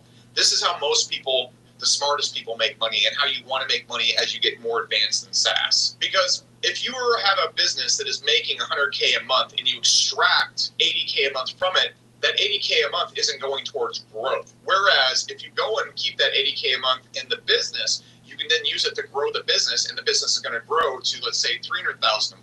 Let's say at $100,000 a month, your equity is worth $1 million, just a normal SaaS multiple 10x. Now your equity is worth $3 million. And so if you do this in a year, you actually made $2 million a year instead of just $1 million a year. And also, if you get your growth and everything going, it can also be much higher. You get into the 20x multiples and whatever. Another thing I want to point out is one of the benefits of SaaS. It's the multiples and the consistency of the income that comes in. One of the reasons why SaaS is, in my opinion, the best business model is because it's one of the best business models for reoccurring income. So when you're building a SaaS company, you're billing people every single month. You know this. Look at your Netflix account. That's an example of SaaS type of billing. And so your goal in SaaS purely is to get a customer and keep a customer. And this makes the business, in my opinion, really simple. Because in e-commerce, you have to do all sorts of crazy marketing because everybody else is selling what you're selling. And in info marketing, you have to do all sorts of stuff because people don't stay when they buy your products. But when you have a SaaS company, it's almost like you're selling a phone bill. And when you're selling a phone bill to somebody, they keep it on forever. So if you can get one customer and you can keep them for years, this is going to lead to low churn, which churn is essentially the rate of what people leave at. So if you have a 5% churn, that means every single month, 5% of your customers leave.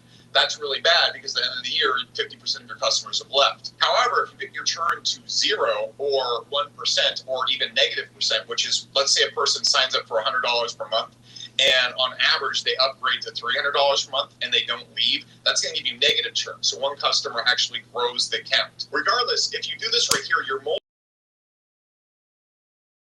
to the roof. You can easily get $100K a month from your SaaS and you value at $2 million quite easily, if you have, or even crazier numbers. I've had friends that have been built SaaS that got to like $1 million a year and they're valued at $1 billion or something like that. It's crazy. On top of that, this makes the business model very simple because all you have to do is focus on the customer, making them happy and keeping them. There's a lot of SaaS companies like School, for example, that have ran zero marketing and are valued, I think School's at like $800 million valuation right now.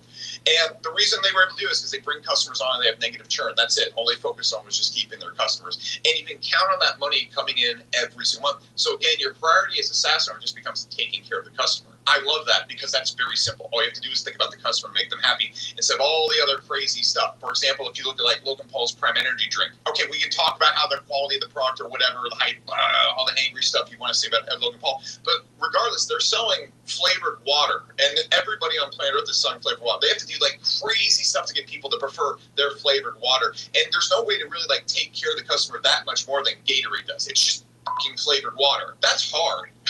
That you have to really do some crazy stuff to get people to prefer your flavored water. Whereas, for example, at Slack, all you have to do is just build the best communication app. I like that more. Next, do you need to raise money?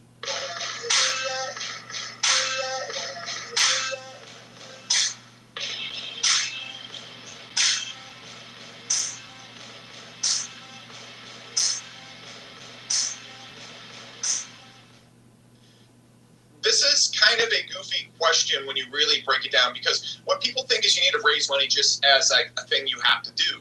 And you don't, but there's not always reasons why you shouldn't either. A lot of people either look at raising money as good or bad, and that's not how you should look at it. The way you should look at raising money is, what are your goals? Okay? So if you're looking for cash flow purely, no, you shouldn't raise money, because you want as much equity in your company as possible so you can extract the cash and pay for Ferraris, Lamborghinis, and exotic tigers. This makes it also harder to grow the company, but if you're making these little 30, 50K a month micro SaaSes, which I've talked about in other videos, by the way, on this channel, there's full blueprints on starting SaaS companies. There's blueprints on getting the product market fit. I'll link to them at the end of this video. There's also links below this video of them titled, labeled. You can check those all out. But anyways, if you're going for cash flow, no, you don't want to raise money.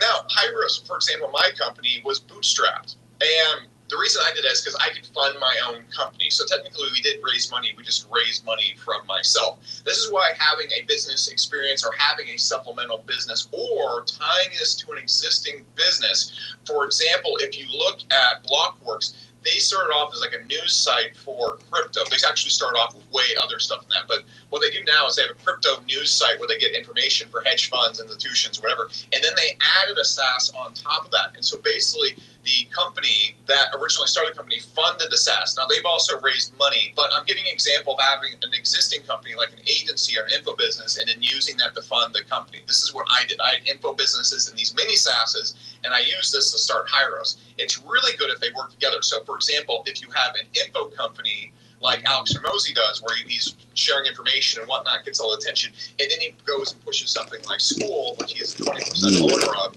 that works really well as well. Now, School raised money, but Alex could have easily bootstrapped School if he joined early on in that function, and they would have had way more equity in their company. Now, one of the cons of raising money is the second you do, you're also answering to people. You kind of have a boss. I didn't want to have a boss at Hyros, so that's what I did. If you look at Craigslist or Zapier or Search, for example, it's a company of only 100 employees. They recently did $1 billion in revenue. They were bootstrapped. They didn't raise any money. It's totally possible to do this. It's just slower. Okay, and so a lot of people think raising money is bad. It's not. If you raise from good people that really understand your company, what you're trying to do, that are going to be good advisors to your company and understand you're the boss, it's just fine. The thing is, you're going to have lower equity and you're going to have to answer to people. But if you have a really big idea and you're going for something, then raising money is good. I don't think raising money as your first company is great, because then you're playing with other people's money and you have to answer other people's money.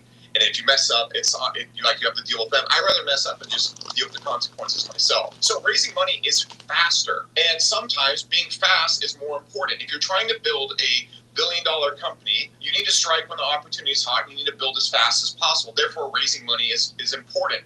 If you're trying to keep a lot of your own control of the company and make cash flow and profit and not be focused on growth and more on the customer, sometimes being private is better. It just depends. If you're starting off in SaaS, raising money is probably a bad idea.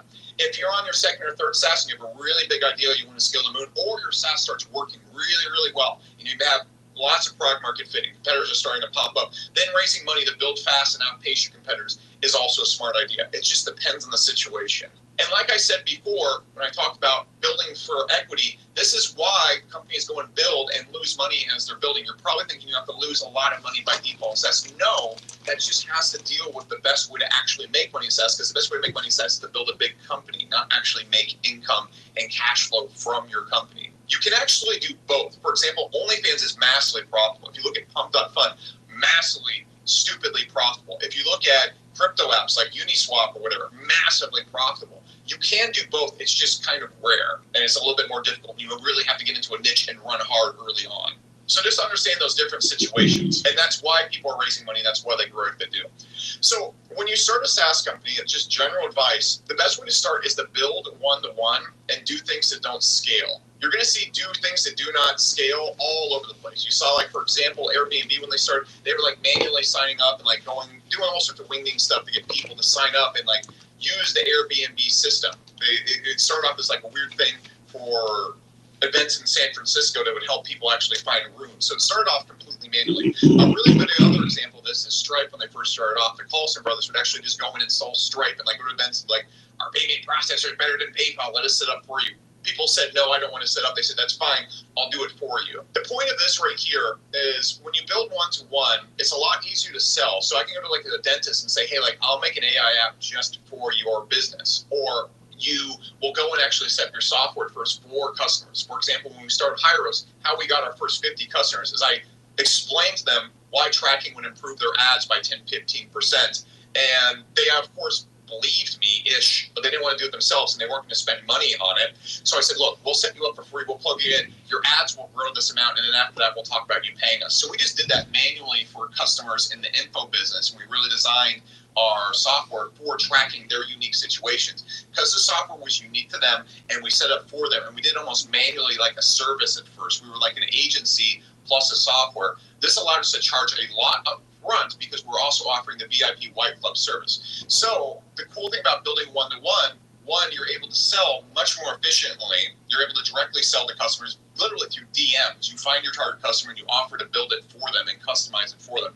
Much powerful pitch than just like sending people to a website where they don't see people. This allows you to build your company much better and more efficiently early on. This also allows you to charge more upfront. If I said I have a tracking app for you, I want you to sign up for it, you're not going to pay me anything more than month to month. On the best case, you'll probably want a free trial. If I say I'm going to assign a team of tracking analysts to actually set up and build your tracking for you, you will easily pay me a year up front if I have a good refund guarantee. Like, for example, at Hyros, if you don't see your ads grow and scale 10-15%, you don't have to pay for it. We've been around for almost half a decade now, and the reason why we have thousands and thousands of customers, pretty much every big famous brand, huge companies, huge SaaS companies, massive e-commerce stores using Hyros, is because if you sign up for it and you put the tracking and attribution on there, the ads make 10-15% more guaranteed every single time, or you don't pay for it. But obviously, since our company's growing a lot, the ads do actually scale and make companies money. So I'm not going to talk my books too much more. As you can see, that was a subtle sales pitch. But the same thing applies right there. That's how we got people in the door, because we could guarantee those results because we built one-to-one for them and set up the software for them and then customize the software for them. This guarantees success for the customer. It gives you much more powerful selling opportunity. You can charge a lot more upfront to get cash flow coming in. This is incredible with ads, bonus tip right here, because then instead of getting a customer for, let's say, $300 per month, which is kind of hard to get a sign up, it's very hard to get a person to sign up for something for $300 per month profitably from ads. We can charge $3,500 up front, and the ad is now profitable. Let's say it cost us $900 to get that customer. Well, it's very unprofitable right here. This is hard if you're just starting up the company. But if we're doing this, printing money, because they're paying a year up front. Now, the flip side of that is your software has to work. So remember that. Now, to piggyback on this last thing, another tip right here is you have to find a problem big enough that people will pay for it and that people will stay forever once they start paying for it. This is a really big thing called product market fit, and I made an entire video on it that is linked below this video right here. I'm just saying right now, you need to get to the point where if you have, or your initial goal is get 50 customers, get them onto your software, get them whatever you're building, and if you can turn your software off and they don't freak out and start threatening you with knives, then your software, I'm being hyperbolic, of course, but then your software is not good enough. You need to get to the point, for example, if I turn off Hyros, or if someone turns off your Slack account, someone turns off Stripe, someone turns off your ChatGPT connection. I'm not saying you have to build companies on that scale, but think of all the softwares in your business or you rely on every single day that you freak out if they turn off. Someone turn off my Uber account. I don't drive that car back there, okay? So I'm like, I will be texting Uber and saying I'm going to leave a burning bag of gorilla dog poop on their doorstep if they don't activate that thing. You want to get to that point right there, okay?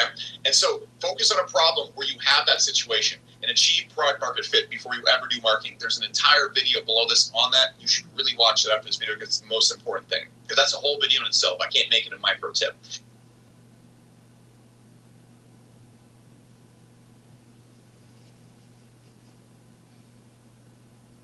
The next one, San Francisco. So this is going to be a multi-level tip right here that also comes with hiring and how to find your first employees. So when people get into tech and software, maybe you're not doing this, but a lot of people do. They think they need to move to San Francisco and hire from Silicon Valley. This is just like the raising money example. There are instances where you do want to do this. So first off, the benefits of San Francisco is all the people trying to build all the cool stuff, especially in AI and the cutting edge, they are in San Francisco. The end. All the best developers, the people that are really super duper serious, most of them are in San Francisco, are there. All the networking, all the CEOs, all that is in San Francisco. But what is also in San Francisco is what I like to call Silicon Valley performance arts, which is also just code for Silicon Valley bureaucracy and bullshit. There is a lot of bureaucracy and bullshit in the VC and Silicon Valley world. There's a lot of nonsense there. There's a lot of excessive costs. There's a lot of wasteful money. And when you get to the point where VCs are giving tens of millions, hundreds of millions of dollars, you run into all sorts of weird stuff. And so if you've ever seen that show Silicon Valley on HBO, it's kind of also just like that. There's also a lot of politics in Silicon Valley, and it's super duper expensive to live there, and everybody that lives there wants outrageous amounts of money for performing even low-level jobs, making it actually very hard to build a startup there. Are the best developers and best people in the world there? Yes, a lot of them are. Okay, but the vast majority of people in San Francisco are very mid-level, are average employees, but they live in San Francisco, and because everybody there hires in San Francisco, the wages for it are just insane. I've hired Silicon Valley people before, and the lack of work they actually get done is shocking. The amount of time they spend so much time sitting in calls and doing business performance art, which is where like they're basically just talking and using buzzwords like aligned and in sync and roadmap and all sorts of like these buzzwords and using all the things they see in the latest Airbnb founder video. None of them actually do any work, and they're doing such little work and hiring so many people that the costs explode. And so one of the reasons why a lot of companies have to spend so much money is because they are in San Francisco and they hire one person who does no work and hires 15 other people to do a little bit of work, and then suddenly you're paying someone $400,000 a year to change the colors of buttons on your website. This is what happens in San Francisco all the time. And so you just have to understand that. If you were a founder, I really think moving to San Francisco could be good for you because you're working with you're around the smartest people on earth when it comes to building this stuff. But when it comes to hiring, I'm just going to give you two simple things. Look, if you're trying to build the next Surge or ChatGPT or Claude or something really crazy, like that requires like the top PhD levels minds, you already probably don't need this video. You're probably already raising hundreds of millions of dollars. Yeah, maybe San Francisco is where you want to be at. Or if you need tons of people in office and you need the best techie people in the world, you need to be out hiring fast, maybe San Francisco is where you want to be in your office. But in my opinion, if you're a bootstrapping company or want to start an efficient company, for example, if you look at a company like Remote, they were able to bootstrap, and they're a $3 billion company. Why? Because they're not in fucking San Francisco. If you look at another $1 billion company like ClickFunnels, I believe they bootstrapped it. Why? How could they do it? How could Russell Brunson do it? Because they weren't in fucking San Francisco. They weren't in California. If you look at Zapier, they were able to bootstrap without raising tons of money. And how were they able to do this? Because they're not in fucking San Francisco. There's a long list of why you shouldn't be in Silicon Valley. Now, the other thing tag team into this is what are the benefits of not being in Silicon Valley and building a remote company? Okay, so you have to understand that a lot of the smartest people on earth are also not in San Francisco, and they don't want to move to fucking San Francisco. I personally do not want to live in California, and I don't want to live... if I had been building a SaaS company in San Francisco during the super woke years of 2020, I'd probably be homeless right now because I would not be able to exist in that type of culture. I just would not. I'd make one tampons in the bathroom joke, and people would throw me off a roof, okay? So, wouldn't work very well there. The benefit of building remote is there are so many good people in Europe. There are so many good people in India. There are so many good people in South America. There are so many good people in Eastern Europe. And there's a lot of good people in Japan and some Asian countries, but a lot of them are going to end up working, not so much Japan, but if you get into like Asia around China, they're going to work in Asian, Chinese tech companies. That's just how they work. So a lot of these companies right here, there's also really good people in the middle and every other place in America other than New York City and San Francisco. If you have ever wanted to land a $100 to $150K a year fully remote career in as little as the next 4 months, listen up. And I saw Ian Carroll came out today on a live stream pleading with me to join in on the conspiracy. If you think that, I feel sorry for you. Because you are retarded. Actually, Nick, I wasn't pleading with you to join in on anything. I was asking or encouraging you to clarify your position on this whole thing. And oh boy, did you clarify it. And I suppose the only way that I can put it is that you clarified that you stand firmly with the Fed slop narrative, that Tyler Tyler Robinson is the guy. And Tyler Robinson alone, apparently, murdered Charlie Kirk. And honestly, like, I wasn't trying to call you a Fed. I wasn't trying to shit on you. I was trying to actually be quite gracious and quite kind. I praised you multiple times throughout that segment. But in the spirit of your response, in the spirit of calling people retarded who have been going through the evidence for months, where I have seen you produce zero, I thought that I would put it all very plain and very clear for you, Nick, where if you want to see the evidence, I'm about to show you a whole bunch of evidence. And I'm also going to go through your response and just break down how weird and fucking, honestly, Fed-coded it is. Your response read a lot like a Snopes article. And it was very uncomfortable to watch because I was not expecting it to be quite that. So, real quick, because this is the internet, we'll start with a quick cut of the whole thing, the evidence. And then we'll get into your response and breaking that down. And then we'll get into all the evidence step by step in one long go. This is going to be fun. Conspiracy theories are entering. The information is the oxygen of the knowledge. There's so much evidence out there that even if listening 1% is true, that would be enough to collapse the current paradigm and change the whole planet.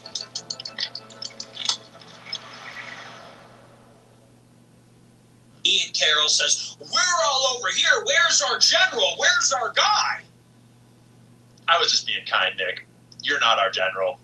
You're just a kid in the studio. We're all just individuals out here with cameras. And I was just trying to extend a hand to offer for you not to do this to yourself. Because we all have the internet and we can all look up sources. Based on what they've told us, their crime, their evidence, their narrative, the one that you're shilling for, Nick, it relies on a few very critical pieces of evidence. Remember, Nick, this is the narrative that you're shilling for. And the sources putting it out are the sources that your perspective is apparently aligned with. I'm not saying you need to believe what I believe. I'm definitely not saying you need to agree with Candace Owens.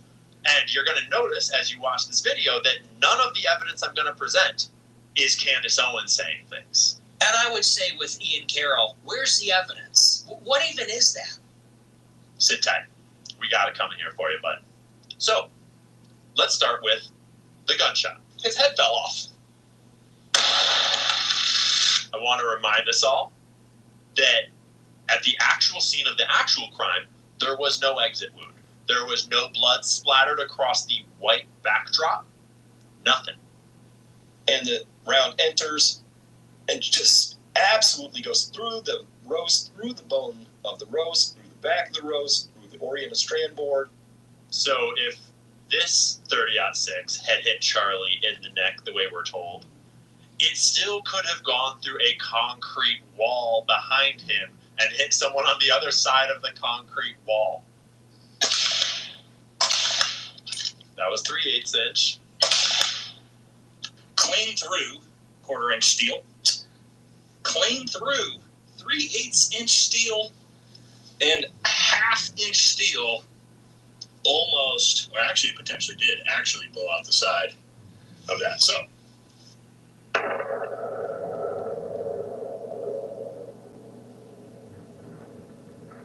the 30-06, ladies and gentlemen.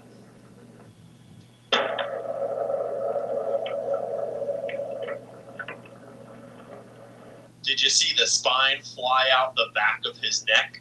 Is it possible that a 30-06 round was stopped by Charlie's neck vertebrae? No, it's not. There's a 0% chance of that happening. I'm not sure you know the information on this case, Nick. Because if you did, you wouldn't have stuck your neck out like this on a retarded tape like this. Because it was just a bad move. It was dumb. people want to point out, oh, well, he was leaning in the other direction. He wasn't leaning in the other direction. Jewish donors play into all the stereotypes. I cannot and will not be bullied like this, leaving me no choice but to leave the pro-Israel cause. Because he was this close to telling the truth, and he died for it. So what changed in those 4 days exactly? What changed in those 4 days, Nick? This happened. The last 10 years, counting or not counting gang violence. Great. Charlie Kirk got shot in the neck. But that was not an entry wound that we saw. We saw an exit wound. So where'd that bullet come from? We don't bleed like, and I've shot guys closer than the camera was. And an entry wound doesn't look like that. An exit wound does. Do you know how many tens of thousands of global war on terror veterans there are that know exactly what it looks like when a high-powered rifle round hits a human body, especially in an area like soft tissue in the neck? You know how many people hunt out there and know exactly what a 30-06 round does to an elk skeleton? And as we pull the protractor off, what's the first huge glaring issue you guys are going to see here? That would have hit him in the teeth. Right in the fucking face. This is not possible, obviously. And these things matter. Because if it's not possible, then they have the wrong guy. And they are prosecuting a patsy. But, Nick, I would love to hear your evidence of how this is possible. I would love to see your analysis. I would love to see your sources, which I've never seen any of. If you're calling people like me a conspiracy theorist right now for looking at this story and looking at posts like that and going, that's total bullshit, guys, I'm sorry. But this is, from top to bottom, start to finish, this entire thing has been pathetic from the FBI. Remember, Nick, this is the narrative that you're shilling. If you believe that, God bless your little heart. So, Nick, now that you've seen some evidence, which I'm sure you were very familiar with, I'd love to hear your stance on why it's probably Tyler Robinson, and the feds are probably telling the truth. And that's really all you need to know that you're retarded, Nick. You always wondered why that app didn't exist. Now you can make it. Meet Replit Agent. Want a custom workout plan? Make an app for that. So, real quick, right off the bat, let's address the Fed shit. I'm not here to call Nick a Fed. That is not my goal. That was not my goal in my original video or stream. That is not the goal of this video. Y'all can make up your own mind. Personally, based on my understanding of COINTELPRO and Fed infiltration of organic spaces, I'm of the belief that you can't trust anyone. You can't trust Nick. You can't trust Tucker. You can't trust Candace. You can't trust me. You can't trust anyone except for yourself and God. And so it's kind of meaningless to try to call people feds unless you have like literal, clear, hard proof. And you should just operate under the assumption that everyone is a fed. And the way I see it, that's a lot like asking an AI a question. It doesn't mean fucking shit unless they can show you sources, unless they can show you where you can go to corroborate the information that they're sharing with you. So, as I always do in all of my videos, ever since I very first started on TikTok, way back, well, not that far back, let's be real, I'm just going to show you the evidence. And I'm going to show you where I'm sourcing my information from. And you can make up your own mind. Because maybe I'm a Fed. Who fucking cares? Like, nothing I'm going to say is going to convince the Groypers otherwise. Nothing I'm going to say should convince you otherwise. You should just take everything with your own grains of salt and look it all up for yourself. I haven't seen Nick produce any evidence on his show at all. And I'm not saying he's retarded. I'm not saying he's not intelligent. Quite the contrary. I'm saying Nick is very intelligent. And that's why this response is really fucking weird. And that's why I made the stream that I did, because if anyone should understand what's going on with American Jews right now, American Jewish billionaires, Zionist donors, and the Jewish state right now, what's exactly going on inside of Teep USA right now, it should be Nick Fuentes. And the fact that Nick is shoveling the Fed slop narrative that Jack Posobiec and Benny Johnson and Tim Pool and Brandon Tatum are all shoveling is really fucking weird. So, if Nick wants to do it, we'll do it. We'll go through his response, and then we'll show him the evidence that he claims doesn't exist, or that he's never seen, or that he... something? And I saw Ian Carroll came out today on a live stream pleading with me to join in on the conspiracy. Wasn't pleading with you, bro. I was just asking you to clarify where you stood. And you very thoroughly clarified where you stand. Ian Carroll, the conspiracy theorist, he's making videos about the conspiracy behind Red Lobster, the conspiracy behind... So first, note that Nick is doing what the mainstream media does, where he attaches a little like Fed jacket to the start of your name. Alex Jones, the crazy conspiracy theorist. Nick Fuentes, the anti-Semitic Nazi. Ian Carroll, the conspiracy theorist. Actually, Nick, what you're referring to is the fact that corporations often engage in collusion, conspiracy, corruption, and all sorts of other shit. And you're referring to a really dope episode that I did when I was hosting Candace's show while she was on maternity leave, where I tied together the fact that Red Lobster had colluded with their shrimp supplier in order to manipulate prices, extort cash, and it actually ties directly into a global marketplace of slavery that is fueling the entire shrimp industry. And the fact that every time you buy shrimp at the grocery store, you're almost certainly buying slave-farmed shrimp. And it's fucking wild. And once you learn about that story, you'll never eat shrimp the same way again. But I'm digressing into talking about journalism, and you were talking about something else. Speaking of corporations doing shady shit, I thought I'd drop an ad on you for the Buyer app. Designed by yours truly to help you figure out who the hell you're giving all your money to when you go to the grocery store. You can download it for free on the Google Play Store today, coming soon to the iOS store too, once they figure their shit out. And you can use it to scan any product in the grocery store and find out who actually owns that product and who are you actually giving your money to. So that if you don't want to be giving your money to BlackRock, Vanguard, State Street, all the banks that own basically everything, and would rather support a family or founder-owned company, someone that actually cares about what they're feeding you, what they're putting in your skin and on your body, Buyer app is here to help. We don't take any paid ads. There's no strings attached. We have no investors. We own the thing outright, and we made it for you so that you can get a little more informed about what the hell is going on in the grocery store and who is taking your money. That's the kind of ad I like to run. Founder-owned, support founder-owned. I hope it helps. Now, back to the video. Applebee's, the conspiracy behind Burger King. See, I've never talked about Applebee's or Burger King. He's just doing a little label to try to character assassinate before he gets into his arguments. He does a live stream tonight and says, where are you, Nick? We're all aligned on this against the Jews, and you are agreeing with Crowder and Tim Pool and everybody else. I'm not against the Jews. I'm aligned towards the narrative makes no fucking sense. We have plenty of evidence to say the narrative doesn't make sense. And when you look around to see who the most likely culprit is, once that narrative doesn't make sense, there's pretty much an obvious answer. If we don't have proof of that, we haven't solved the case yet. That's what journalists do, is they try to figure shit out. You're welcome to join. We need you. Why are you with them? And I would say with Ian Carroll, where's the evidence? What even is that? Sit tight.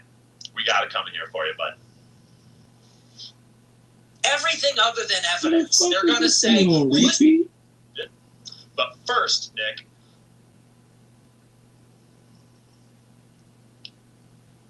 isn't it kind of weird that you're using a Max Nordau and September 7th tweet at Charlie Kirk qualify as evidence to you? But right, this is bullshit. Like, we had all these Zionists coming out trying to whitewash Charlie's. He was afraid of them, the source sent Yahoo to arrange a massive new infusion of Zionist money, and he's got a pretty good track record by Lord knows who. He actually almost got to what people actually say is things we can demonstrate with evidence, but no, that's not what the argument. No. Other than evidence. They're going to say, well, Israel kills everybody else. Once they figure their shit out. My bad. And You can use it to scan any product in the grocery store and find out who actually owns that Started product and repeating who are you for some actually reason. giving your money to. So that if you don't want to be giving your money to BlackRock, Vanguard, State Street, all the banks that own basically everything, and would rather support a family or founder-owned company, someone that actually cares about what they're feeding you, what they're putting in your skin and on your body, Buyer App is here to help. We don't take any paid ads. There's no strings attached. We have no investors. We own the thing outright, and we made it for you so that you can get a little more informed about what the hell is going on in the grocery store and who is taking your money. That's the kind of ad I like to run. Founder-owned, supporting founder-owned. I hope it helps. Now, back to the video. Stop using Stripe or Square. Use this instead. Tired of losing profits to high... Applebee's, the conspiracy behind Burger King. See, I've never talked about Applebee's or Burger King. He's just doing a little label to try to character assassinate before he gets into his arguments. He does a live stream tonight and says, where are you, Nick? We're all aligned on this against the Jews, and you are agreeing with Crowder and Tim Pool and everybody else. I'm not against the Jews. I'm aligned towards the narrative makes no fucking sense. We have plenty of evidence to say the narrative doesn't make sense. And when you look around to see who the most likely culprit is, once that narrative doesn't make sense, there's pretty much an obvious answer. If we don't have proof of that, we haven't solved the case yet. That's what journalists do, is they try to figure shit out. You're welcome to join. We need you. Why are you with them? And I would say with Ian Carroll, where's the evidence? What even is that? Sit tight. We gotta come in What here the for you, fuck? bud. Why this shit keep fucking... Everything other than evidence. There are a lot of school shootings and assassinations. This stuff happens with regularity. Was Israel behind Luigi Mangione? Straw man argument. Has nothing to do with this. And by my understanding, no. Haven't seen any evidence that Israel was behind it, Luigi Mangione. Why or why not? Was Israel behind the school shooting in Colorado that happened on the same day? Straw man argument. Haven't seen any evidence. Haven't looked into it nearly as deeply. I have no idea. Why or why not? Was Israel behind the shooting of Trump? Why or why not? Straw man argument. But on that case, actually, I have questions about who was behind that because it was a seriously obvious cover-up. So Israel would be a suspect in my mind, but I don't know. I don't know if any of those people blamed Israel for the shooting of... No, I don't think so, really. Trump. Was Israel behind the Las Vegas shooting? Straw man argument. No. And I produced content about that. And you could have watched it and realized that I did not blame Israel for it. It's possible that they're involved because it kind of seems like some complicated geopolitics going on. But I don't know. Why or why not? Because the heuristic seems to be Israel is behind literally everything. Nope. No one's saying that, Nick. That's a straw man argument. And it's pretty fucking funny coming from you. Literally everything. Not most things, not things we can demonstrate with evidence. No, See how he actually almost got to what people actually say is things we can demonstrate with evidence. But no, that's not what the argument is. I'm putting up a straw man so I can knock it down. Behind literally everything. And if they're behind literally everything in the past, then it's safe to assume they're behind literally everything in the future. No one's saying that. And that is ridiculous. That doesn't make any sense. Why? Charlie Kirk was Israel's top guy. Yeah. Go on. I don't know how much more clear you can make it. And here's a perfect example. Hey, Ian Carroll. What? Actually, real quick, before we get to his Max Nordau talking points, let's review something. Charlie Kirk was Israel's top guy. And then we got a leak coming out of Harrison Smith saying, I'm not going to name names, but I was told by someone close to Charlie Kirk that Charlie thinks Israel will kill him if he turns against them. That was tweeted on August 13th of this year, a month before Charlie Kirk was assassinated by Lord knows who. And I might point out that it's a reply to a video where I was supporting Nick and calling out Charlie and Ben Shapiro for not debating Nick. First piece of evidence drops in, but it's just a rumor. Until it was corroborated by multiple sources, by multiple other journalists, multiple angles. Albeit, this reporting was after Charlie Kirk was killed. But let's just say that journalism has been picking up this vibe pretty thoroughly for quite some time. You can read into some of this reporting, and I know Nick Fuentes hates our boy Max Blumenthal, and the Groypers will say he's a Jew. Reporting is reporting, and he's got a pretty good track record. But feel free to discount it and move on to the next source. Charlie Kirk refused Netanyahu funding offer, was frightened by pro-Israel forces before death, friend reveals. A Trump insider and longtime friend of Charlie Kirk tells the Gray Zone how the assassinated conservative leader's turning point on Israeli influence provoked a private backlash from Netanyahu's allies that left him angry and afraid. Charlie Kirk rejected an offer earlier this year from Israeli Prime Minister Benjamin Netanyahu to arrange a massive new infusion of Zionist money into his Turning Point USA organization. In the weeks leading up to his September 10th assassination, Kirk had come to loathe the Israeli leader, regarding him as a bully, the source said. Kirk was disgusted by what he witnessed inside the Trump administration, where Netanyahu sought to personally dictate the president's personal decisions. Kirk strongly warned Trump last June against bombing Iran on Israel's behalf. Charlie was the only person who did that, they said. He was afraid of them, the source emphasized. Or, the other thing you could do, Nick, if you wanted to clarify exactly how Charlie felt about Israel, is you could read his own text messages, which I can't help but notice that you seem to never mention. And I can't help but notice that you were on the same side as all the people dogpiling, saying that this is bullshit. Like, we had all these Zionists coming out trying to whitewash Charlie's perspective on Israel, just like you might expect in this scenario, until Candace Owens dropped these text messages. Quote, Jewish donors play into all the stereotypes. I cannot and will not be bullied like this, leaving me no choice but to leave the pro-Israel cause. He sent that to a group text chat with a bunch of his big Jewish donors in it. You think he was just kidding around? Or does this not qualify as evidence to you? But right, he was Israel's #1 guy. You know how you know a lot about the history of Jewish organized crime, Nick? The mob? You know what happens to someone when they try to leave the mob? When they try to walk away? Let alone when they become a traitor?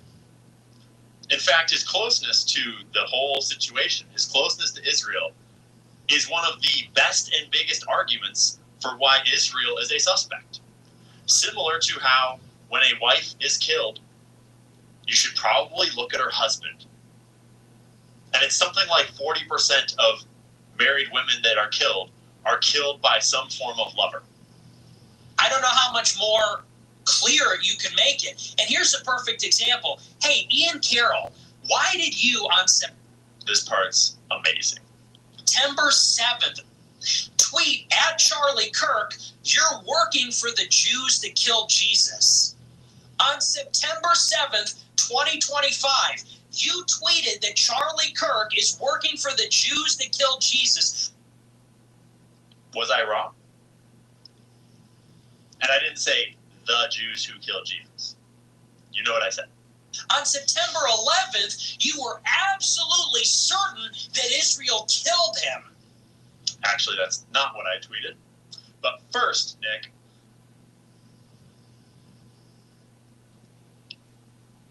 isn't it kind of weird that you're using a Max Nordau and Yossi Gestinter and Leo Terrell talking point?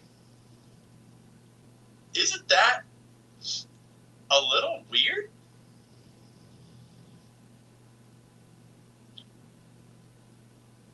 I think that's a little weird, Nick. But let's look at what I actually tweeted. Yesterday was a turning point for Israel-U.S. relations. Less than 24 hours and the internet already figured out who the most likely culprit is. The most likely culprit. Sorry, I said was. He was their friend. He basically dedicated his life to them, and they murdered him in front of his family. Israel just shot themselves. And Nick, I don't think I need to educate you about being a little bombastic on the internet. And I stand by this tweet. Because he was this close to telling the truth. And he died for it. So what changed in those 4 days exactly? What changed in those 4 days, Nick? This happened. The last 10 years, counting or not counting gang violence. Great. Right? Charlie Kirk got shot in the neck.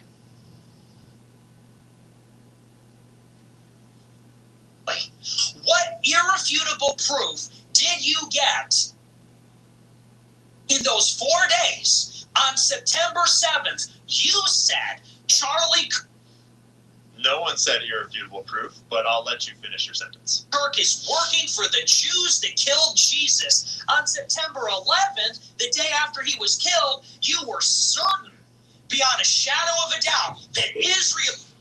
That's actually not what I said. ...killed him to silence him. How does that even happen? Before we had a suspect... Actually, Nick, we'd already had 2 suspects, if you recall. One of them was this guy.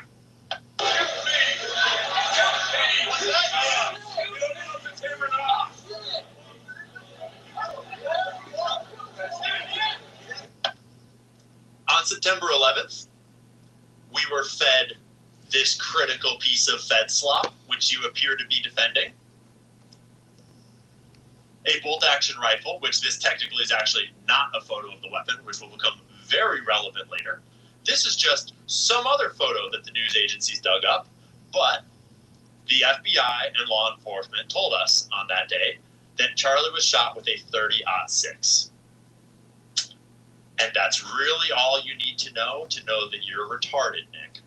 And I'm going to get into all the evidence about that in just a little bit. But, no, I did not say we have irrefutable proof that Israel has done it. I said that the world had pretty much figured out who the most likely culprit is. And that's because we'd already figured out that the narrative that the feds were giving to us, you know, the really trustworthy FBI that you're shilling the narrative of, their narrative was already obviously bullshit 24 hours later. And we had plenty of evidence by then, if you've been paying attention, to presume that.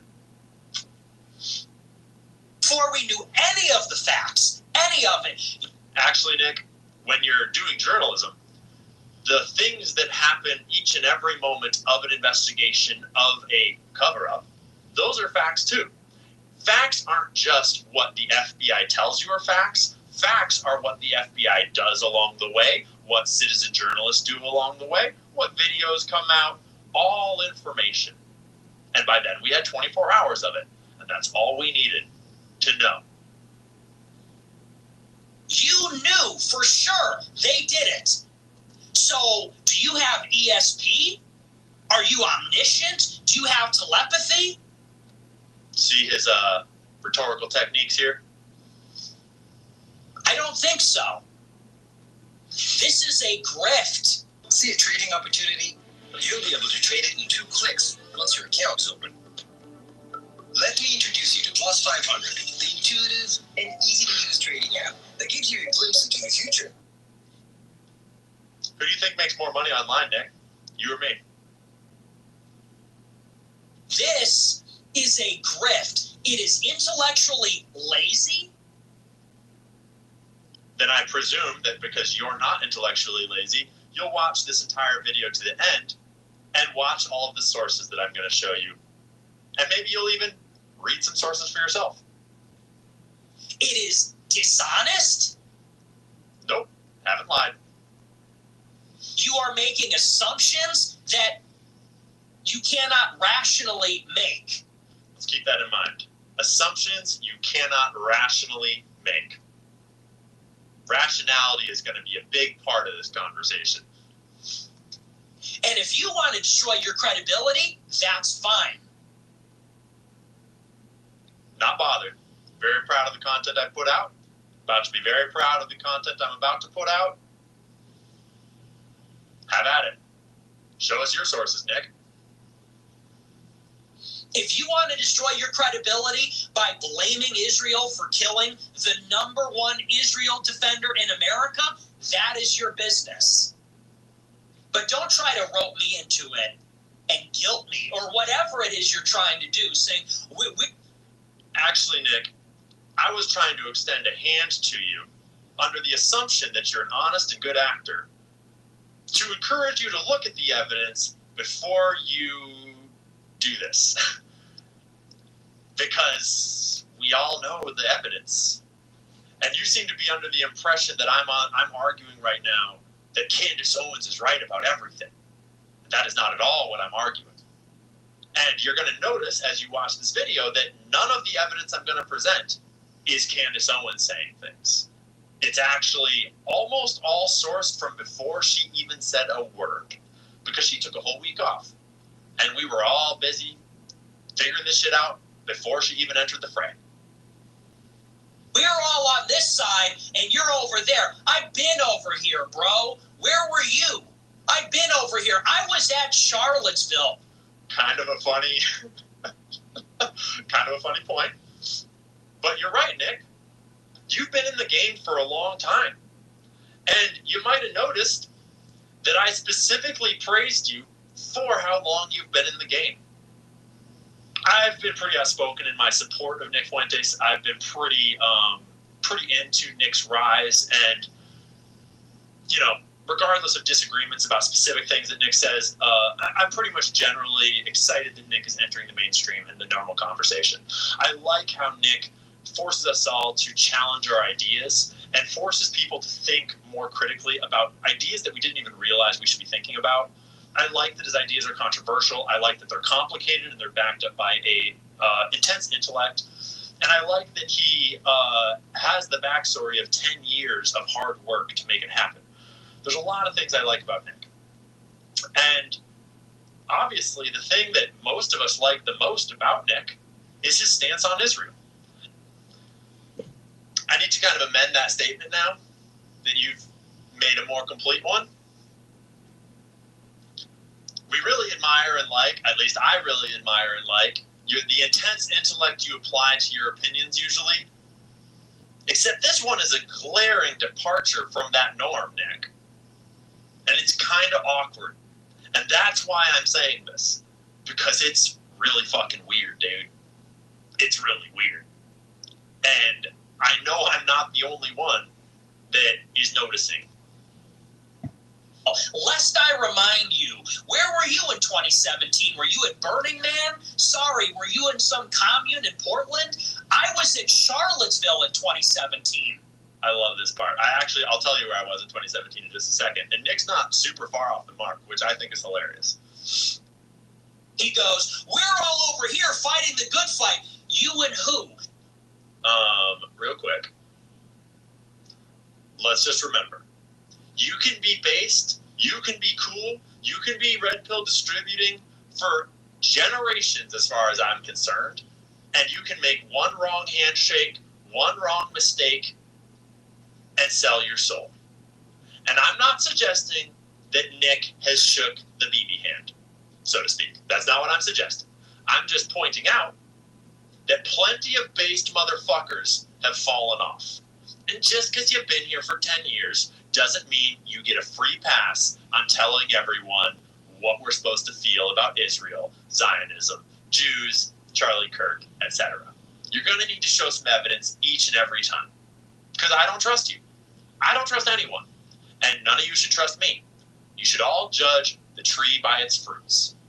And when the tree starts shaking the wrong fucking hands and hanging out with some fetty fucking shit, you should ask some questions. Okay? Now, as for where I was in 2017, Nick is going to love this part, but I'll tell you. Where did I pull these up?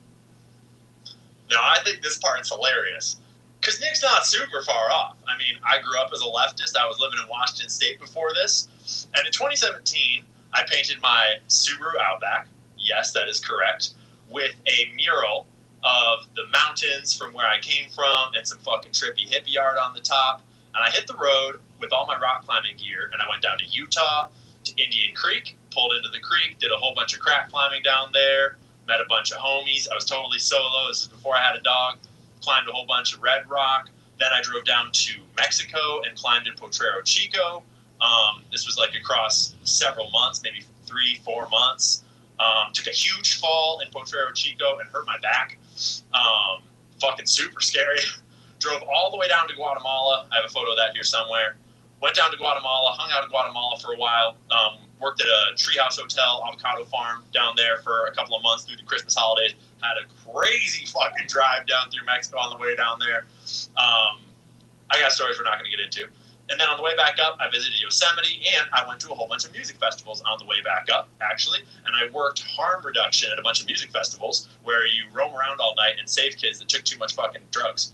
And it's a really fun job, and I'm super fucking good at it. And I had a great-ass time. And but I didn't go to Burning Man. Burning Man is a whole other thing. And then, eventually, I made it back to Bellingham. And this was, by then, it was 2018. So that's where I was in 2017. Okay? In case you wanted to know. You and Candace Owens, who was working at Daily Wire last year? You and Candace Owens, who was working at Daily Wire. You and Tucker Carlson, who was working at Fox News. In 2017... Actually, Nick, there's a whole bunch of other people that we would all know to be sort of like in your camp, in the Groiper camp, in the J-Pill camp. There's a lot of them that are on to what's really going on with Charlie Kirk, and I'm not going to try to name everyone's names and pull them into it. They can choose if they want to jump in here into the mud with us or not. But, yeah. But I'm proud to be over here with Candace. I'm proud to be here with Tucker. Proud to be here with you. Anyone who's on the side of truth and evidence and information. I don't care if they're vets. I don't care if they're assholes. I don't care if they're black, white, fucking new, old, whatever. Ben Shapiro could come join us over here, and I would be stoked. I don't care. 10 years ago, I was in Charlottesville. In 2019, I led the Groiper War against Charlie Kirk, calling him an Israel shill. It is 2025. Nothing has changed. For 13 years... Actually, Nick, Charlie Kirk got shot in the neck. Actually, Nick, a few things have changed. X got purchased by Elon. Think of that what you will. You got let back on X. You started going to all the mainstream podcasts. All sorts of things have changed, actually, Nick. And that's kind of why we're having this conversation, isn't it? Years from the time Charlie founded Turning Point until today, that organization was owned by Israel and this part is amazing because Nick starts actually making my points for me without really realizing it. served Israel, and everyone knows that.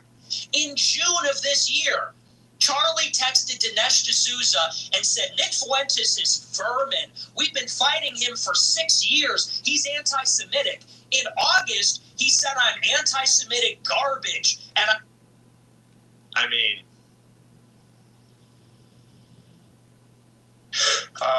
Do you consider yourself an anti-Semite, a noted anti-Semite? No. Okay. I guess Charlie got that one wrong. I need to be censored, and he would never debate me. That was in August. People want to point out, oh, well, he was leaning in the other direction. He wasn't leaning in the other direction. He wasn't leaning in the other direction.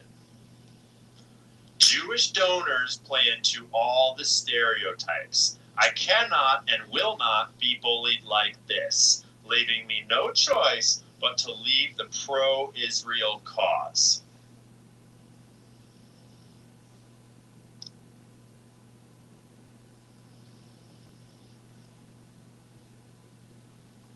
All right, Nick. his right-hand man, Andrew Colvin. I love this part. It comes from Salem Media. We know. Andrew Colvin, you know, the one that tried to cover this text message up after Charlie got killed? The one that we've all been suspicious of from the start of this whole thing? Yeah. This Andrew Colvin, right? To address some of the things that have been going around on public, namely about a group text chain that has been made known and released by Candace Owens. And I just want to address it head on because, that was a screen grab that I had shared with people. So it is authentic. And I want to go into it because I actually am really excited that the truth is out there.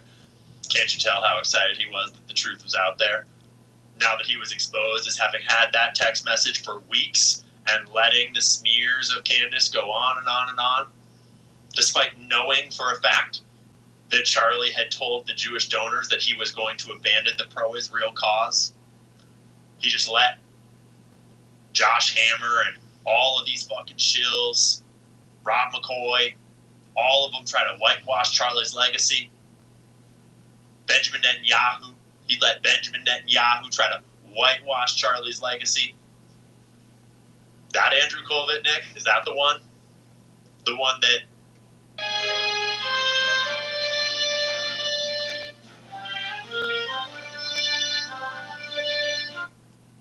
we might have some questions about? Look at who's involved in Salem Media. Oh, we have. It is a Christian Zionist outfit. It is in bed. Some of the people involved with Salem Media are in the comments of our exchange here, Nick, defending you because you're arguing their points. With Israel. You want to know how I know that? Melissa Straight used to work there. From Prager University. She also used to work for Unit 8200. Oh, we know. In the IDF. That's where Andrew Colvin comes from, and he was Charlie Kirk's right-hand man. Not sure what we're proving by saying that Charlie was in a den of vipers surrounded by Zionists. That's kind of the point. Charlie Kirk appointed Andrew Colvin to lead their struggle session about Israel after the Turning Point SAS conference in July. When Israel bombed Qatar in contravention of Trump's own foreign policy, who did Charlie Kirk invite on the show to do Hasbara and explain the party line? Ben Shapiro. Nick acts like Turning Point is as simple to run as his show, and that there's no oversight, there's no joint decisions, there's no complexity at all. It's just Charlie makes every decision purely. I don't know how that decision was made, Nick. Speaking of bombing places, what did Charlie do when we were talking about bombing Iran? Do you know what Charlie did when Trump was going to bomb Iran? While Charlie Kirk played devil's advocate, he lended his platform to Ben Shapiro to give Israel's position. And on Wednesday, the day he was shot, Charlie Kirk met with his rabbi to prepare him to defend Israel at Provo. He also allegedly sent a text the day before saying that he was afraid Israel was going to kill him. Might have even said tomorrow, depending on what those texts say. We haven't seen them yet. I suspect they're out there, but we'll find out, won't we? As he was writing his forthcoming book about the Jewish Sabbath. And this is the guy that was martyred for fighting Israel? Yeah, it is. Because you damn well better kill him before he flips. And we have all the proof we need to know that he was flipping hard.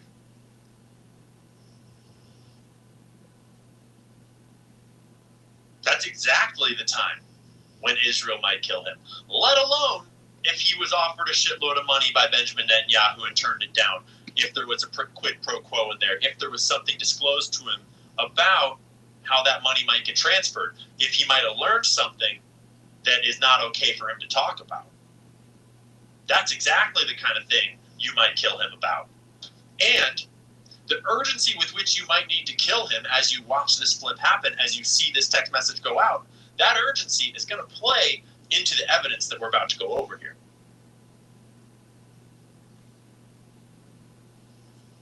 If you think that, I feel sorry for you.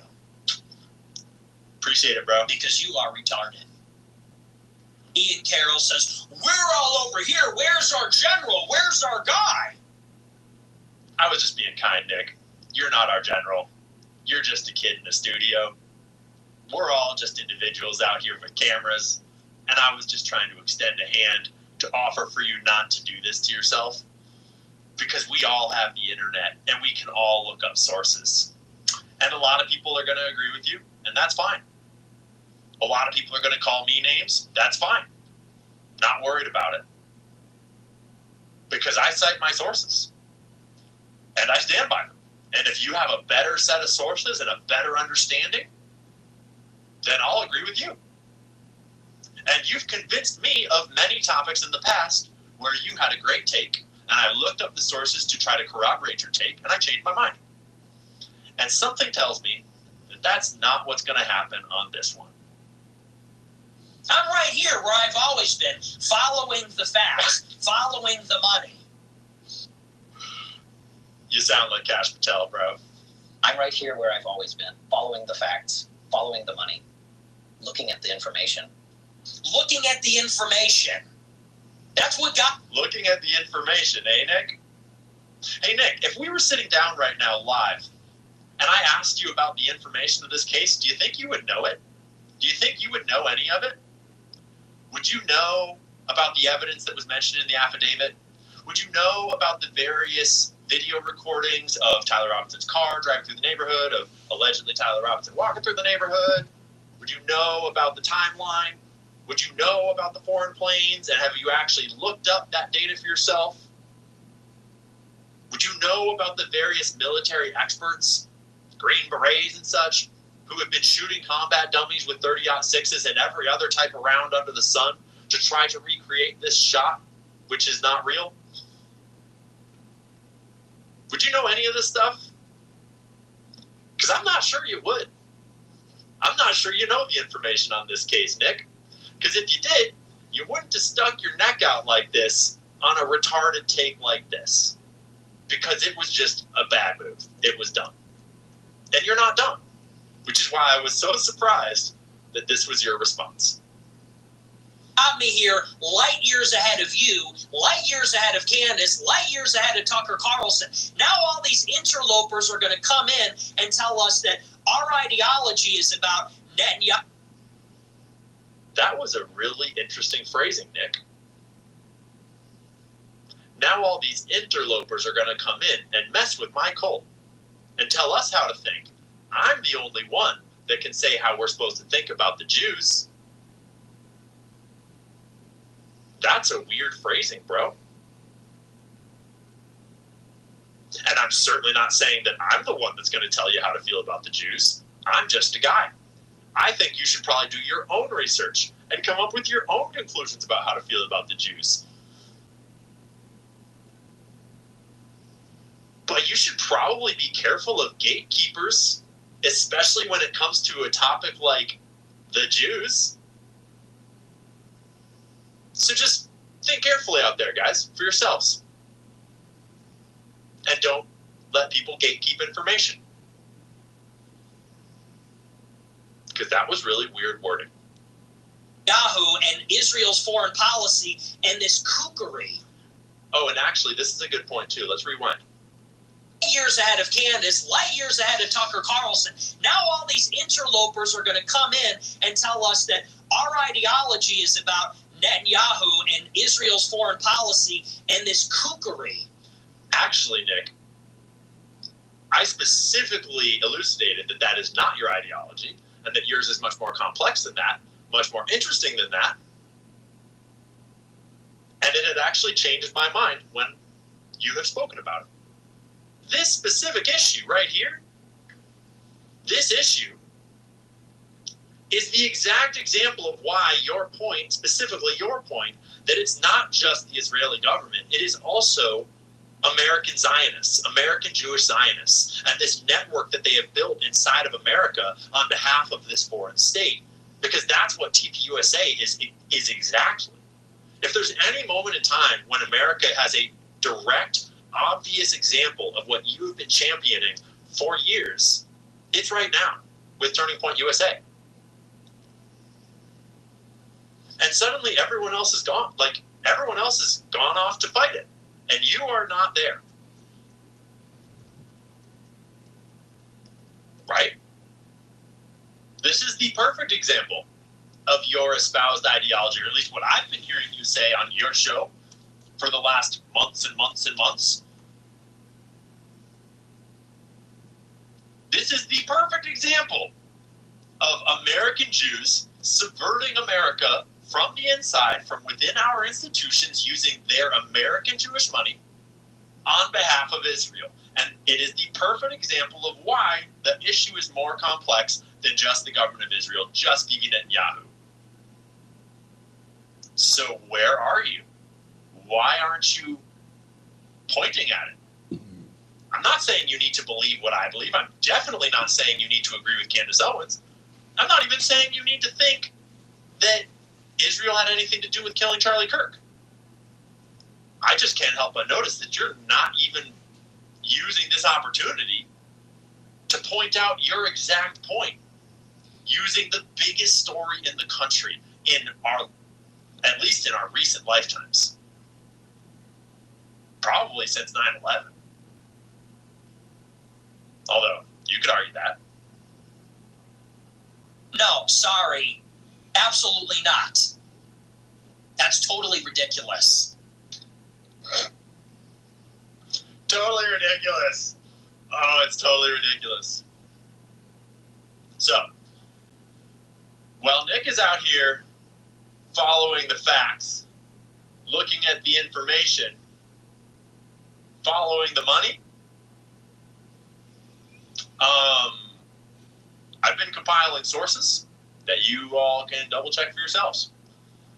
Because it seems to me like we have a distinct lack of sources in Nick's video. And I kind of wonder if he has any. So, now, let's get into the second half of this whole situation. The evidence. The evidence that, Nick, you seem to claim there's none of. The evidence that you seem to be familiar with, and familiar that there's none of it. So let's lay some ground rules here. We're not going to cite anything from Candace Owens.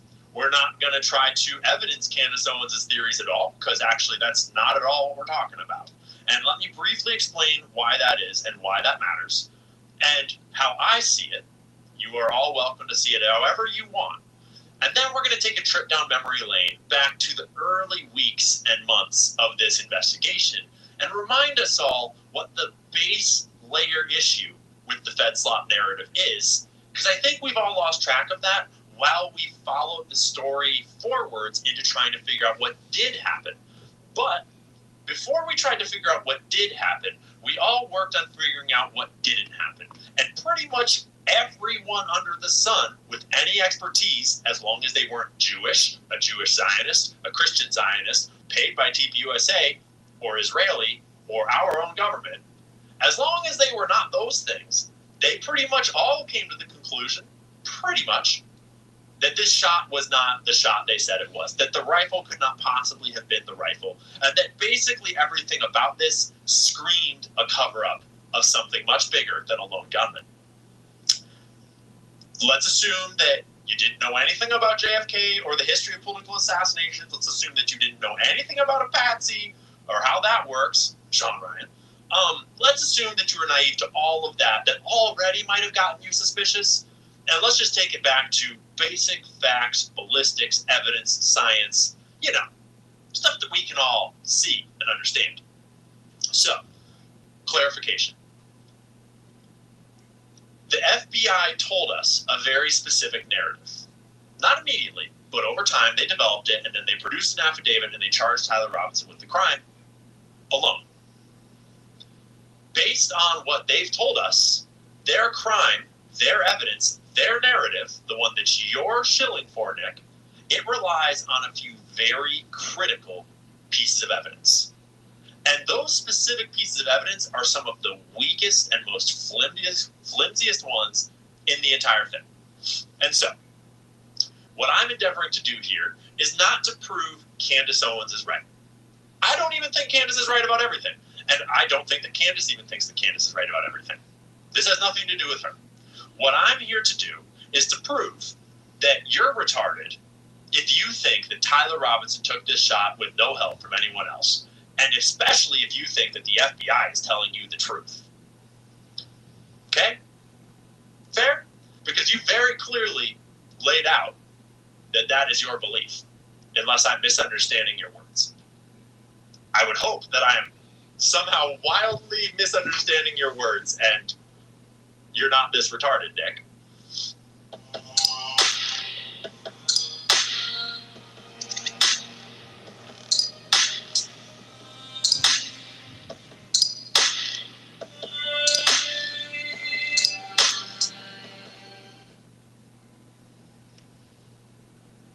So, some of the key pieces of evidence in the Fed narrative, the way that I see it, is first and foremost the rifle.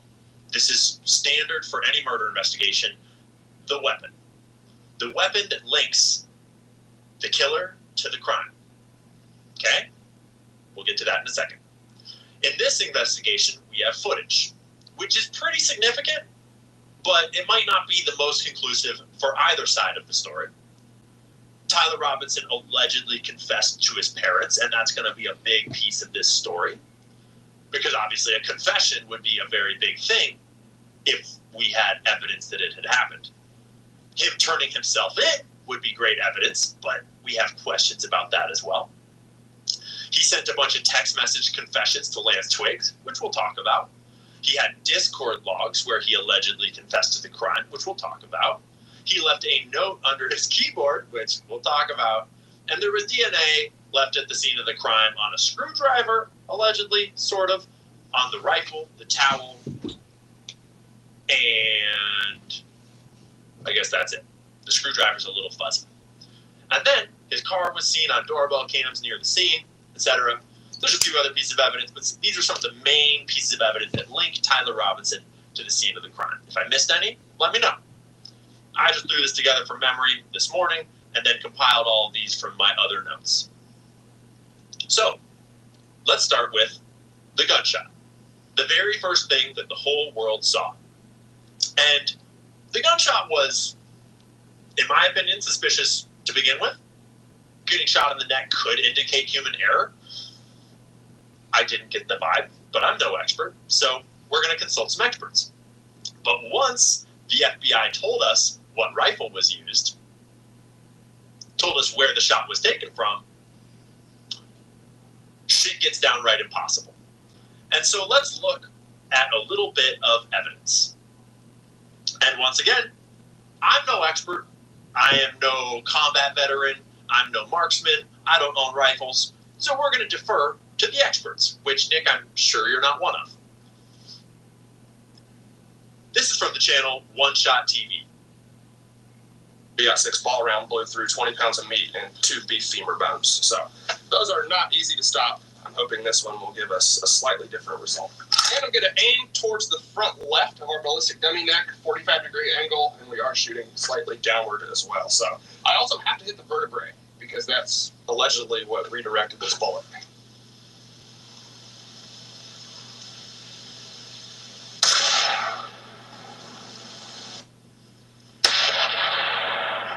I can see the neck fall out onto the ground from here. Well, we definitely penetrated our water jugs, and I don't think this is going to help to stop the conspiracy theories. His head fell off.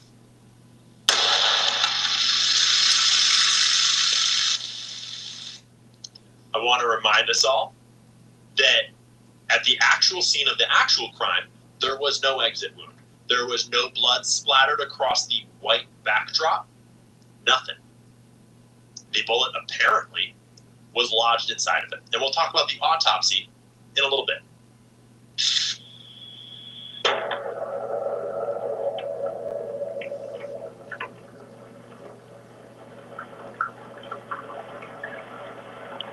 Did you see the spine fly out the back of his neck?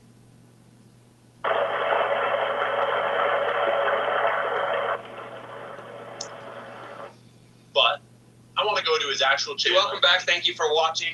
And watch a couple sections of his actual video because there's a lot more that he does in that than just that clip.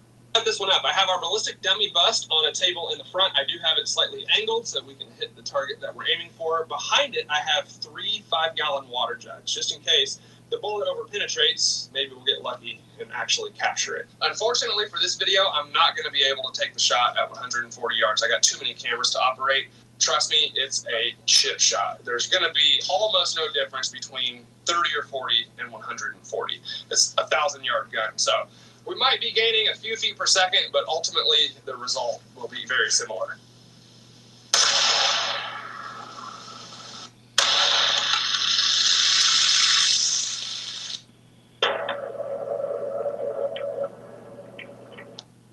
So to clarify, when the shot was first shown on camera, if you were experienced with guns, marksmanship, this sort of thing, you could have ascertained that there was no exit wound, there was no blood splatter behind him on the white backdrop. And almost every rifle round, you would expect some sort of blood splatter. You would expect a lot more carnage from this shot if it was a rifle. And that not existing, but it being the type of shot that it was, but apparently no shooter in the crowd with a handgun, gets pretty weird pretty fucking fast. So it was a pretty suspicious shot right from the start. Let alone once they told us that it was a 30-06, one of the biggest rounds that people use. Now, one thing I do want to say is we know how realistic the bones are in these ballistic dummies. We've proven it time and time again in a million videos. They usually react exactly like you would expect, and they stop a lot of calibers. One caveat I do want to give is I would imagine on a real human spine, there's a lot of muscles and tendons and discs, and I mean, that's what supports the whole human body. So I would imagine a real spinal cord is probably a little tougher than one of these, but I mean, you can see how thick that bone is, and they do even have like simulated spinal cord rods running through there as well. So this is the thickest bone in the ballistic dummy, and it was no match for the 30-06. But I also want to say, I think the ballistics gel in front of the spinal cord on these ballistic dummies is probably tougher and denser than a real human neck. If you relax and just push on your neck, it's extremely soft, and it wouldn't do anything to slow down a bullet. The ballistics gel on these is, you know, pretty firm, and you can see the damage that we have before it even got to the bone. So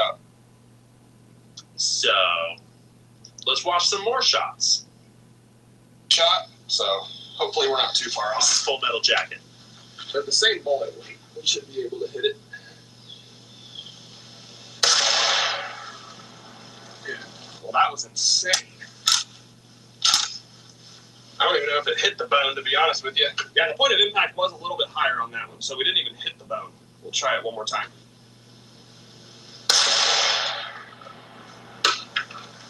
Well, the fact that I saw the spinal bone fly up in the air and then I heard bone fragments landing on the table, it's not a good sign.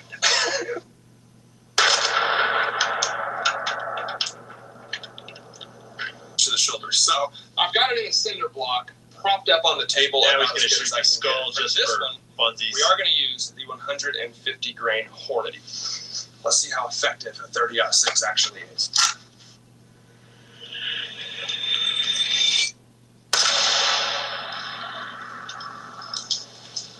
Wow.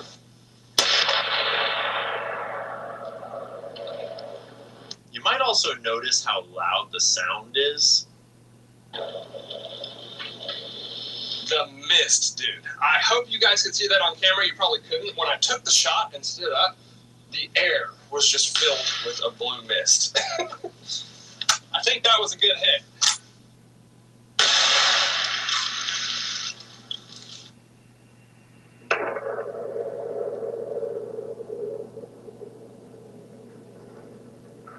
The 30-06, ladies and gentlemen.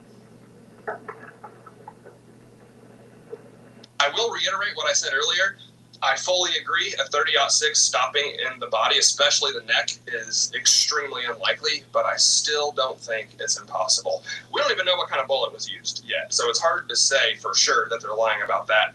I would give it like less than a 1% chance. Very unlikely, but that doesn't mean it's impossible. And just to be clear, I'm not saying that they're not lying or there aren't inconsistencies in this story. There clearly are, but as far as the caliber debate itself, I don't think it's completely impossible. I think Pretty impartial guy. This next piece is really important, though.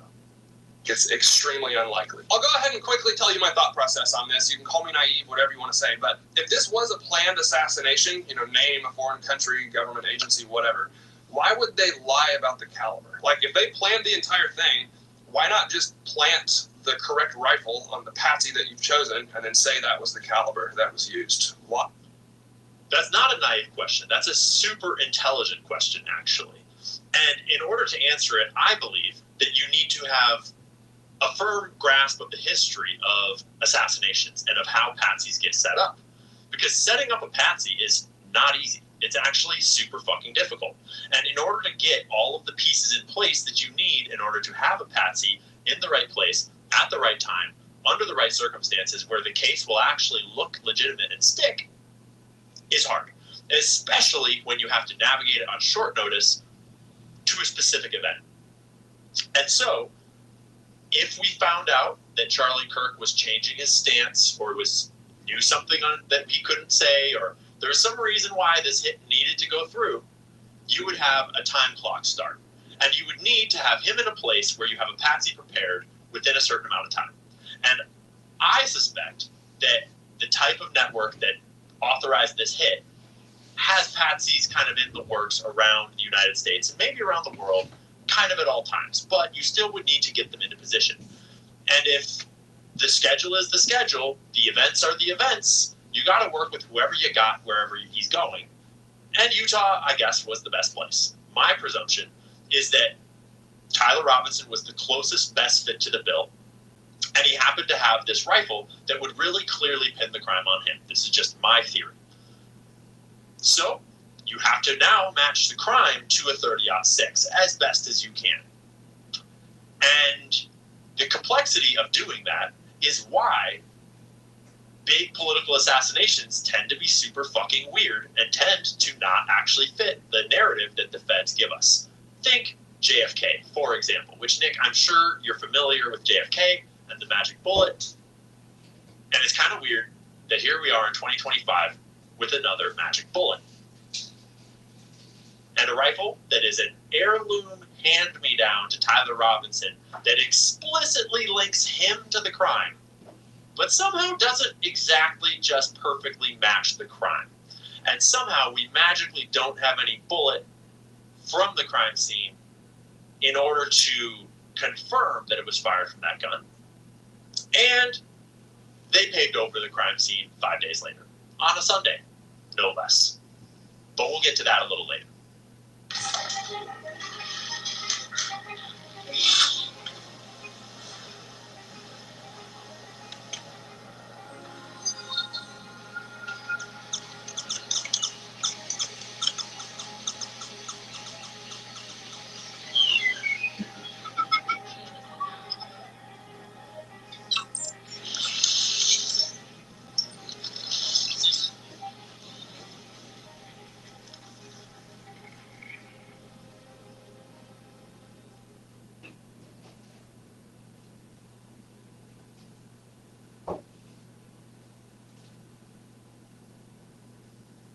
These pizzas got me saying, fan favorites, new favorites, a little bit of heat, a little bit of everything, no matter what you're craving. Come on, say it with me now. Great question, great video, One Shot TV. Hit subscribe, like, and maybe share it if you want to. I'm going to go and get another drink real quick, and then we'll get to the next one. And just a quick second to remind us all, why am I belaboring the point of these shooting videos that happened ages ago? This is old news, right? Right, exactly, that's the point. Because if the bullet from the gun that we're told was used, the gun that links Tyler Robinson to the scene, the story that the official narrative has put forward as their evidence to put this man in jail and maybe give him the death penalty, if that bullet cannot possibly create the wound that we saw for multiple reasons, then the whole thing is fucking fake. Okay? It only takes one break in this official narrative, especially one this big, a hole this big in the narrative, so to speak. That one hole in the story makes the whole story bullshit. Okay? And it makes the whole thing a cover-up. It doesn't mean that Israel did it. It doesn't mean that Candace is right. It doesn't mean any of those things. But it means that the official story is bullshit. And it's not hard to figure out that the official story is bullshit. And that's why we're belaboring the point, going back to the original evidence, which I'm sure you watched, Nick. And I'm purposely letting experts tell you all about it, because I'm not an expert. This is what we can call evidence. Next, we're going to watch a video from one of my favorite people on the internet, and especially on this topic, Nate from Valhalla VFT, who is a trained combat medic, an ex-Green Beret, multiple tours of duty. He knows his shit. And you couldn't get a better expert opinion than a guy like Nate. And Nate ran some tests. All right, we did the pumpkin. Next up, the sheep shoulder blade, definitely thick bone, about twice the meat mass of a human neck.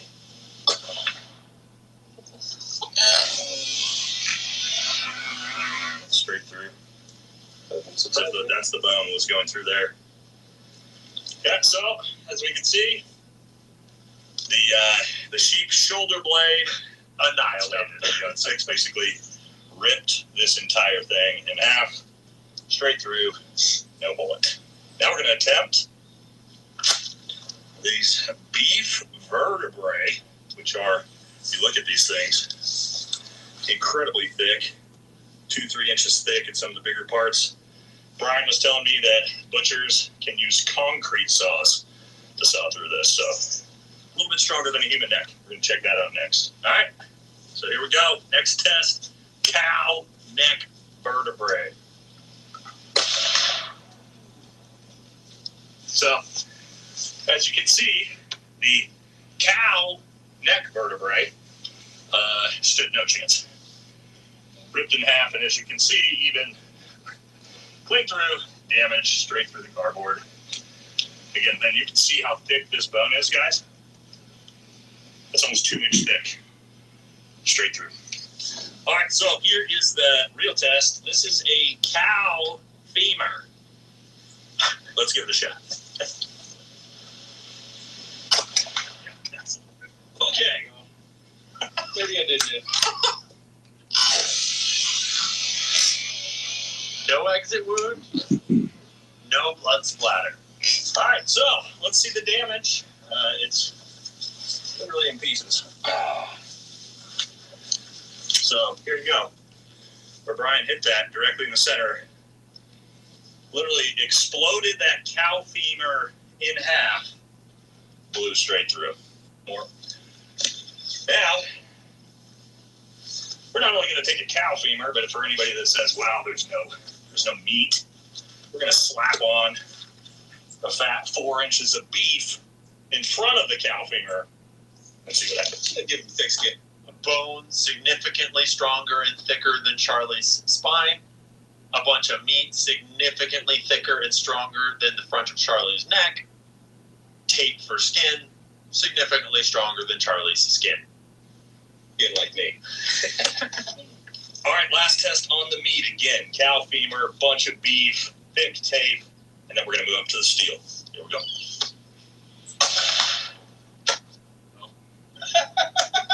Well, we can't have everything explode. All right, let's check it out.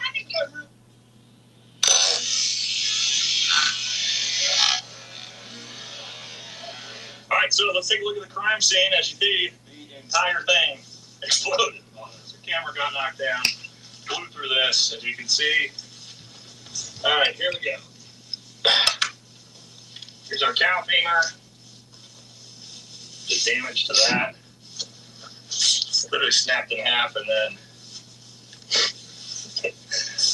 our neck. Remember, that was like a regular looking roast that we built before they nice, shot solid, thick 4 or 5 inches of meat. Absolutely obliterated. So yeah. Next we're gonna test the steel theory. So we're gonna actually shoot steel and see what happens. All right. So if Charlie had a neck of steel, as we've been told, what would happen if you shot a steel neck with a 30-06 round? Yes, now we're going to test literal steel. 1/4 inch, 3/8, 1/2 inch steel. Let's see what it can do.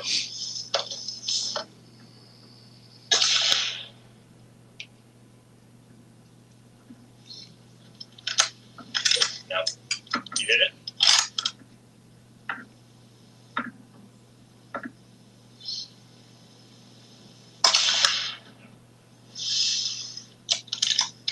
That was 3/8 inch.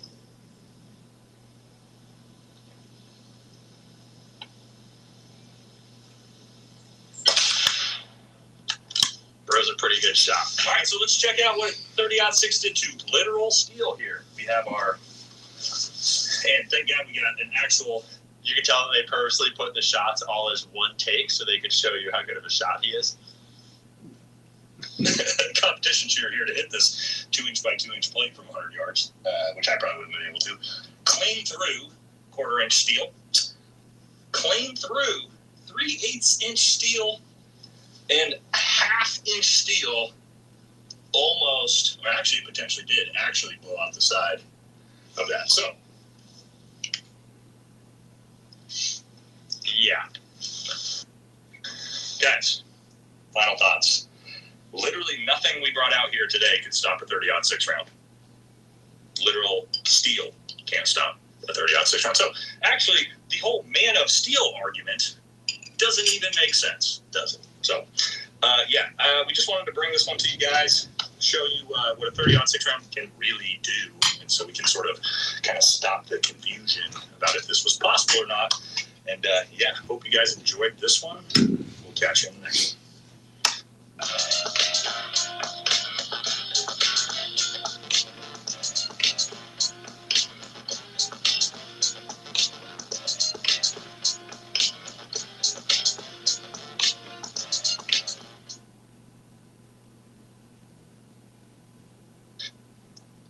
So you see why, as soon as this event occurred, all the military men, all the hunters, like half of America immediately had some serious questions about what we were being told? Yeah. So if you're not familiar with Dr. Chris Martinson, this video is much longer, much more all-inclusive. He's a very thorough man, very much more scientifically minded, and he recorded his testing and findings much more meticulously than most people. He has a couple of really great pieces in this, and then we'll smash a whole bunch of shooting footage together as quickly as we can. That we understand what's going on here. And by the way, this is a cross-section of the human neck, right about at the C6, C7, which is the lower cervical bone area there, and somewhere between the C6, C7 bone. If this shot came in at about a 10-degree angle, it would have missed everything. It would have mainly gone through muscle. So that's why we're going to use pork roast, because we think that most carefully mimics the muscle. Did you catch that? Based on the location of the shot and the location of Charlie, which earlier in the video he meticulously angles out and shows why this is probably a relatively accurate representation of where the shot would have hit the neck, there's actually not a lot of indication that it should have hit the bone in the first place. It very well should have gone straight through his neck muscles and tissues and not even hit the vertebrae, making this an even more problematic question. But just for good measure, people are testing the bone part out too, because that's the only way you could ever possibly imagine that there was no exit wound, and because all the TPUSA leakers have told us that the autopsy says that it hit the vertebrae and then traveled down his spine and obliterated him. Muscle structure that you would find in a human neck. This is where the bullet would have gone. For it to go into the body, we have to believe it would have done two things. It would have had to take a hard turn in towards the center of the body and then been impressed by or stopped by these bones here, enough to get deflected down into the body. And we're going to show that that's just not a realistic possibility here. I would encourage you to go and watch Chris Martinson's full video if you want to really get the context here. because he explains the setup of everything. He shows all sorts. He's very, very thorough, and I would encourage you to support his work and to watch the whole video. But we're just gonna montage a whole bunch of shots now. So now we want to dial it up a little bit, and we have these roasts which had the bone in. This is an 1.25 inch bone. A leg bone of a pig is a lot more dense than the cervical neck bones of a human. This bone has to hold a lot of weight. It's got a big, fat 1/4 inch-ish wall around it, before you get to the marrow. These are very hard bones, and they're solid, one piece. So you would think if anything was going to deflect this, here's what would happen. So now this was shot with a 180 grain hollow point. The bone was hit. It was shattered. You see this huge hole that came out the backside here. And that's because the bullet came in and probably mushroomed a bit, but the bullet went straight through, but it was carrying so much of the bone material with it that too punched through. This is a 1/2 inch oriented strand board, and it's just astonishing. You can figure out roughly what the hole was in the backstop. But man, these things blew giant holes out of the backstop. So it's kind of hard to get it exactly right. So now here we're going to watch a 220 grain bullet, which is a big, heavy thing, right? And look at the giant monster hole it made in the back of this. And by the way, Nick put a cinder block here to backstop it, because I just said, can anything stop these rounds? It went through the cinder block. Wow. Through the first wall of the cinder Great block. camera. So glad we have this. So now we know. It took this whole cinder block and shoved it. So just watch this happen again. From here, and the round enters and just absolutely goes through the roast, through the bone of the roast, through the back of the roast, through the oriented strand board, and into the cinder block. And by the way, it pushes and shoves that whole cinder block backwards, because these things are carrying just an enormous amount of force. Here's what happened. So if this 30-06 had hit Charlie in the neck the way we're told, it still could have gone through a concrete wall behind him and hit someone on the other side of the concrete wall. Okay? I mean, literally, like a literal concrete wall is stronger than a cinder block, but you get what I mean. Happened. This front of that cinder block had a big old hole with a concave pattern because it was struck from this side. And the bullet actually did stop on the backside of the cinder block. So that's kind of what it takes to stop a 30-06 round. So then here's just a variety of things. We just shot over and over again. Spoiler, 38 shots were taken. None of them were stopped by any of these roasts. This one here is roast number 5. I believe this one has just been shot with a 220 grain. I think that's what this one is. I'd have to check the show notes again. 38 shots were taken. None of them were stopped. Next.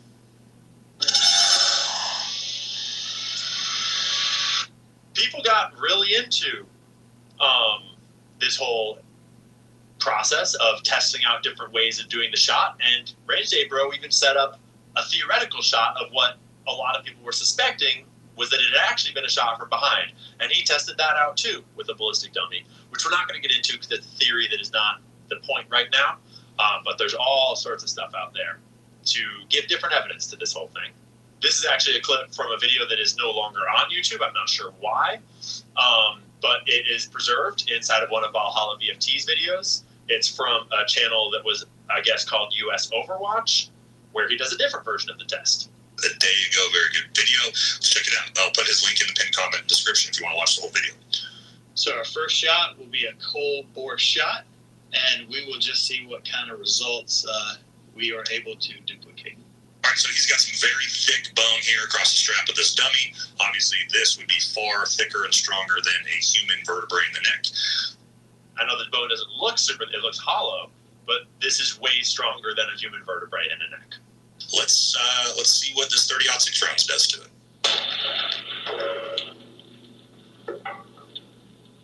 Wow. Yeah. All right, from this angle, as you can see here. Huh. Not only does it go through that bone, it explodes the bone. But now we're going to give it, reset it back up and put the ballistic plate in front of it and see if we can't duplicate that shot as well. Right now, he actually shoots a ballistic plate with 30-06 round. Destroys the plate. Second thing there, just ripped the entire half of that plate off. So this is back when people were still speculating that Charlie was wearing some ultra concealed body armor, which we have multiple versions of confirmation that he was not, but just to give you a sense for how powerful these rounds are. Now, the autopsy, which we still haven't seen. Because, yes, this is actually what's being put out. So, yeah, here you go, Fox News today. Man of Steel. Charlie Kirk's body stopped a bullet that would typically just go through everything. Remember, Nick, this is the narrative that you're shilling for. It was an absolute miracle nobody else was killed. And the sources putting it out are the sources that your perspective is apparently aligned with. So just pay attention to who's putting this information out and what it is they're saying. His surgeon told Turning Point USA, and another one surgeon says Charlie Kirk's neck stopped a bullet from killing anyone else. He's like the Man of Steel. I'm blown away by how stupid this is. They are now going to tell us that Charlie Kirk took a 30-06 round to the neck from 150 yards, and his neck stopped the bullet. No exit wound, no pass-through. They found the bullet just beneath the skin. Guys, to be honest, I had some people send me this last night when it first dropped. I remember sitting on the couch next to my wife. She showed it to me, and I read it, and I said, "Oh, that's so dumb. That's obviously fake. There's no way that's real." And I just moved on with it because it was just this was so outrageously stupid that there was no way. There was no way that this was a real post. And then I wake up this morning to hundreds of you guys emailing me and messaging me this exact thing. That yes, this is in fact real. And I believe, as far as I know, Andrew Colvett here is the executive producer at Turning Point, and he put this post out last night. Let's make our way through it. All right, here we go. I want to address some of the discussion about the lack of an exit wound with Charlie. I'm usually not interested in delving into most of this kind of online chatter, and I apologize, this is somewhat graphic, but in this case, the fact that there wasn't an exit wound is probably another miracle, and I want people to know. I just spoke with the surgeon who worked on Charlie in the hospital. That seems weird because that's a violation of HIPAA, but okay, let's keep moving. He said the bullet absolutely should have gone through, which is very, very normal for a high-powered, high-velocity round for a 30-06 round. Yes, it is. I've seen wounds from this caliber many times, and they always just go through everything. This would have taken a moose or two down, an elk, etc. Yes, a 30-06 round can penetrate through and through an elk. We'll talk about that here in a little bit. But it didn't go through. Charlie's body stopped it. No one word can describe the sweet, tangy, zesty fusion of Zaxby's Asian sensation meat. So I made one up. I mentioned to his doctor that there were dozens of staff, students, and special guests standing directly behind Charlie on the other side of the tent, and he replied, "It was an absolute miracle that someone else didn't get killed. His bone was so healthy, and the density was so impressive that he's like the Man of Steel. It should have just gone through and through. It likely would have killed those standing behind him, too. In the end, the coroner did find the bullet just beneath the skin. Even in death, Charlie managed to save the lives of those around him. Remarkable. Miraculous." It's crazy. You guys know how fucking stupid that whole thing is, right? Here's what's crazy to me. Do these people not realize who's in America, what we did for the last 20 years? Do you know how many tens of thousands of global war on terror veterans there are that know exactly what it looks like when a high-powered rifle round hits a human body, especially in an area like soft tissue in the neck? Do you know how many people hunt out there and know exactly what a 30-06 round does to an elk skeleton or bone? We're not dumb. This ain't gonna work. This Man of Steel, his bone density. Let's talk about this, okay? He got shot here in the carotid. If that did hit a vertebrae in his neck, let's understand that neck vertebrae is some of the most fragile bone in the human body because it's so flexible to handle what we do with our neck. So what they're telling you is a 30-06 round, which can bullet through elk bone, was stopped by Charlie Kirk's neck and a vertebrae. If you believe that, God bless your little heart. Remember, this man has shot a lot of people, and he's treated a lot of bullet wounds in combat, out of combat, pretty much all of it. You can't get a better expert testimony than Nate. Round. And it's not just me. I looked at every single one of these posts and I went to the comment section. What do the regular populace think about this when they heard this? All right, so from the post, the right-winged angel, Turning Point USA spokesman Andrew Kovats said Saturday that Charlie Kirk's surgeon called an absolute miracle. And the very first comment, bullshit button. That's not how bullets work. Bruh, ain't no way you believe this. I follow this account just to see the lack of critical thinking and laugh. This is fantasy feel good. Remember, Nick, this is the narrative that you're shilling. Makes no sense. But now here's the problem, because you're actually going to have tons of people out here that are going to leave this type of comment. Wow, amazing how many people follow you who can't believe in a miracle. God was at work through the life of this man, Charlie Kirk. This is so unbelievable for those who can't see God in his creation. This got me thinking. I watched this clip, and you guys might not think there's not that much to it, but I think there is. All right? You might think at first, oh, this isn't that big of a deal. So what we have? And Nick, because you've reviewed all the evidence so much, I bet you already know who Adam Bartholomew is, and you know his live stream, and you've watched his footage a whole bunch. You're already familiar with that, and if you saw this footage, you'd immediately know it was from Adam Bartholomew because you're so familiar with the evidence. What I have here is a kid being interviewed when the gunshot rings off and a little bit of an aftermath. I want you to watch it, and there was something I noticed about this. Because just from that description, before you even see the footage, you already know that it's Adam Bartholomew's footage, because that's the only footage that matches that description that Nate just gave.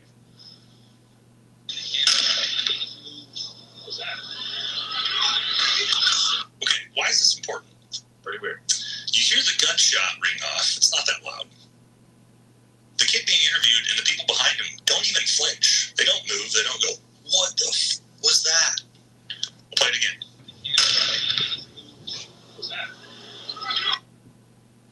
All those people still in the balcony. One kid kind of just like, what was that? The kid being interviewed didn't even sound like he even heard it. You guys realize if a 30-aught, that's basically an amphitheater, right? Dug down into the ground, big buildings everywhere. The acoustics on this would be insane. You guys realize if a 30-06, and we know it wasn't a suppressed 30-06, we've seen the FBI picture of the weapon. If a 30-06 would have gone off within 100 meters or so of these kids, everyone in that amphitheater would have immediately gone, ooh, it would have sounded like a bomb going off. But these kids didn't even flinch, which tells me it was most likely a small caliber round or a suppressed round, be it a pistol round, be it a suppressed 5.56 round. That's what that reaction tells me. That reaction from those kids, none of them barely even flinched when that gunshot went off. So here's where we're at. Is it possible that the autopsy report showed that Charlie was shot in the neck and the bullet potentially didn't make it through? Sure. If it was maybe a pistol round, is it possible that a 30-06 round was stopped by Charlie's neck vertebrae? No, it's not. There's a 0% chance of that happening. That's not possible. It's not a thing. So, here lies the problem. Okay, FBI. We now have supposedly the coroner and the surgeon saying that bullet didn't pass through. It lodged just below the skin. Okay, so now we know it wasn't a 30-06. So who's the shooter? FBI? Where's... Yeah. Who's the shooter? And where the fuck is the gun? And why is everyone trying to cover it up, Nick? If you're calling people like me a conspiracy theorist right now for looking at this story and looking at posts like that and going, that's total bullshit, guys, I'm sorry. But this is from top to bottom, start to finish. This entire thing has been pathetic from the FBI. Again, I don't know if it's nefarious or if it's just extreme incompetency. And now with these posts, the surgeon saying it's a miracle that Charlie's the man of steel. His bone density and his vertebrae is strong enough to stop a 30-06 round. Gosh, dude, that's where I'm at this point. I think the American public deserves some truth, because I think we're all just super tired of being lied about. The same FBI that continues to cover up the Epstein files, even up until yesterday. Capital saying Epstein never trafficked children to anyone now. I mean, it's outrageous, all of this. Yeah. Wound is, which is here. Pretty outrageous. All right, first thing we're going to take a look at is what this report says. My understanding from speaking with a couple of people high up at Turning Point USA, they let me know that the injury took place right below the jaw in the C2. The bullet crashed through C2 all the way through C7.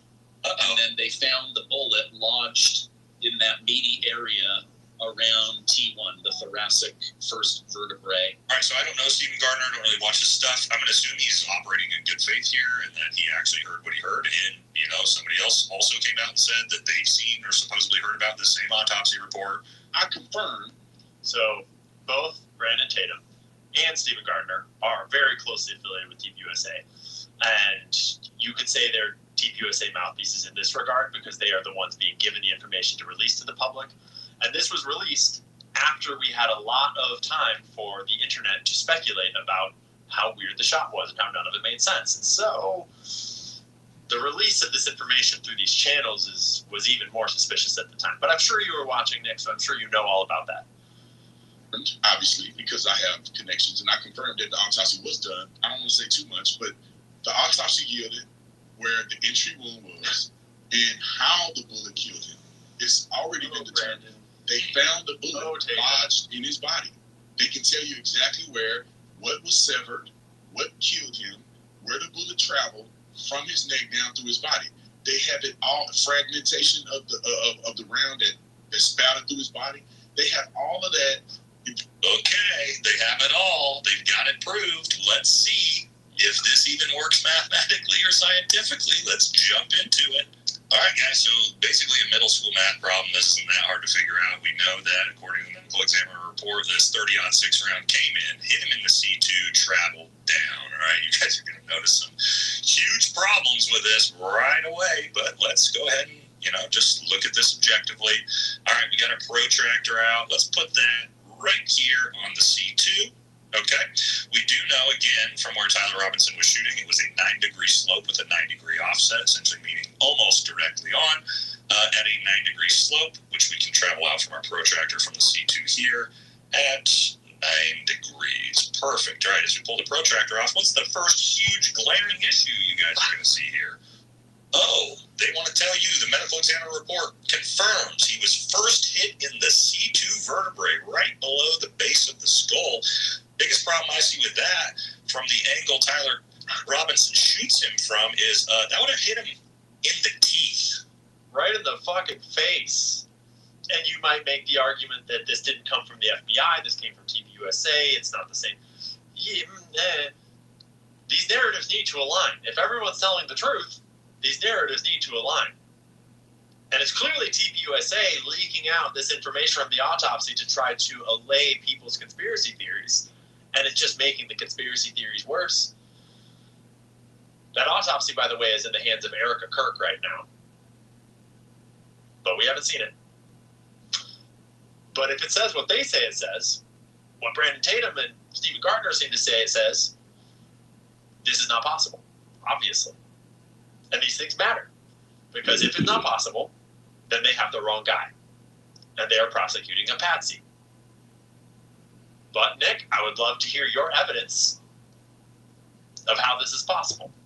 I would love to see your analysis. I would love to see your sources, which I've never seen any of. Or even above the teeth. There is no possible way that this round came from a 9-degree angle and a 9-degree slope and hit the C2 way.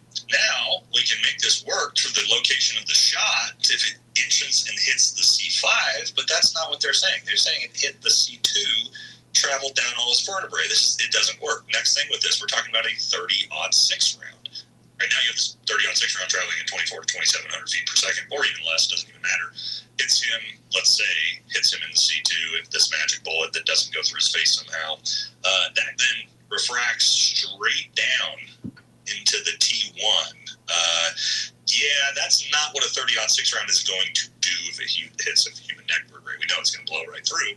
But even if there was some weird refraction, bullets aren't going to refract almost 90 degrees. We've talked about that, and then keep their actual velocity to be able to do that much damage. Not really a thing. And you can just get footage after footage of operator after operator, Green Berets and Navy SEALs, military, ballistics experts all over the place pointing out all the problems with this narrative. But that was not an entry wound that we saw. We saw an exit wound. So where'd that bullet come from? It don't bleed like, and I've shot guys closer than the camera was. And an entry wound doesn't look like that. An exit wound does. So that's enough of experts talking about bullets. I'm sure we beat that horse to death. I'd love to see your evidence, Nick, of otherwise. And remember that if the bullet and the gun don't match the wound, then Tyler Robinson is not your killer. But let's look at the rest of the evidence that the FBI put out, some of the glaring issues in that. Just want to remind us all of this video, and I want to go to the exact, direct, original source, the FBI's official website. We've all seen it, zoomed in security camera footage of the figure running across the roof behind this pop-up part. Then he emerges from the right-hand side, apparently carrying something, runs across the reflective white part, where he clambers down and jumps down with the grainy zoom. A lot of people argued over what's inside of that towel. Is it a Mauser? Could be, who knows. I'll concede that maybe that floppy thing could be a Mauser. I don't personally think so. But, you know what? You can decide whatever you want to decide about this. Okay, guys, we have one more.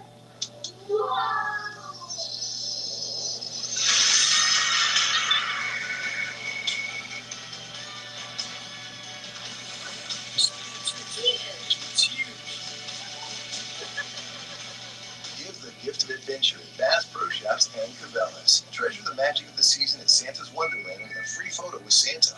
Bass Pro Shops and Cabela's. Your adventure starts here.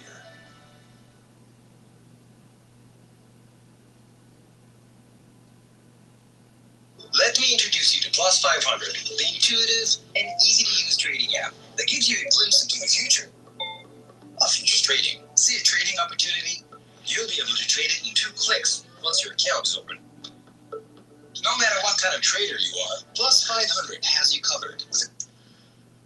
But you remember when Dr. Chris Martinson read the affidavit and they said that they had video footage of him getting into position, and then they said Charlie Kirk was shot, and then they said they had video footage of him leaving the position? Well, the wording that they used was pretty interesting, because I've been to the scene of the crime, and I know this is actually a still frame from my own footage. This is the camera where that video footage we just watched came from. This is taken as a still from my own camera footage when I went there to do some journalism. And this is Google Earth screenshotted with the camera that I just showed you down here in the bottom of the frame. It is located on this corner of this building right here. And it is overlooking the entire roof of the Low C Center, and clearly would have recorded the shot being taken. But they decided not to show us that very substantial proof that that figure in that video is the one that took that shot with that rifle that they told us that he had. And that's a little weird. That's a little weird. But let's talk about the photos that they put out, because they were kind of weird too. Here's the video, and here's the photos. And you might notice that here, his right leg is bent, and here, his left leg is bent. But we were told that he had a rifle down his pants, down his skinny jeans. And there was exhaustive arguments about whether or not a rifle would fit down the skinny jeans. But just let's add this to the pile of things that are a little suspicious. On top of the fact that the rifle could never have created the wound that we saw in the first place. Because there's another reason why we're looking at these photos. How much face do we see in these 6 photos? Because these are all the photos that we had when a certain critical part of the story occurred.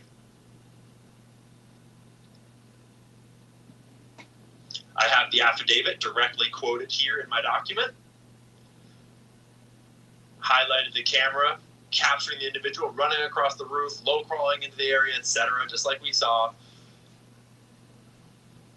This is talking about the surveillance where they got the photos. Throughout the surveillance, the suspect keeps his head down and rarely raises his head enough to get a clear image of his face. As he proceeds across the campus, he is seen walking with an unusual gait.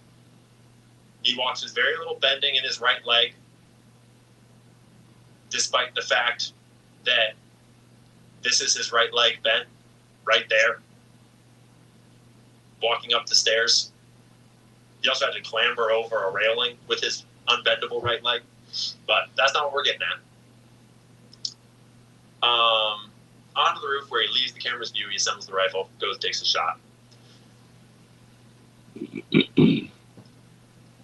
We'll come back to DNA consistent with Robinson was found on the trigger, other parts of the rifle, the fire cartridge casing, and the towel.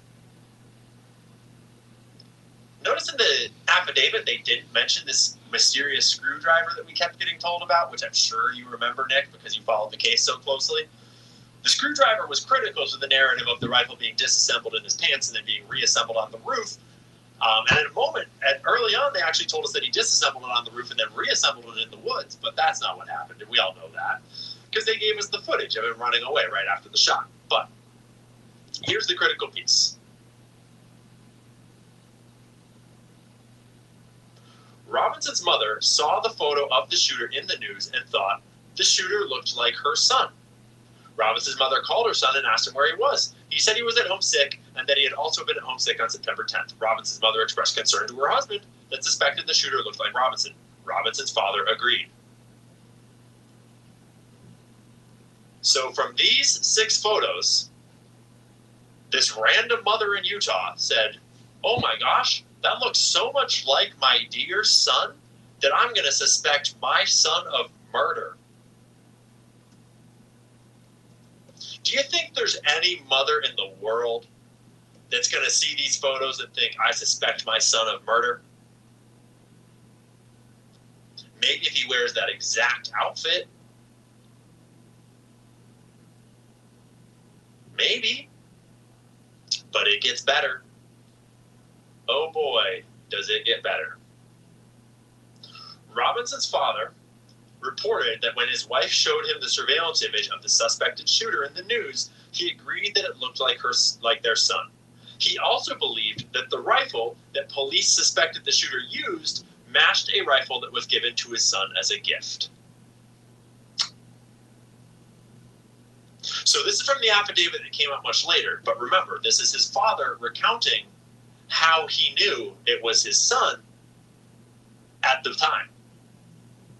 Okay? Do I have that rifle in here? No, I have to go to the rifle over here. There it is. That rifle. That's the rifle that Tyler Robinson's father apparently saw in the news and then suspected that it was his son because it's an heirloom rifle. But the one problem is that's not the rifle that Tyler used.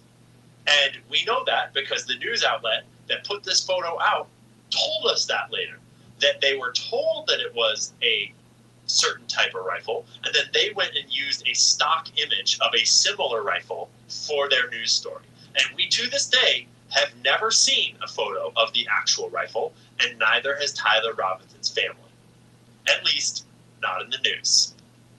And so, in the affidavit itself, they actually include information that illegitimizes their own narrative. He also believed that the rifle that police suspected the shooter used matched a rifle that was given to his son as a gift, despite the fact that no such photo was ever published. Awfully convenient, though, that there's this heirloom rifle that perfectly ties Tyler Robinson to the scene of the crime. The kind of thing his crazy boyfriend might have had access to, the kind of thing that anyone might have been able to get from his apartment and plant at the scene of the crime. Possibly. So then they go and get they convince Tyler Robinson to come in. He kind of admits to them. All this weird shit happens. We're not going to go through all of it. The family friend, remember? So I'm sure you remember, Nick. I'm sure you remember that his parents got in touch with him. They were sure. They were like, oh my gosh, our son is a killer. We can tell because of the photo of the gun that we haven't seen before. And so then they convince him to come over to the house. He kind of sort of admits to them that he was the killer. They kind of convince him not to off himself, and then they have a friend who used to be in law enforcement or something come over to convince Tyler Robinson to turn himself in, and he agrees. And this part is really weird. The family friend spoke to police and reported telling Robinson that it would be best if he brought all the evidence with him to the sheriff's office to avoid police having to search his parents' home. If he was ex-law enforcement, you'd think he would realize that, I mean, hey, I'm no law enforcement expert, but I would assume that you're not going to trust the killer to bring all the evidence. You're going to go out and look for all the evidence, right? So that's a kind of weird piece of the narrative. Just Tyler, bring all the evidence that they're going to need in order to convict you with you. Let's just bring all the right stuff so they can convict you. But you know what you can't bring? He asked Robinson if he had the clothes that were related to what he did, but Robinson replied, a little conveniently, that he had disposed of the clothes in different areas. Now, I'm just thinking to myself that if it's not actually Tyler Robinson in that surveillance footage, if there's something fishy going on here, those clothes might have someone else's DNA on them. And it's probably best that they get disposed of in other areas. Don't you think? Because Candace wound up surfacing a photo given to her by the public, which has never been discredited, of Tyler Robinson wearing a totally different outfit, a maroon shirt, over in a Dairy Queen, just a few hours after the shooting, just having food in front of a bunch of cameras, not stressed out at all. Kind of weird. But I promised that we wouldn't get into anything related to Canvas, so let's just forget about that. Okay. Next up, the text message thread. Very incriminating text message thread of him admitting that he did this thing. I don't think I need to tell the internet about how retarded these text messages are. You all remember the text messages, right? Why did I do it? Yeah, I had enough of his hatred. Some hate can't be negotiated out. If I am able to grab my rifle unseen, I will have left no evidence. Going to attempt to retrieve it again. Hopefully they have moved on. I haven't seen anything about them finding it. How long have you been planning this? Let me just ask all the right questions. Let me just respond with all the perfect stuff to incriminate myself in a text message thread. Well, I talk about how I was trying to get away. I'm trying to get away with this. I almost got away with no evidence. I just left the rifle at the scene of the fucking crime, which we're going to talk about here in a second. So now let me leave a digital trail that is me admitting to the crime. This kid had a 4.0 GPA. And what was his score again on the ACT? He scored a 34 out of 36 on the ACT, placing him in the top 1% of intelligence.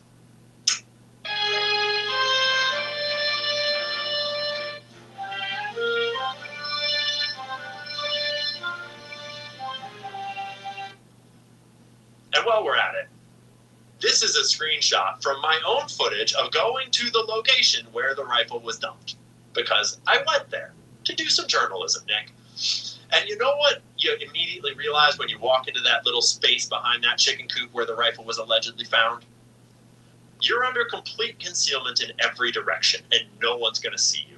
And you could hang out there for hours, probably. I mean, the manhunt complicates that. But bro could have gotten weird back there, and no one would have known. I mean, he allegedly changed his clothes there. But he didn't think to try to disassemble the rifle and hide it again the way that he had it hidden when he entered the scene and take it with him. He didn't think to try to hide it in his backpack. He didn't think to try to bury it at least or hide it in all the ivy and bushes or anything else. He just decided to leave it there because he was in a big rush to get to Dairy Queen and eat ice cream. That was interesting. While we're here, maybe we'll talk about the note that he left under his keyboard. This good old note. I love how Cash Patel explains this note. He has not confessed to authorities. He is not cooperating.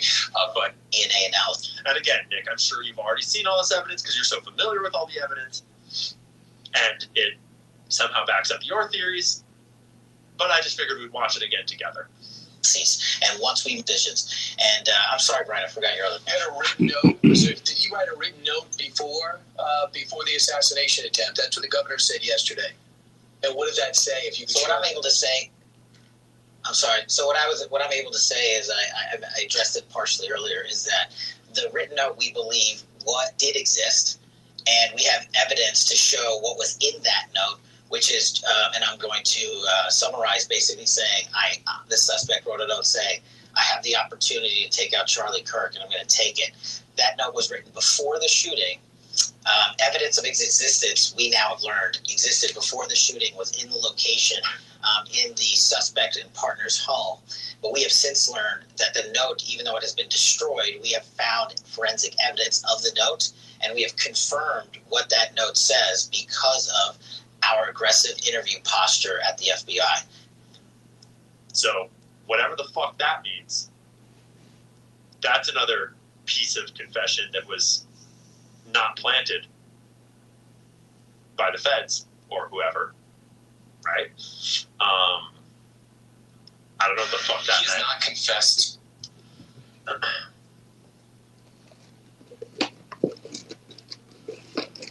And then, let's briefly mention this. Because we had these Discord logs that allegedly he went into Discord and he admitted to all his friends that he had done it. And, like, Discord came out and denied that that was true. And then the whole thing kind of went away until Turkey Tom got some really weird leaks later on, which was also very suspicious.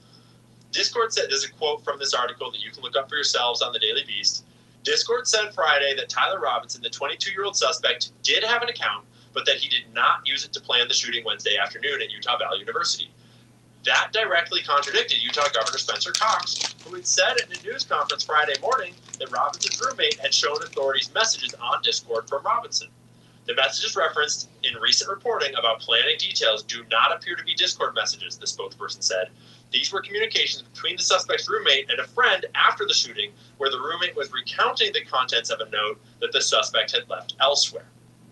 So, I think that we have sort of beaten a few of these points to death, and we could go on and on and on and on and on, and we have over months and months and months without you, Nick. But let's just review. The rifle and the gun, the shot, the bullet, all of it doesn't fucking work. And I'd love to see your sources that make it work, because if the rifle doesn't work, none of it works, and quickly you start to ask yourself who would be the most likely culprit, who would be capable of this kind of cover-up, of this kind of planning, of getting a patsy, of all the things that we have seen. Who would have motive? A, the footage. I would argue there's a lot of problems with the footage, but maybe we'll find out in court. You know, the court trial that they're going to not show anyone anything about, that one. Maybe they'll show us the footage in court. His confession to his parents, there's fucking holes literally in the official affidavit that prove that there's lies in the affidavit that we all know there are lies there. Him turning himself in. Oh yeah, I forgot to mention that someone FOIA'd and asked for the footage of Tyler Robinson turning himself in at the police station, and that police station replied and said that they had lost or deleted the footage. How surprising. How coincidental. How convenient. I'm sure it's nothing. Love to see your evidence on how it's nothing. Text messages to Lance Twigs. I do your best. His Discord logs. Maybe. Could be.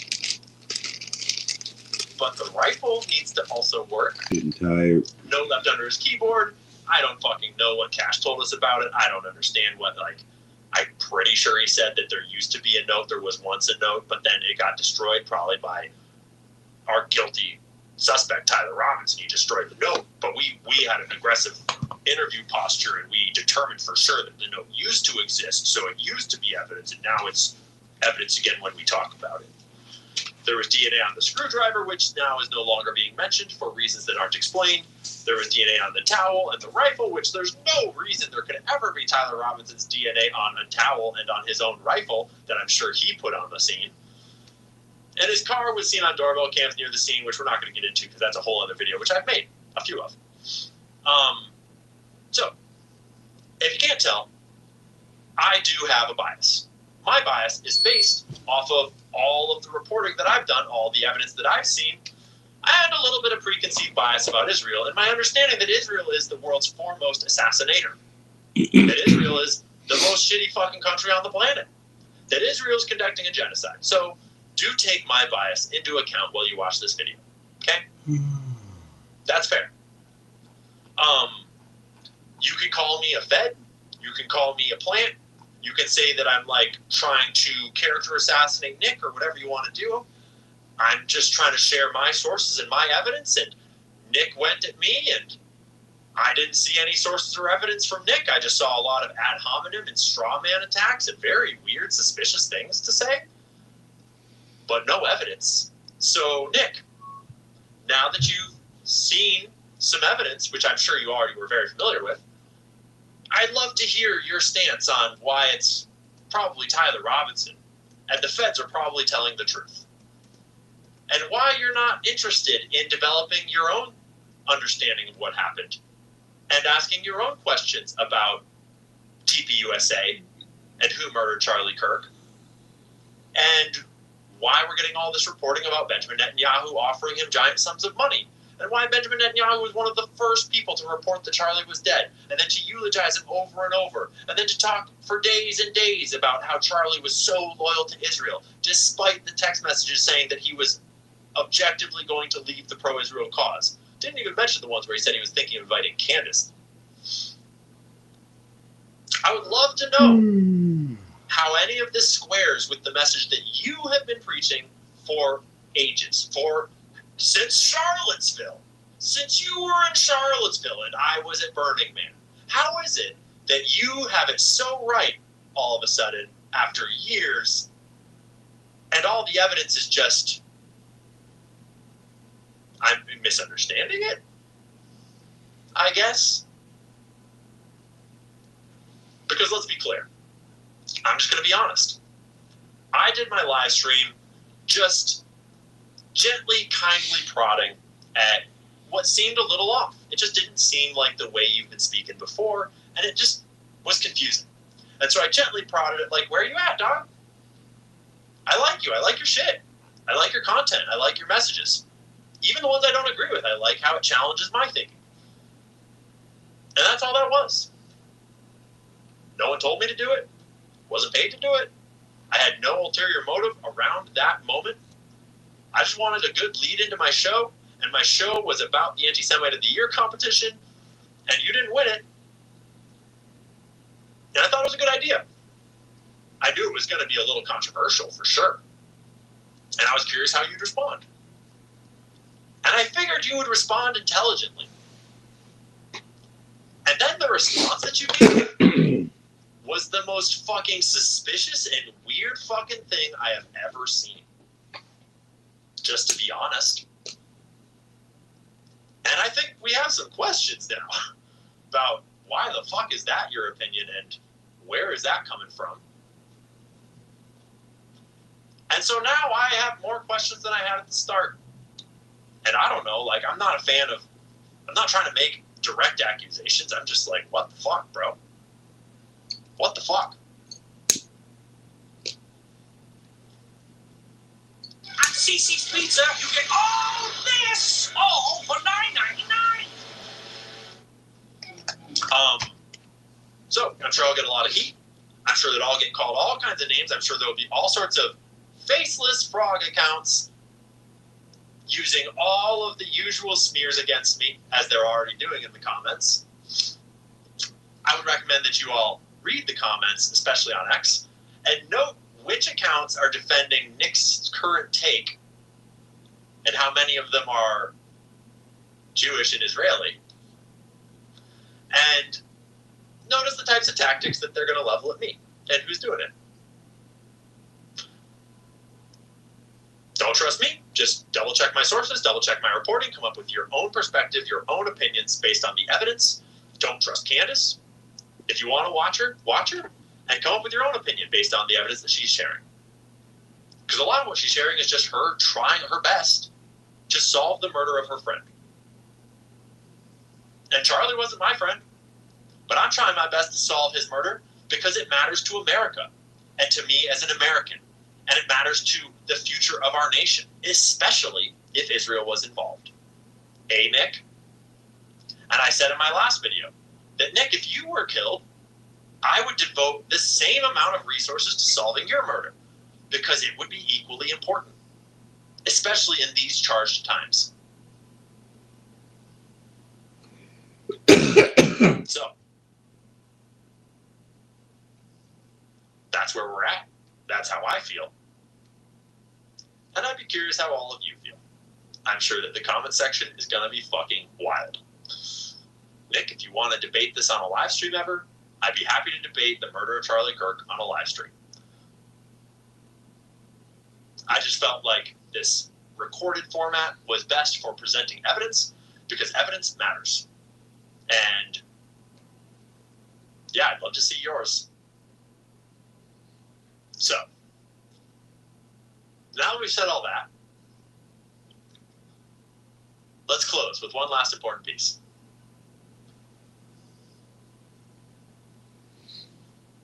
About lying about knowing his dad was CIA. Ian Carroll spends less than 2 minutes rushing off at the end of his stream. Invaluable for determining intentions. Praying for you in America. Well, you know what? I was being harsh on Ian for effect. I like Ian. I like Ian a lot. I hope he doesn't take it personally. But I like Ian Carroll. I think he's a good guy.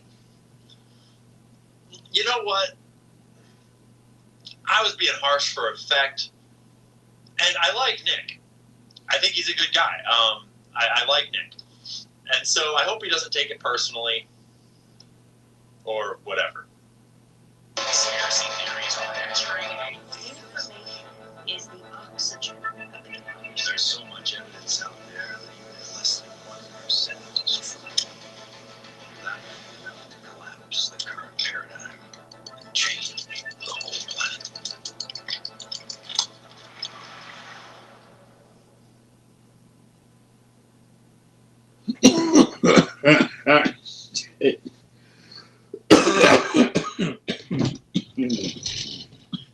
Excuse me.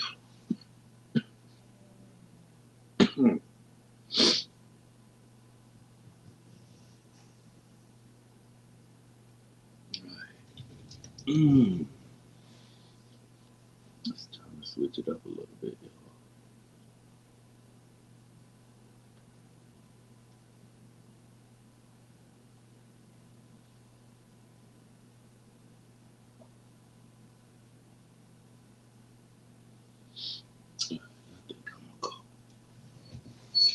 Good night, everybody.